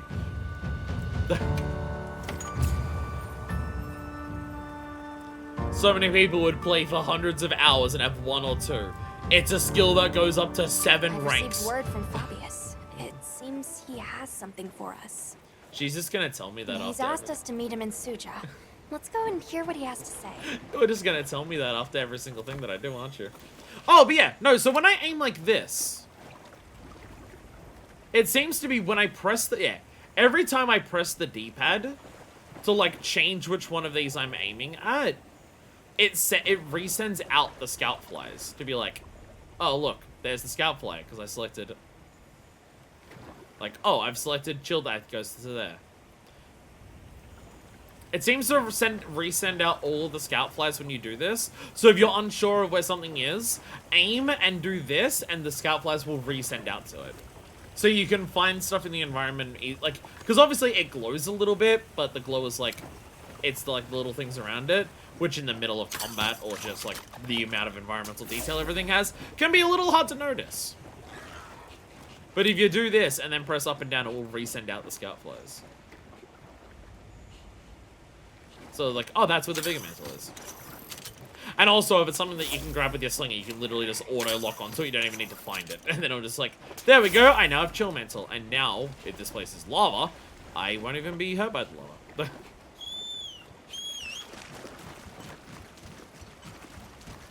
There's a, that's one of those things, in terms of, like, doing the aim and then selecting that. That's one of those things that is in a YouTube video of just, like, 15 tricks you didn't realize you could do in Monster Hunter Wilds that will help you hunt. I can't even mock those videos because they're incredibly fucking useful. Monster Hunter is absolutely a series where there is enough small little things, I'll get ready to. tiny little details that are so easy to overlook but can help you a lot, that people giving out like 50 tips and tricks videos is genuinely very useful. There are some things from prior games that I'm just like, oh my god, I didn't realize you could do that. That changes everything. Even just like, did you know that if you find certain materials out in the wild, you'll get better like canteen recipes so you can make better things? The Like, Rompopolo I didn't realize that. Unchecked. We were able to contain the damage thanks to your report. I killed one. Everything is sorted now. Their reproduction rates must have spiked for some reason, beyond what the system could sustain. I wonder why. I wonder if we killed something that was sucking off all of the energy for the Doesn't make them any region. less dangerous to approach, though. Please stay cautious out there. Thank you. I'll be sure to tell the others. I appreciate you doing this for us. And for a good lesson, too.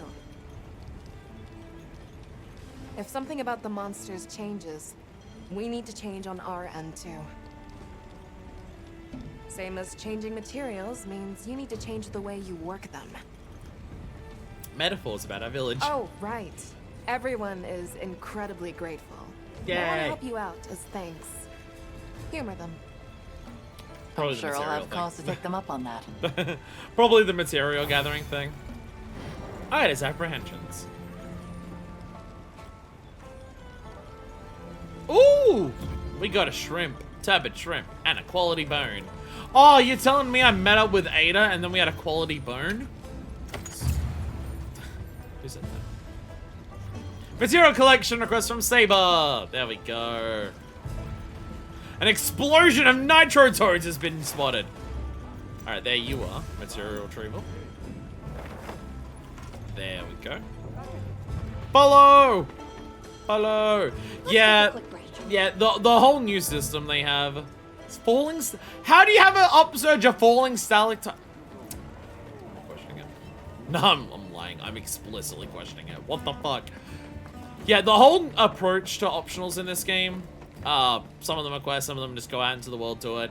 The fact that they're all voiced. The fact that it's like giving us a way of like, hey, here's some specific things you can do to get some extra rewards while you work on just like grinding out your HR. It's so good. Yeah. It's so good. But again, especially for me as a streamer. I've got you pegged as another stone lover. No need to try and hide it. I see you out there swinging that pick day in and day out. That makes us family. And what do we all owe you for? I'm sending you off with my best finds whether you like it or not. Here's the deal. When you're ready to receive some rock, you come to me and talk. I can't tell how much he wants to have sex with me, but I don't think I'm reading too much into it by saying it's at least a little bit. Alright. How are things lately? Well, what's happened has been a lot easier to mingle with the other tribes. What is it you're looking for? I'll be honest, I was kind of expecting you to focus on mining deposits. I was kind of expecting you to focus on mining deposits.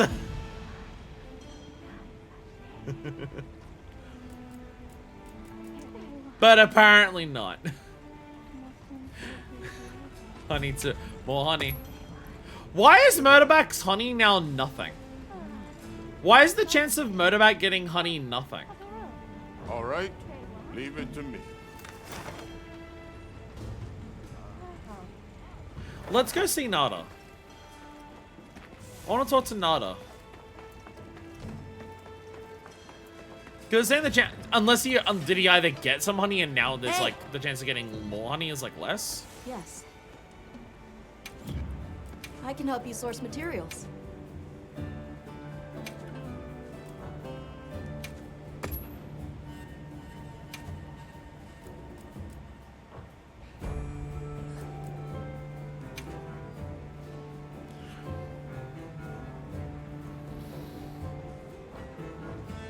Oh! Oh, because the sand tide's going. Because they can't leave when the sand tide's going. They do all of their prep before the sand tide. And obviously because of what the sand tide is, they can't leave. Oh! Like, because that's a very, like they say they go out gathering before the sand tide to like prepare for it with mining. And then the sand tide happens, and obviously with what the sand tide is for the Windward Plains, they can't go out during it. And then during the plenty, I wonder if during a region's plenty, they're more likely to get like certain things, or just more likely to get everything. Ah. Yeah, the seasons do actually affect what they can gather. So like his chances of gathering anything right now are nothing because they literally can't go out to gather shit. I gotta say, I kind of dig that. The fact that the effect on the world actually has, like, tangible effects. Not just in terms of you going out and doing your hunts, but, like, even on little things like this. The world is very much its own thing. You very much have to, like, deal with the world as it does its own things. You want your people to get materials? They're in the sand side. They can't do that. One of those gameplay things where it's like, does it introduce a little friction you can't do exactly what you want? Yeah, but like it helps with the world building and make this place feel more alive, which this game is very much wanting to focus on because it's Monster Hunter, and also specifically this one is focusing more than I've ever seen a Monster Hunter focus on how alive the world is. It's literally most of the story for this one. Thanks for having those sparkly flashlights for me. It's so good. I'll rig this one up too, so you can use it whenever you decide. There we go. It can make flying monsters drop from the sky and silence roars. Very useful for making openings. Sounds like a nice tool to have around. Thanks. Hell yeah. What can I say? Offering top-tier support is a Palico's job. Flashfly cage, unless it's a different thing. That was the thing in World. So not everything is just how was it in World, is it the same in this game? The game is very much World though. But it's also so different in World in so many ways that it's like, I'm not like mad. Flashfly cage! Hey, I got that one exactly right. It is exactly Flashfly cage. Hell yeah. Okay, so Rathian's about to leave. So if that Rathian leaves, does that mean like that saved investigation, I can just do whatever the fuck I want and it doesn't even matter? It's very funny. Very funny that it just works that way. No, the Rompo is looking at its dead friend. Oh no. Oh no, I am the monster. The monster all along it turned out was man. endemic life. Do we have the time to listen to me whine? Ember Rough Lizard, there we go. We have caught one of these. So, okay, I just also want to know the color that I'm looking for. Lizard, it's got a lot of green. Rarely seen in the oil still filled up areas of the oil basin. Become far more active during the fire spring. Yeah. More active during the fire spring, but if we go down into the depths, into the lava, it might be there.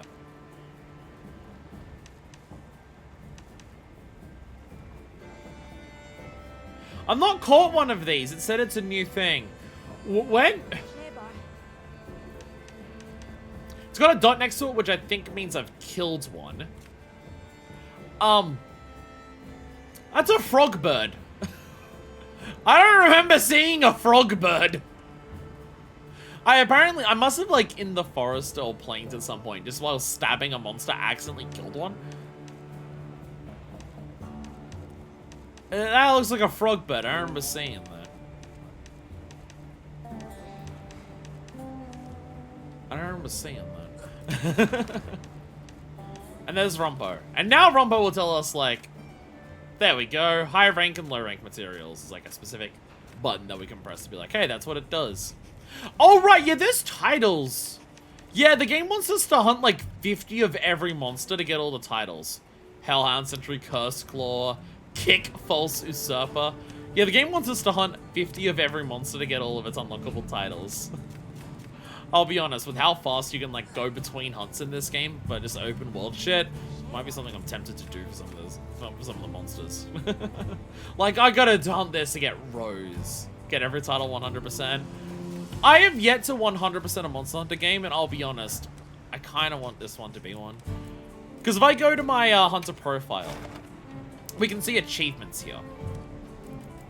Tells us how many of all different quests that we've done. Like, here's all of our quests. So I've done 32 quests. Sword and Shield has been my primary 28 times. But if we go over here, like, here's all of our things. You have to have a monster. I don't know if these trophies exist before Worlds, but they absolutely exist on Iceborne and Rise. I would like one Monster Hunter game where I get all of these, you know. But part of that is also getting gold crowns and small gold crowns on every monster, of seeing them in different sizes. And as you'll note so far, our only gold crown for any monster is Chagama. And that was because of the alpha.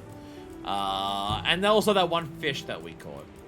Though that being said, I wonder if that makes it easier in this game with investigations.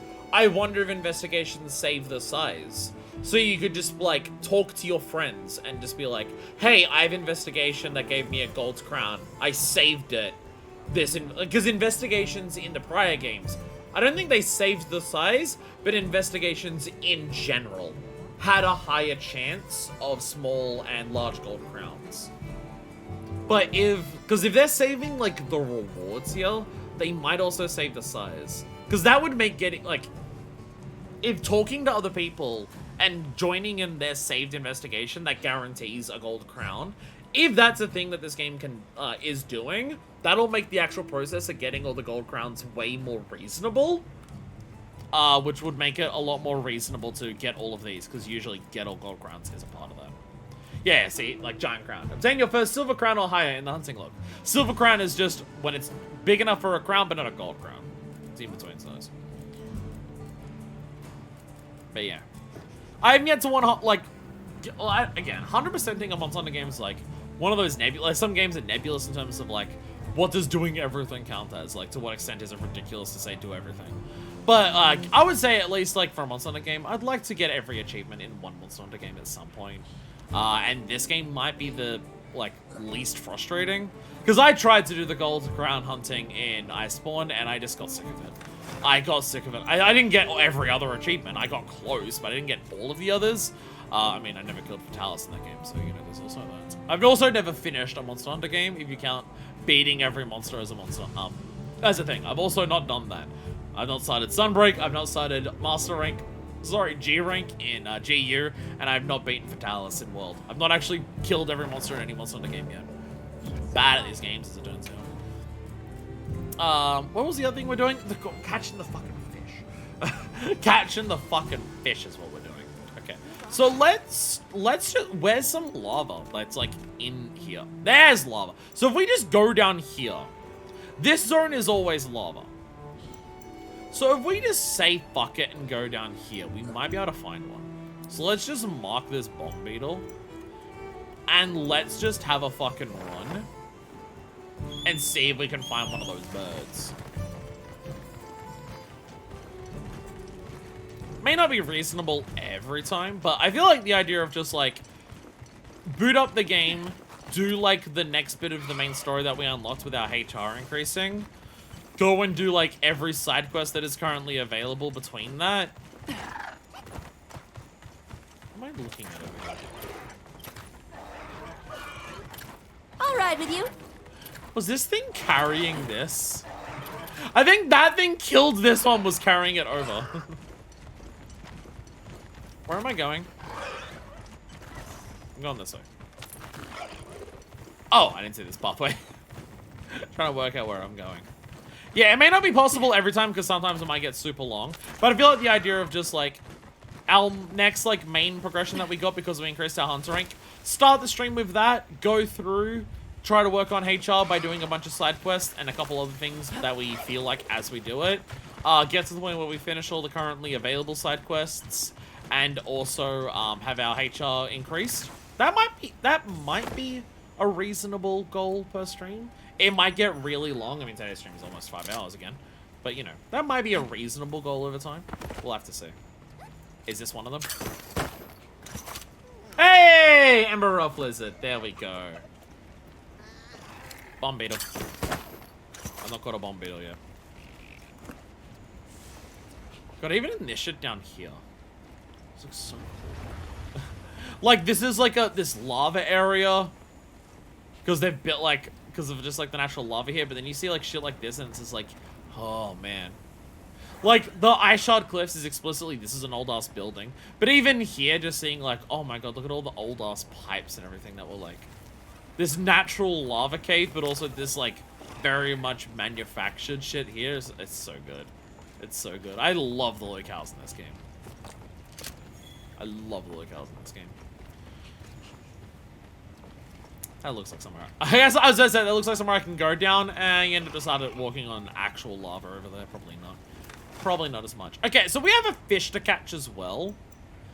So there's some watery areas over here. You know what I think, though, for the water? For the fish to catch? Let's just... Oh my god, the Inclemency's back. The Inclemency is back in the Ice Shard Cliffs, which means if we wait there long enough, it will go into the plenty, and we can actually see the cliffs in the plenty. Let's go back here to where I know the fish spawned. And catch fish here and see if I can get this fucking fish. Every single one of these sections is gonna have a fish. You sure got here fast. Every single one of them is gonna have a fish to catch. You watch. It's gonna happen. Gonna happen. What you think we'll find? Is there any fucking fish here? I see that fish. They said in the plenty. Is there anyone in the plenty right now? Hey, this is back to the plenty.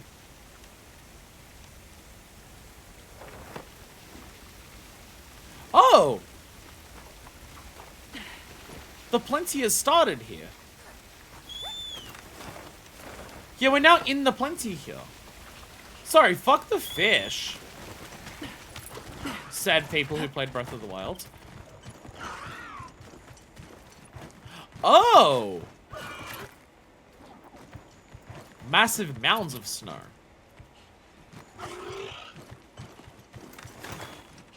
I just want to see how different this place can get when it's in the plenty.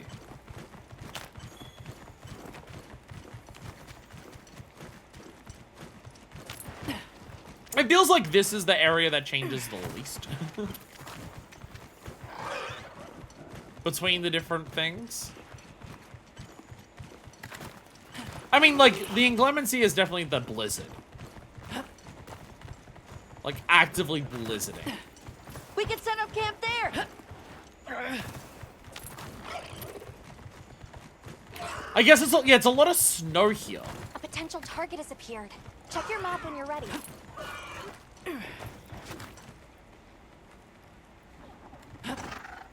And they spend so long being like, this place is in inclemency the entire time. like, the environment is already getting fucked up enough that this is in permanent inclemency. It hasn't stopped the entire time.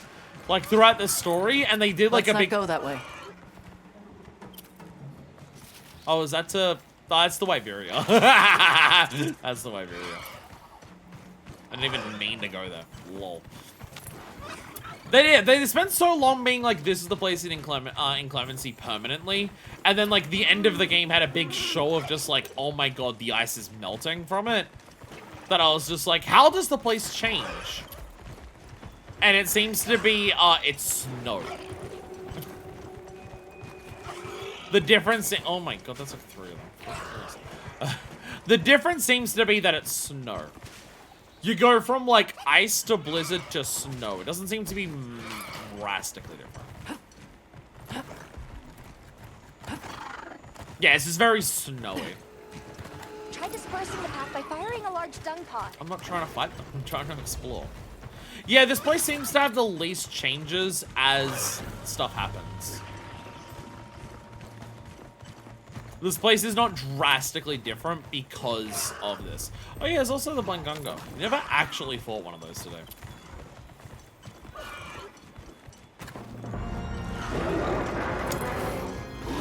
Well, you started it.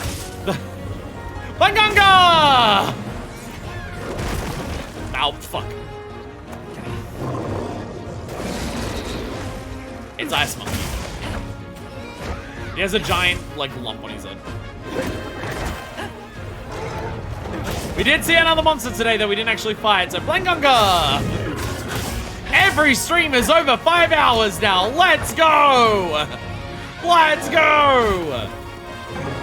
Never have a normal night again. Every stream is 5 hours long. Woohoo! Yeah, like, the other places are so radically different between their states.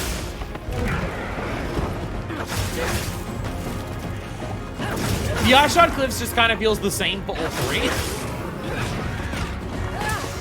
I think that's the big thing for me, is that, like... You did it! Like, you look at the Windward Plains and how different it is for all of its states. It's a huge difference for all three. Those supplies will help with this quest. Even, like, the Scarlet Forest. Like, you're going from, like, the bloody, like, things to just chaotic waterfalls everywhere. It's a nice, clear, blue water everywhere. Windward Plains is the most extreme, which I guess is what they've saved for, like, oh, it's the first area to show off this idea. Be careful. He looks angry. Okay, the little ones are now making So, like, the Windward Plains is the most drastically different out of all of them. But, as it feels like I mean, to be fair, the Oil Basin is also quite different between its fallow and, inclemency. Because, you know, giant fucking fire everywhere. And its plenty is kind of reserved, but, like, that's the point, because they actually get all their resources during the inclemency, and its plenty is actually just a state of rest for the region, when it's, like, not chaotic, because it's still kind of chaotic during its fallow, because it's cool everywhere. But, this one very much feels like just it's kind of standing the entire time. Leave this to me. Heels inbound.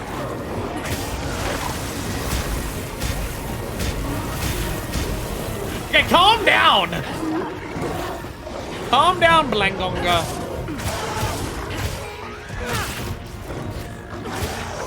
No, I actually wounded the lump. The wound on her head specifically. There we go. Yeah!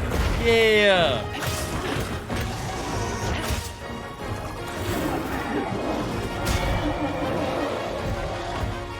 The pack of them makes this a little more annoying. But I can leap off the others with such attacks. Hell yeah. Then I paralyzed a shitload of them and killed a bunch of others. Perfect rush the boy! Yeah! Going from Perfect Rush into Wound Destroy just again, it feels so good. You feel badass doing it. Tee-hee. Cool drink. Oh no! I wish I could use 100% of the slinger while my weapon was equipped. You can still fire slinger pods while you've got your weapon drawn with sword and shield. You just have to like press in the left stick. But I do wish that I could like gather things in the environment around me without needing to sheath. I can do everything else without sheathing with sword and shield. Let me like gather the bugs that are my hot drinks instead of actually taking hot drinks and mix them lazy. Let me do that. I like, okay, an area like this looks very different. The sheer amount of snow does make this place look way more pleasant. Like, this place during the inclemency looks like an inhospitable frozen wasteland, but this amount of snow here does make the place look way more pleasant.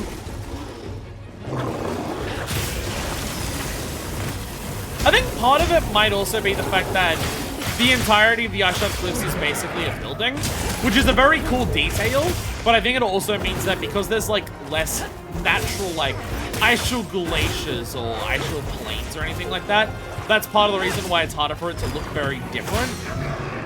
Because you can't have, like, oh, it's like the Windward Plains, where, like, this desert area now has grass growing everywhere, or, like, the colors of the rivers, like, all the style of the river completely changes there. Or, like, the world is on fire, how about yours in the fucking oil thing? Like, here it's just, it's always a frozen, old, destroyed building. It's just, like, differences in how frozen and destroyed it is. Are you... Oh, okay. I was like, are you zone transitioning? Are you going old school zone transitioning, Blangonka? No, you're just burying into the ground to attack. Ow, that one fucking hurt.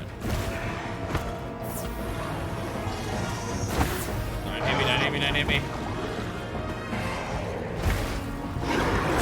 Whee! So I already got a mount on you. I'm trying to do more aerial attacks. I could get a second mount, but it'll take forever to get it.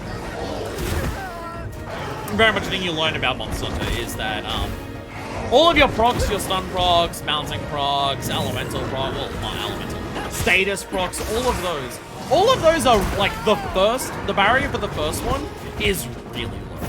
Like it takes like a handful of aerial attacks to get that first mount. It takes like stun is probably one of the ones that takes the longest. But like that first mount doesn't take much to actually get to activate it. To get that second mount, it takes a lot. I imagine stuff like this, the power clashes. I imagine that's also very similar. Getting that first one is like the amount of blocks you need to do to get that first power clash against the monster. Compared to the second, you probably need to do like 3 times as many to get that second power clash. How the Monster Hunter be. Your first one is always going to be way more. It's also similar with in terms of things that always affect it, but just like the things that you do at once and it immediately affects it, they'll have lesser impacts. You can see sometimes when it's coming up with like, I think it happened earlier this time. Oh, it actually goes to you when it does that. I got lucky. That may have killed me. But the first time I flashed it, it came up saying effective, and then it flashes the monster, and the monster is like blinded to what your vision for X amount of time. When I flashed it a second time, it said reduced effectiveness. So it's like it still flashes it and hits it immediately, but the trade-off is instead of taking longer to proc, because it's not about how long it takes, it just immediately does it. It's about how long it lasts. Traps that Tiger's setting up is also like that. The first trap will last longer. Like every subsequent trap you use lasts less time compared to the other ones. It's very much a system that's designed. Oh, come on, this one. Sorry. Yeah! Get fucked, idiot! It's one of those aspects of just like incentivizing the prep, incentivizing exhaust or some other like thing where harder to build up each time you do it. I think exhaust is one where it's harder to build up each time you do it. So it for some of them they're harder to build up. I don't know if they last longer or shorter. Like when you stun a monster, every time you stun a monster it takes longer to stun it. I don't know if that also means the next time you stun it, it's stunned for less time. that might be like a per weapon, per monster basis. Some monsters might build up. That is also a thing. Different monsters build up those resistances faster or slower than some other monsters. Some monsters are really weak to like poison, and every time you poison it, it'll take several poisons before it starts like being shorter or anything like that. Or how much it takes to poison the monster. It will increase each time you do it, but not by as much. It's one of those things where it's just like how you fight the monsters, different things will affect them differently. You want to like, some monsters are particularly weak to this, taking that in will help a lot more.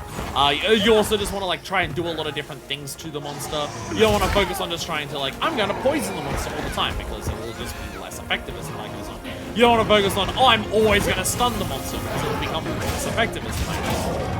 I mean, if you're a weapon like hammer where everything you do is going to stun anyways, you might as well. But also, it can be effective to attack body parts that are weak to stun for the monster anyways as time goes on, because stun will not just knock out a monster, but if you attack the body a lot, it will eventually exhaust the monster, which we had for the Blank Hunger earlier, which makes them way less likely to, like, they attack way slower, they hit way slower, they can't do certain moves, or if they try to do certain moves, they fail it. Like, if you exhaust a Rathian, and Rathian tries to do her fireball breath, while she's exhausted, she'll do the animation, she'll do the full wind-up for it, and just not spit out the fireball. So you exhaust her, and she'll, like, spend all of this time trying to do a fireball that she just cannot do. It's really cool. It's like exhausting the monster can get you extra points to attack the monster when they do an attack that literally won't do an attack. Yeah, it's one of those things that it wants to incentivize you to do a lot of different things to the monster. And one of those things where Sword and Shield is like, I don't utilize it as much because, oh god. I'm blinded. Oh god, oh god. Dead! There it is! There it is! There it is. We found a monster who was able to successfully capitalize on its punishment. It hit me with a status, it maxed out me, it maxed out my freeze bind thing, and then it knew that I had that, and so it punished me for it. You okay? Nothing broken? Some monsters are very specifically designed to, if they do the thing, they're going to punish you for it. I could eat. You got me my last monster of the day, hopefully. So, we don't need to. Yeah, well, again, some areas here really do look a lot different in this because they are so snowy. Yeah, some areas are very snowy, and the place does look a lot more calm. It's not as, again, some zones have a much more drastic difference for their different weather effects. This one's nowhere near as drastic, but the more I spend time here, the more I can appreciate, like, the calm nature that it feels like it has comparatively. Like, I can appreciate that difference. I think these might be tracks. More honey. Yeah, but that's something that Sword and Shield's meant to be good at. Sword and Shield can do so many different things. It can grab out different weapon, like, items while it's unsheathed, so it can just be like, oh, grab out your frost traps. Oh, sorry, your shock traps. Grab out your pitfall traps. You can do those different things. Grab out your different slinger ammo, so you can, like, sleep it, like you can flash it sometimes. Get your stuns in, so you can attack the head more. Get your air mounting attack, so you can do all of those. You can, like, get your early procs of a lot of different things very quickly. And also, because it's a fast attacking weapon, it means it can, like, do its status stuff faster. That is one of the things of, like, doing Sword and Shield that you can do. Like, very much, if you see speed runs of, like, monsters, for Sword and Shield... Oh. Did that say Stalwart Guard? Was that a specific guard because it did a breath attack that looks different? I swear it said Stalwart Guard. And I'm just like, is that like a unique variation on Perfect Guarding because it's doing a continuous attack? Yeah! Huh! Perfect Guarding a continuous attack is not just labeled as a Perfect Guard. It's a specific different type of guard. Interesting. Okay.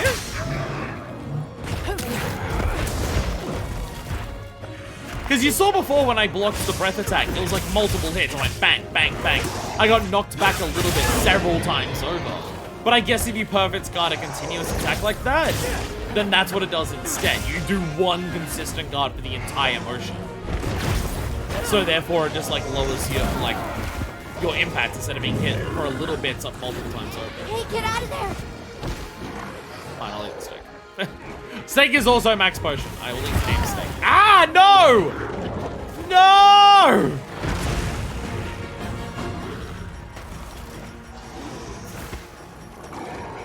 Oh, I'm out of healing. I am out of healing. Outside of mistake. I'm also out of battery in one of my headphones. I can still hear the game, but only in my right ear. That's a sign the stream's going on. Whoops. It's looking weak. Almost there.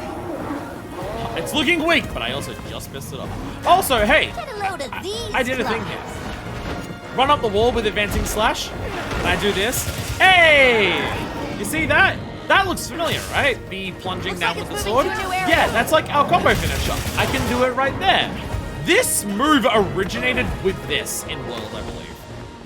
If you advancing slash up a wall that you can run up, you leap off the wall and do this attack, the plunging thrust.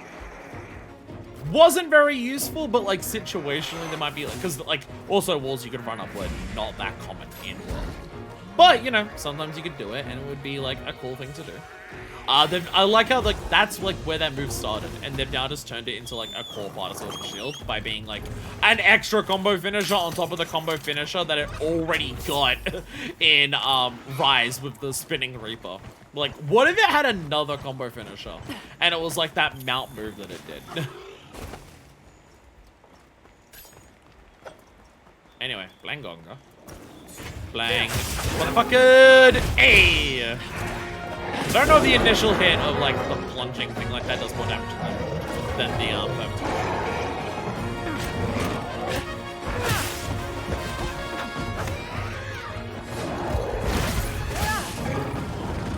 So again, like I perfect blocks that. Could I have just moved out of the way and hit it more instead? I got like one spin off on its tail because it had already moved so far. Both its block will definitely helpful, but it doesn't feel like it's the best solution as every attack the monster does. Because, well, repositioning and just getting into a better spot can sometimes be way more effective. Like, what if I just reposition behind it while it's doing its attack, and I just like, oh, I've now opened up this one, as opposed to like just one big hit. Again, it feels like if the monster's going, if you know the attack's going to be like one where the monster will stand still, or like, there we go. So that still moved me away at the end. I let go of block that time. Ah, shit. By the way, advancing slash. Oh. I was gonna say, advancing slash! Damn it, it's all. Can I not do it here? Jumping advancing slash. Over here, there it is! target. There we go. Advancing slash was a move that was used a lot in it was a move that, environmental, it can interact with the environment a lot. Do it up a ledge. You do a leap up the ledge and then attack in the air up the ledge. You do it off a ledge. You go flying forward quite a distance. You do it going down a slope. You start sliding down the slope. And during that slide, at any point, you can jump off the slope for another aerial attack. It helps you do a lot of very quick aerial attacks and also move very closely towards the monster a lot of the time. Because of how much you interact with the environment. And all of those options are still there, but in terms of like outside of, like you'd also use it just a shitload outside of environmental units because of the way that it works. Like there, like a counter on that, very hard to do, but because it's like rising up right to where I was the moment that it finished it, oh dear god, I'm nearly dead. Then it was actually a very good move. Oh my god. It was actually a very good counter because I managed to hit it like directly in its weak point. Right after it grows out of the ground. Oh, it doesn't. I thought. Oh. I guess this is when I've used it. I thought Well Done Steak completely regenerate your health. It max outs your. It brings your max health up to maximum. But it doesn't immediately refill your entire. Refills your entire stamina, which is what it's always done. It gives you a big health boost, but it won't take your health up. It'll max out your max health, but it won't fill it. I guess it would be too powerful if it was.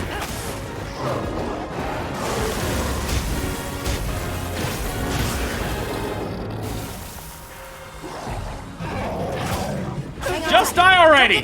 I've now mounted you a second time. See all those aerial attacks? See how much longer though it took to get this compared to the other one? So many nuances about it. I love so much. It's why this series appeals to me so much like an action. Hey! Mount finisher. Leave this to me. Heels inbound. We're getting paid well for that one. I think it's something that's come across the more action games that I play on the screen. They're like, I love your standard action games. Your Bayos, your Devil May Cries. They're fun. And I absolutely, and I do very much enjoy them.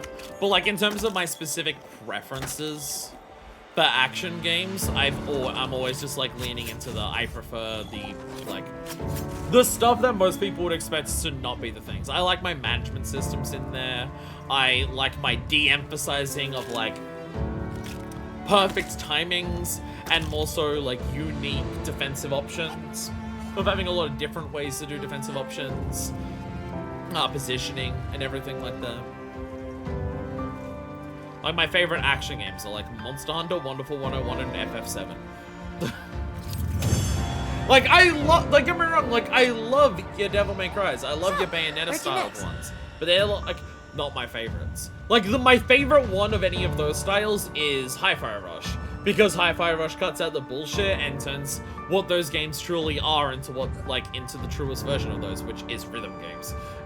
Hi-Fi Rush leans 100% into, perfectly timing your, like, attack strings, perfectly timing how you dodge a monster, like, an enemy, perfectly timing how you, like, parry an enemy. Yeah, all of it's just, like, it turns action games into a rhythm game. So let's cut out the bullshit and make that rhythm feel as good as fucking possible. So it's like, yeah.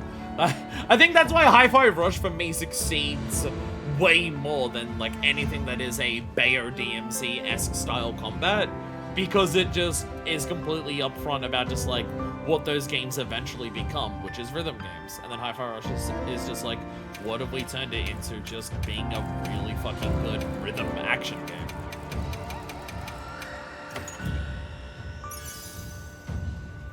Evade extend. We've got so many evade extenders and tremor resistance. Very specific. The tremor affected me sometimes in this fight when Blangonga slams its fist down and I'm like next to it and your character goes, ugh. That's tremor. One of those things that's not as useful. You're just gonna tell me about that after every single quest, aren't you? You're just gonna tell me. He's asked us to meet him in Suja. Let's go and hear what he every has to single say. time I do anything, you're gonna tell me about that, aren't you? Why were we here? Wilkie Crystal Outcrop. What were we doing?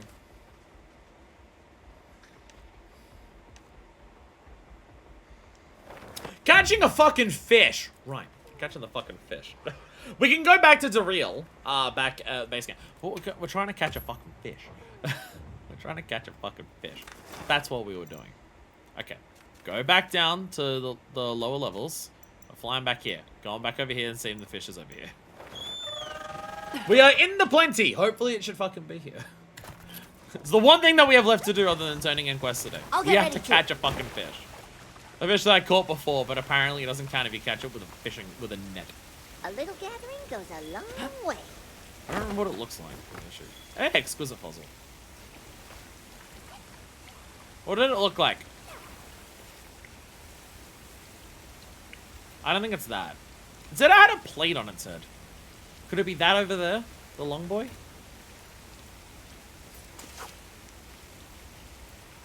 Could be this. The key to fishing is It could be the long boy. I think I caught the really big boy. Time for a Step. true master angler to shout. Blind perch. That's what that one is. Okay. Is it one of you?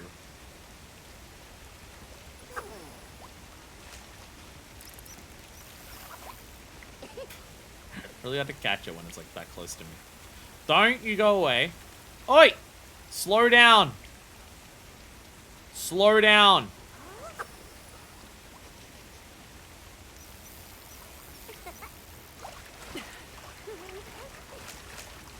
Did I get the small guy?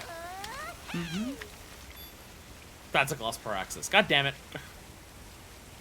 What did it look like? Fishing will be the death of me. It's an orange boy. Okay, a long orange boy with whiskers. I don't think I'm going to spot the whiskers here, but it's a long orange boy. They're basically fucking everywhere, I was told.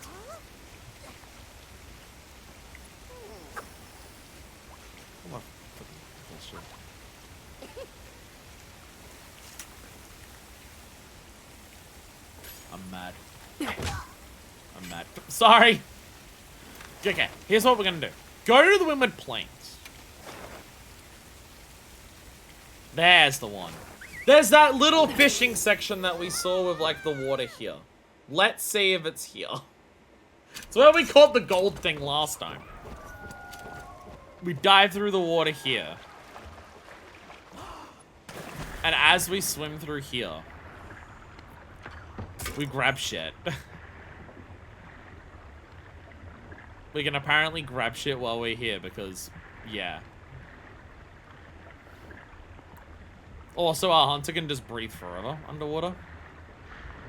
They apparently don't have a limit.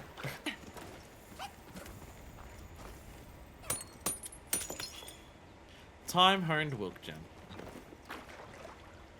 Oh, sorry. That's the next part we dive into.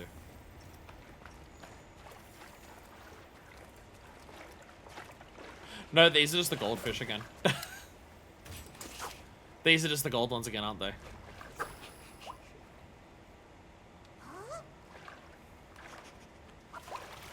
Damn it.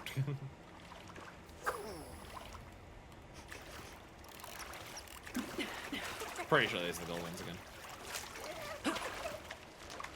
That looks very gold. God damn it.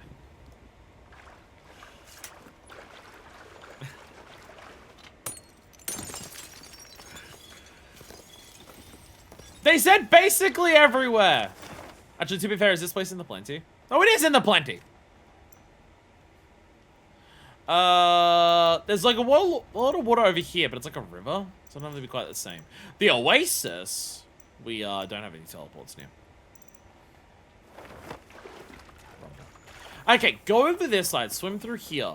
Swim in, like, fish into this water from the other side.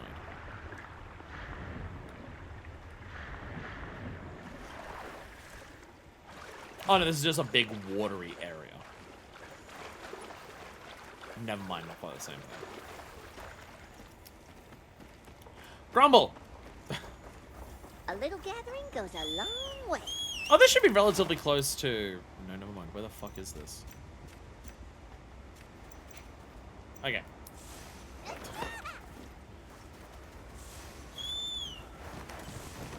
An outbreak of great thunderbugs has appeared. Am I going the right way? No. No, it's changing its mind! It's changing its mind. Sorry, the stream is now going to be 6 hours because we're going to try and catch this one fucking fish. The stream length has increased massively because of this one fucking fish. That looks so cool in the Plenty. Because, like, it's all just been electrocuted to shit, and now it's, like, at rest for once.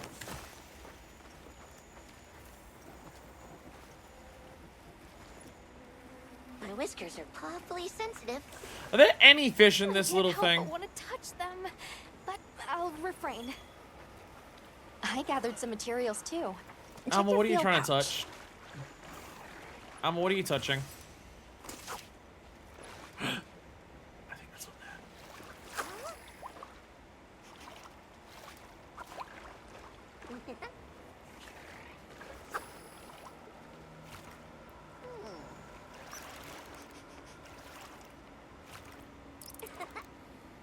To be fair, I also don't know what lure to use.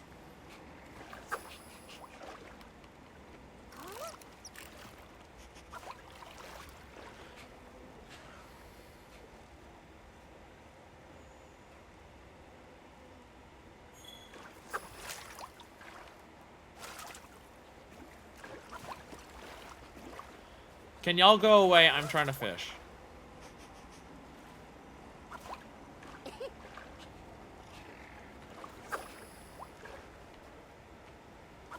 Okay, I'm gonna try swapping out my lure. Gaudy fish, useful fish. Are you a useful fish?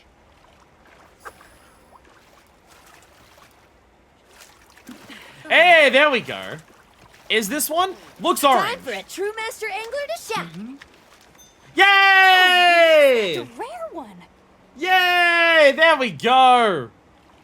There we go. We did it. There we go.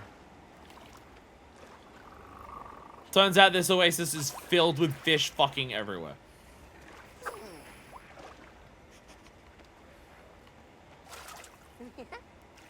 Hey, catch another one. What's this one? Yeah. What are you? Sushi fish! That was like the specific thing this was meant to catch. a useful one, it said. Oh! What are you? Virid bowfin. Okay, there's multiple types of bowfins, it seems.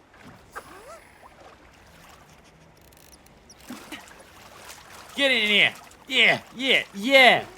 There we go. Yeah. I have learned how to fish. Yeah, it seems like the whole problem that I had with wiggling the last time we were like the first time we're trying to catch a fish, it's like the wiggling will work very well as long as you're using the right bait, and it's like Nero. Is getting all fish count for 100%? Possibly. I can't. I'm not. Again, it's one of those things where it depends on how you want to define 100%. I think there might be some achievements for fishing, but it may just be like catch big fish. But there's rare endemic life in Iceborne, right? That there's no achievements tied to, but it's very specific, the house that you have in that. Like, there's the moles. There are rare moles, for one for every zone of the map. There's a unique mole, and it will have little different patterns to it and things like that, depending on which zone you're catching it in. There's a rare one for every zone. And when you go into your house, there's a series of pots that if you catch one for each zone, like, it'll appear in there. So, oh. Tracktail lizard. That looks very big. Parrot. So, like, getting all of the moles was a specific thing of just, they show up in your house very deliberately, very specifically as a whole bunch of separate things. Potential But I don't appear. know, but I don't know if there was any, like, achievements for getting them all. There were, actually, no, oh, there might have been, actually. Oh, giant liquor wasp. There was achievements for getting certain rare endemic life in Base World, I remember. There was, like, one per map that was like, oh, get this rare one, and, like, Downy Creeks. The thing that you see is, like, the bird. The clock that we have in our house. The things that were hanging out in Suja. They were, like, rare for, like, the Wildspire Waste, I believe it was, in World. So that was like, oh, a specific thing to do. Actually, let's not go there first. Let's end the episode there. Let's go to Scarlet Forest first, because here is where kind of... Because she only fishes in one spot. She's a master fisher. She spends all day in this one spot. So, you know, there again, I can't remember if Iceborne, maybe individual moles had one. I don't know if there was an achievement for all the moles. But definitely in Base World, there was achievements for some rare endemic life. So fishing might count as part of that.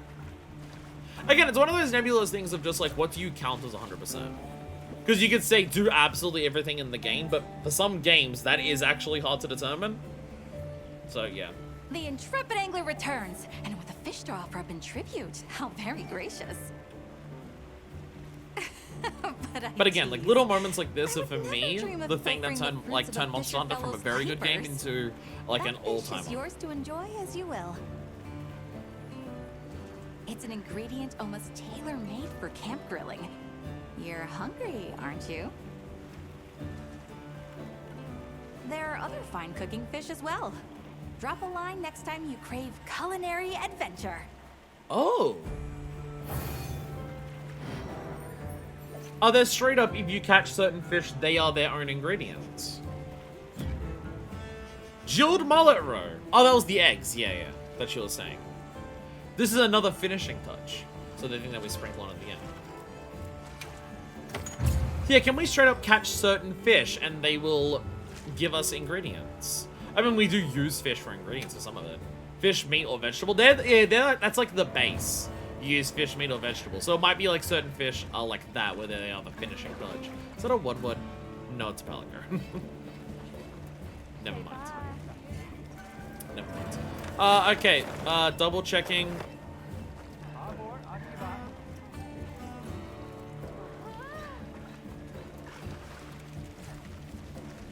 I'll deal with you next time.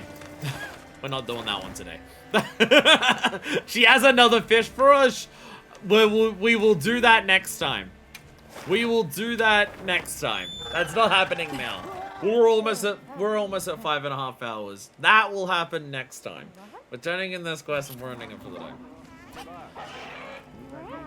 And get to sleep, woo. What unknown monster appeared here? Sorry, what?